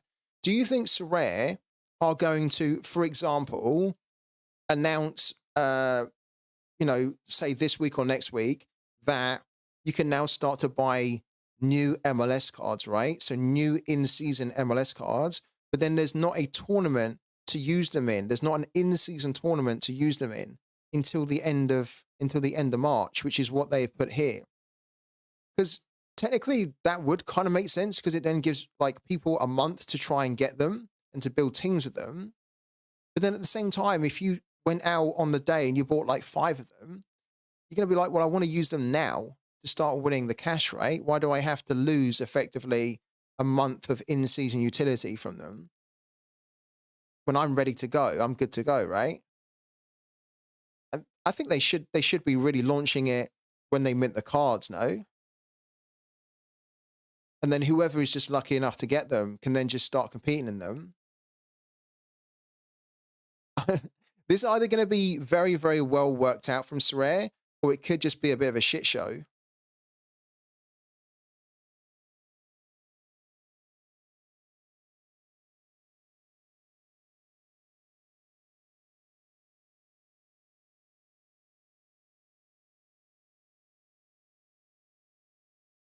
You're in 31st position on Starknet. What's the price of the Starknet token at the moment?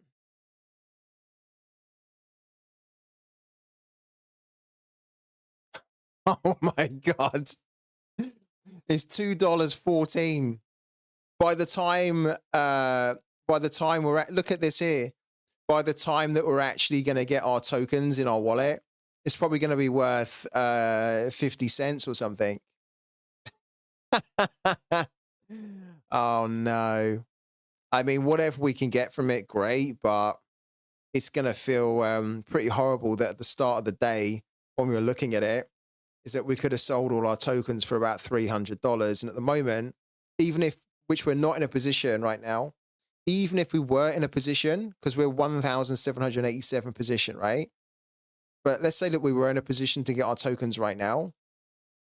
If we wanted to sell them, we'd already be selling them for $100 less. Oh, God. It's on its way down, isn't it? It's going to zero soon. It is, isn't it? Soon we'll have tokens that won't have any value whatsoever. And we would have gone through this whole process and this headache of trying to work it out for nothing. How can we sell them? You can sell them, I think, in your wallet, in the Starknet wallet. Hopefully. I think you can. The guys in the chat said that you can sell them that way. Yeah. I mean, we can't complain too much, can we? Because it's like, well, it's money that we're getting for free, basically. So always going to take free money. And we haven't done anything to receive it. We were just basically part of Sorare during the time that this was illegible. But look, you can see it's going down almost every second. So even if we got like, I don't know, $20 from it, great. It's, you know, it's $20 that we weren't expecting to get, but it is still going to feel a little bit painful that, you know, we could have had $300 from tokens that were $20 value. We have to see.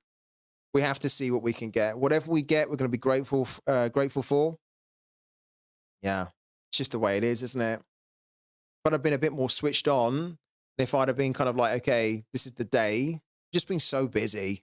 I've been so busy the last few days that I haven't even had a chance to do this until we've done it on the stream. And that's just unfortunate. Because technically what I should have really done is I should have, you know, at the time when they announced the blog about it, when they released it, I should have immediately gone on, claimed, set my wallet up. And so that then on today, I was ready to just kind of like, yeah, go, like claim my tokens and start selling them. But yeah, life takes over, doesn't it? Sell the tokens to a bot. Drop Sir a message and say, how much will you give me for 111.1 Stark tokens?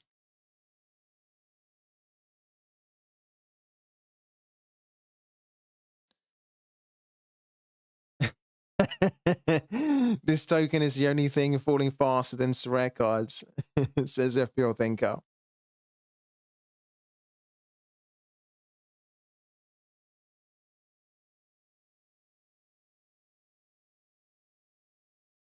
Thanks, Scuzz TV.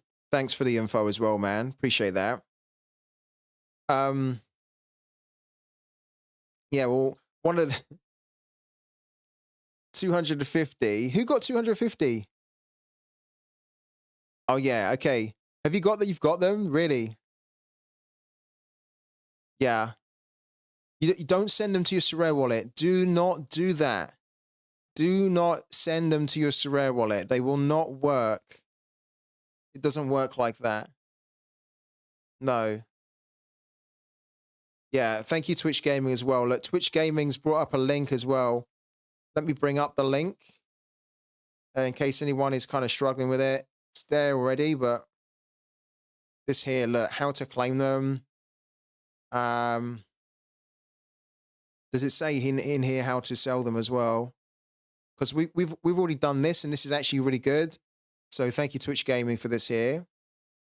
Yeah, because we kind of got stuck on this bit, didn't we?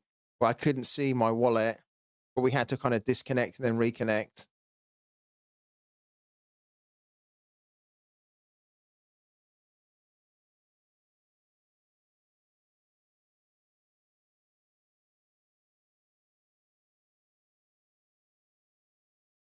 It may take several hours. Yeah, no shit. It's taking a long time. Click share. Da, da, da, that's fine.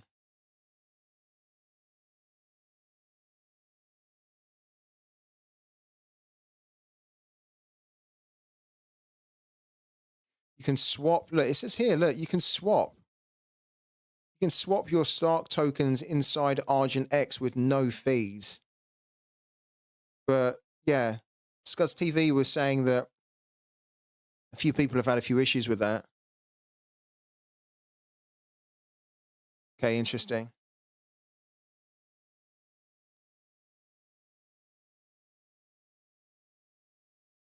You can swap it. Apparently, you can swap it in the wallet.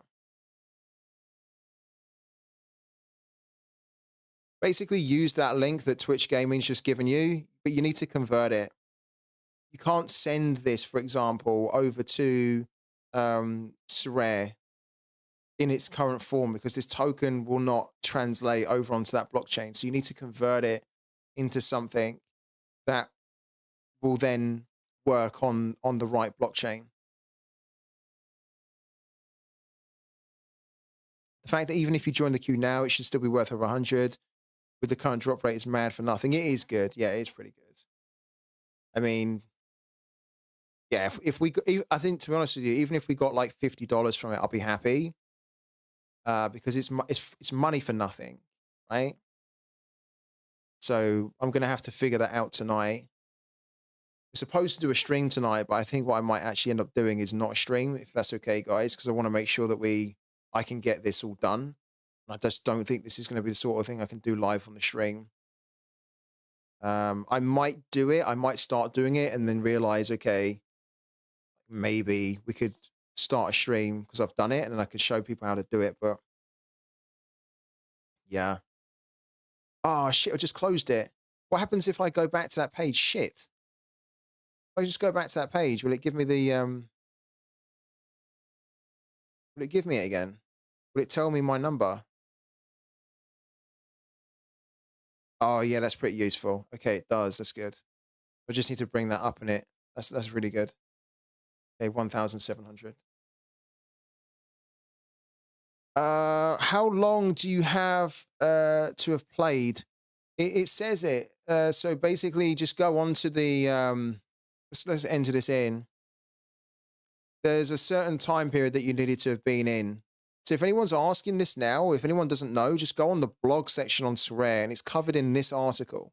Everything you need is covered in this article here. It tells you the time frame. Look, July the 26th, 2021, and June the 1st, 2022. Everything you need is like here. I know. You could probably sense the panic in my voice when I closed it. I thought, oh shit, like, does that mean it's resetting it? Am I telling the system that, like, I want to leave the queue?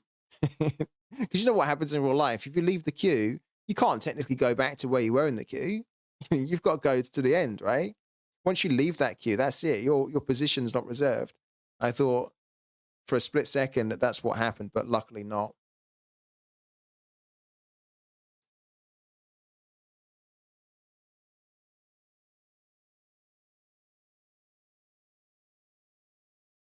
We haven't really done any of our lineups actually so far today.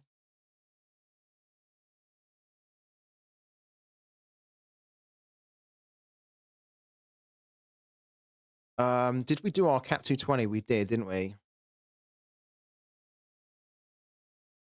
I kind of hate that I'm putting Morales in here because he doesn't really deserve to be in the lineup based on his current scoring, but he's like a Claudio Bravo type player where the moment you take him out is the moment he's going to hit 100.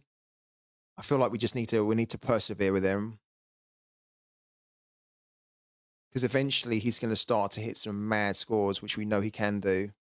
He's just not been doing at the moment.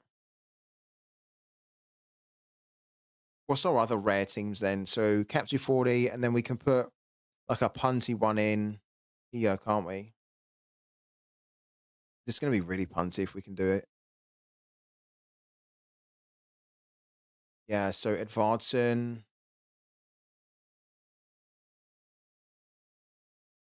We've also got Laurent. We've got Tapia. So maybe we do Tapia. Then Kadri. Don't really like that we don't have Kadri in a proper team. Seems like such a waste to play Kadri in here.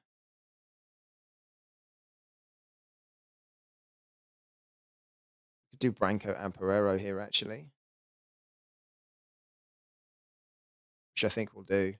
Then we're not playing Advancing. We don't technically need to play Advancing this weekend. There we go.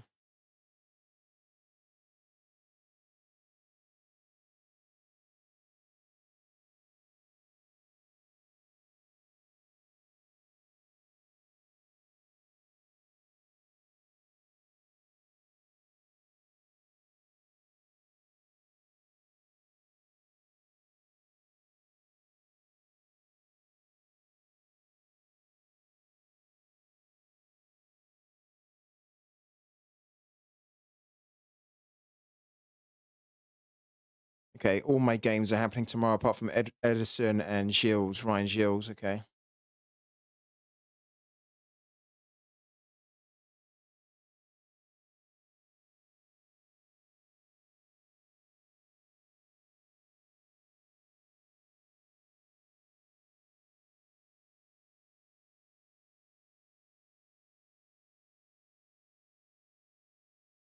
When do we reckon, guys, that the new MLS cards are going to be released?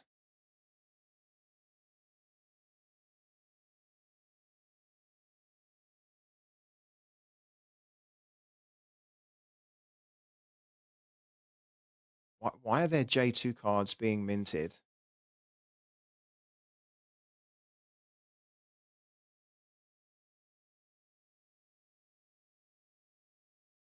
All right, okay.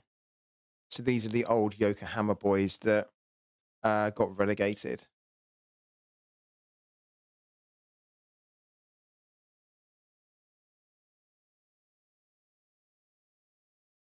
I mean, it's kind of crappy, really, that they're minting them, but I also get it with the collection. Having a collection bonus in the game almost gives Sorare free license to mint these cards now, even though, look, they're actually selling cards which have no scoring in the game. But there will be some people out there that will want them for the collection.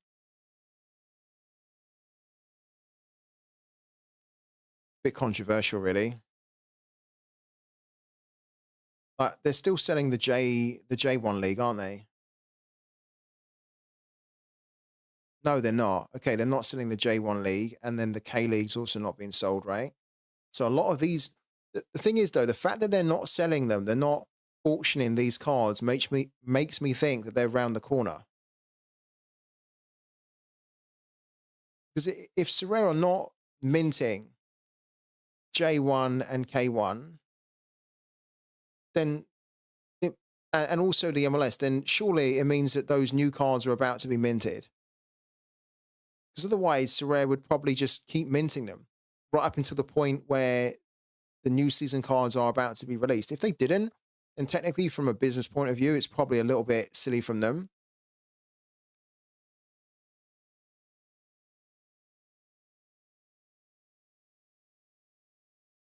How long did it take last time after they stopped minting the old season cards? Like 1 or 2 weeks. I think they stopped minting the old cards, right?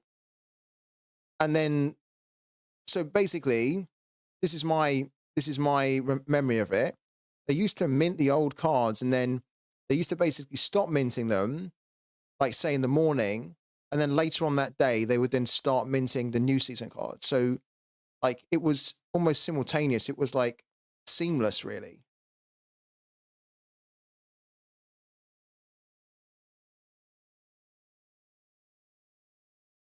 So that's why I'm a bit like, wow, they've stopped minting them, but they're not minting the new cards. So at the moment, there's no, there's no cards at all that are being minted for those leagues.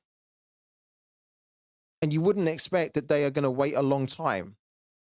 Because if you think about it, right, they're not making any money from those leagues right now. So you don't want to, if you're in Sorare's position, you don't want to wait like a week and 2 weeks where you're not selling any of those cards for those leagues when you technically could. which makes me think that it must be round the corner. I'm surprised that we haven't heard anything today on it. Hello to Calfa as well, man. How's it going? Did I already pick a strategy moving forward, especially for later this year? There's no new strategy at all. I haven't needed to have changed anything in my gallery. It's the same. The only thing that I need to do for the new season is I need to probably try and build a champion Europe team and ideally a Premier League team in rare, which I'm not going to do now, of course, because there's no point. The season's nearly at an end. But in terms of my strategy, I don't need to do anything. My strategy remains the same. Threshold hunting, yeah, threshold hunting, but also we've got some players here that I think can compete for card rewards as well. So we're absolutely good, yeah. Don't know if you saw, I finally managed to get an Mbappe, was trying for a week. I did not see at all, Calvert. So Calvert was with your winnings, right? With your winnings, you like, what's your name again, man? Calvert? I thought it was Calvert, but I don't think it is actually, is it? Callum G, there we go. Some of you guys might remember that Calvert, he ended up winning, I think it was. There we go, look at that. We go back to, I think it was the last game week, no? Or was it the game week before? Game week 449, there we go. He ended up coming second in Champion Europe with this monster score, right? And he got a star, and he also got £224, which was incredible. And he was mentioning in the Discord that, you know, he wanted to get an Mbappe, and he said that he finally got one. He picked up the Mbappe. Look at this here. £345 for Mbappe. Wow. It's probably quite good for Mbappe, isn't it?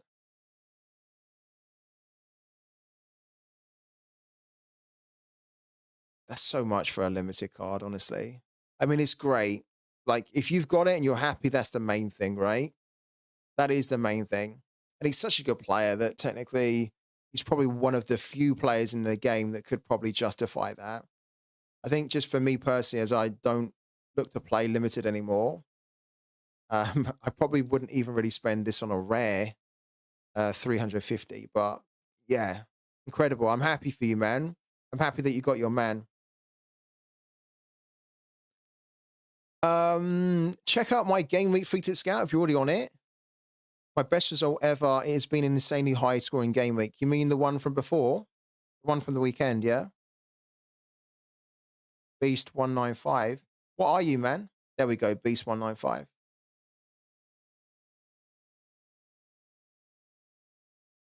Oh, wow. Cap 270, 19th place. Cap 270, 875 for tier 4. And then Cap 240 for the threshold. Oh, look, Carlin's Arcus. Oh, we love this guy, Carlin's Arcus. He's so good. He's also an international for Haiti, if I'm not mistaken. There we go, Haiti. He's such a good player. He was really cheap at one point. I think at one point he was like £2 or £3, no? Yeah, look. Well, maybe not £3, but he was cheap at £5. I thought that was far too cheap for him. So Collins Arcos, was he in there? No. So you have Konstantinos Lefeis in there, Schmidt, Eserich in there, Mertens, and then Inigo Cordoba. What a great team that is. Look at that. Really good. Really good, man. Yeah, everyone's doing very good. Yeah. You're out shining me, guys, which is great to see. You're doing fantastic. This one wasn't too far off either, was it? A bit unlucky with this one.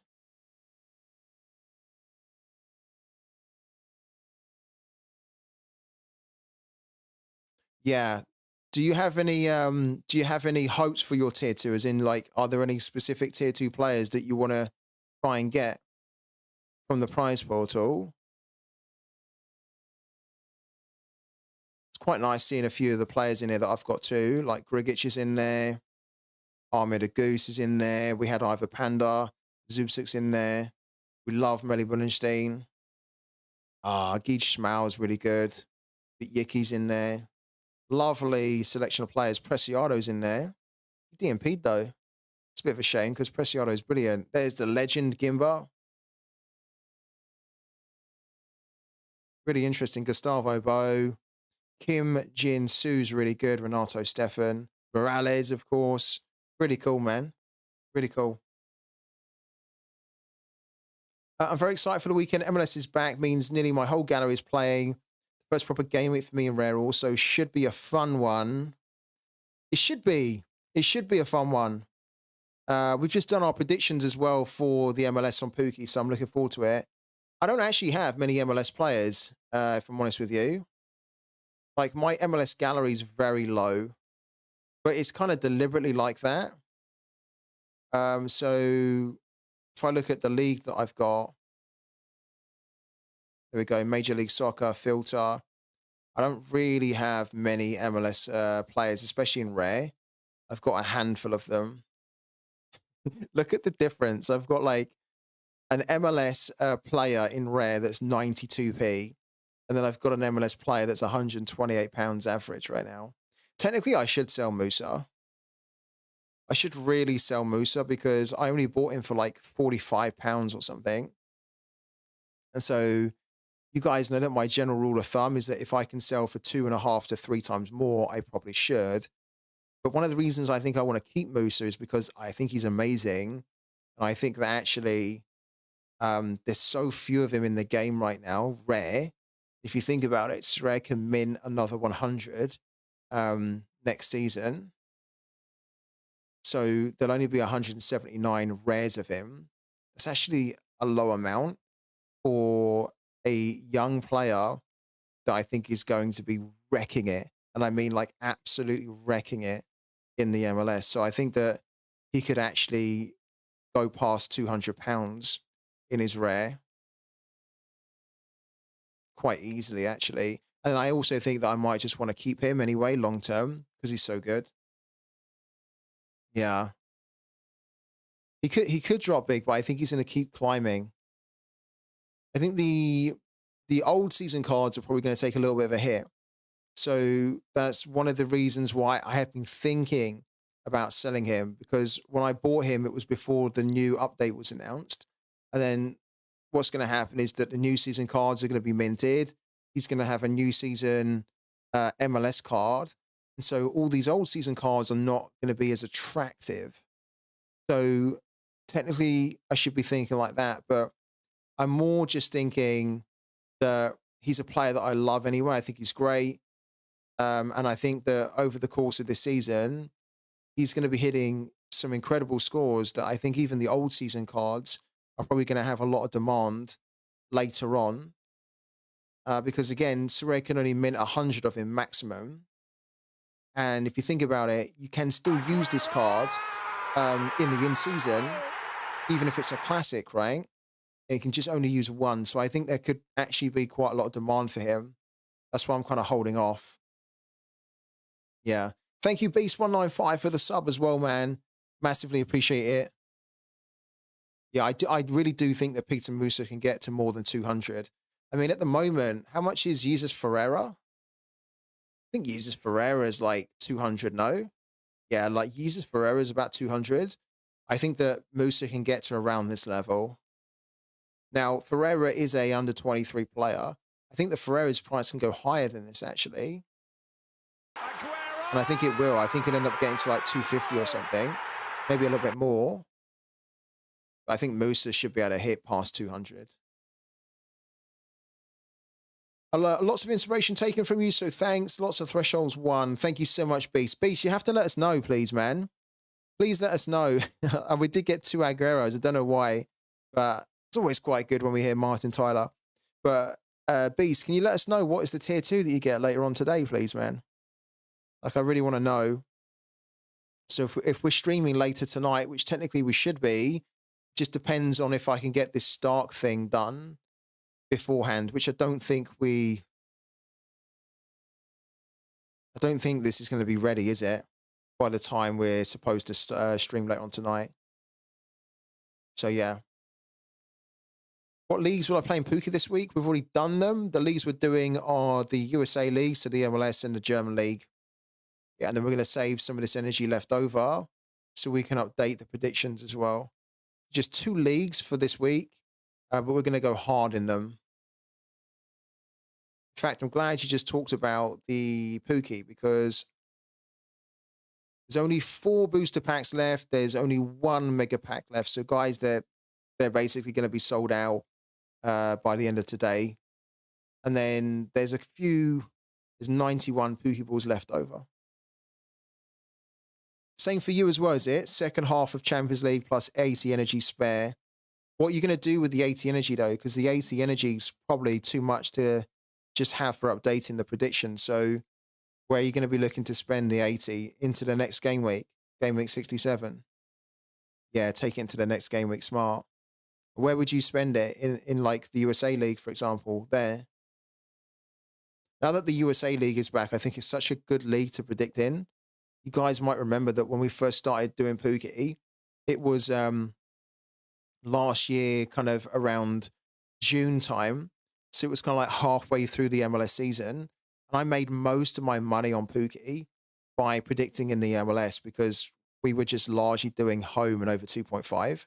And that's largely what happens in the MLS. So it was a nice earner for us. Yeah, 14 games is a lot.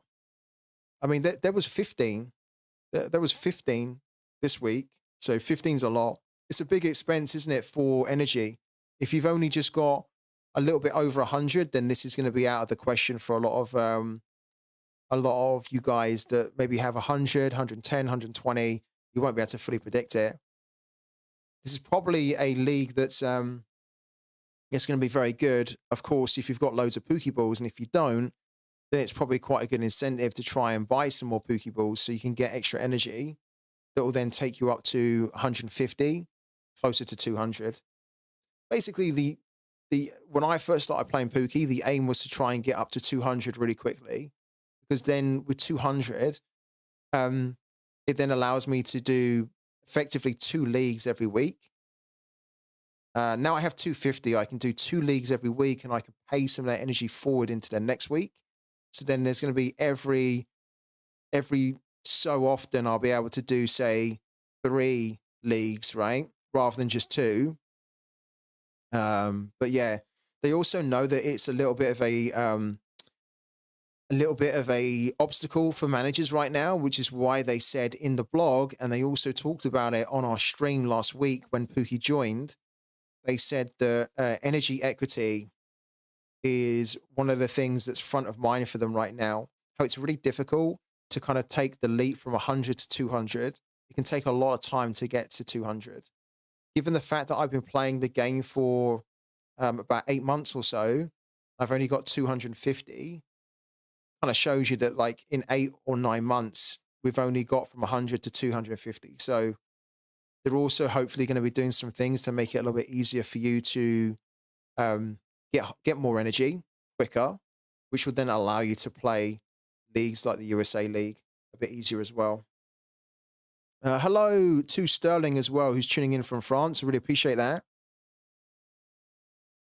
By the way, back to your question, if I got somebody I hope for the tier 2, I don't really know. I didn't really decide on a league I want to play in, probably a Premier League player or one from the other big teams, but I might be looking at selling to grow my balance for trading. Good stuff, man. Please let us know later on, Beast, who you get, whether that be on the stream or if you tag me on Twitter. Either way, please let me know. And congratulations again on an amazing game week for you, man. Really amazing. You smashed it out of the water. You've done way better than what I did. Right, we've been live for over 5 hours now. We need to take a big breather here, so we're going to end the stream. I am going to be back a little bit later, though, for sure. I am going to be back a little bit later. we'll come back later and we'll check how we're getting on with our Stark net provisions. And who knows, maybe in a few hours, we might actually be able to try and do live on the stream, whether we can convert it. But we're going to be back later anyway. We've got some stuff to do. So thank you so much, guys, for all the support today. And yeah, I'll be back at 8 p.m. UK time. So in about 3 hours time, you can catch me here on Twitch and YouTube again. Please do tune in if you can. Always good to talk to you guys. And I want to hear what rewards you got as well tonight. We'll be opening our rewards too. So we have Threshold to open. But I want to hear what you guys got as well. So couple of hours. See you then. Thank you so much, guys. And yeah, enjoy your dinner. Whatever you're going to eat. I'll see you in a few hours, guys. Okay?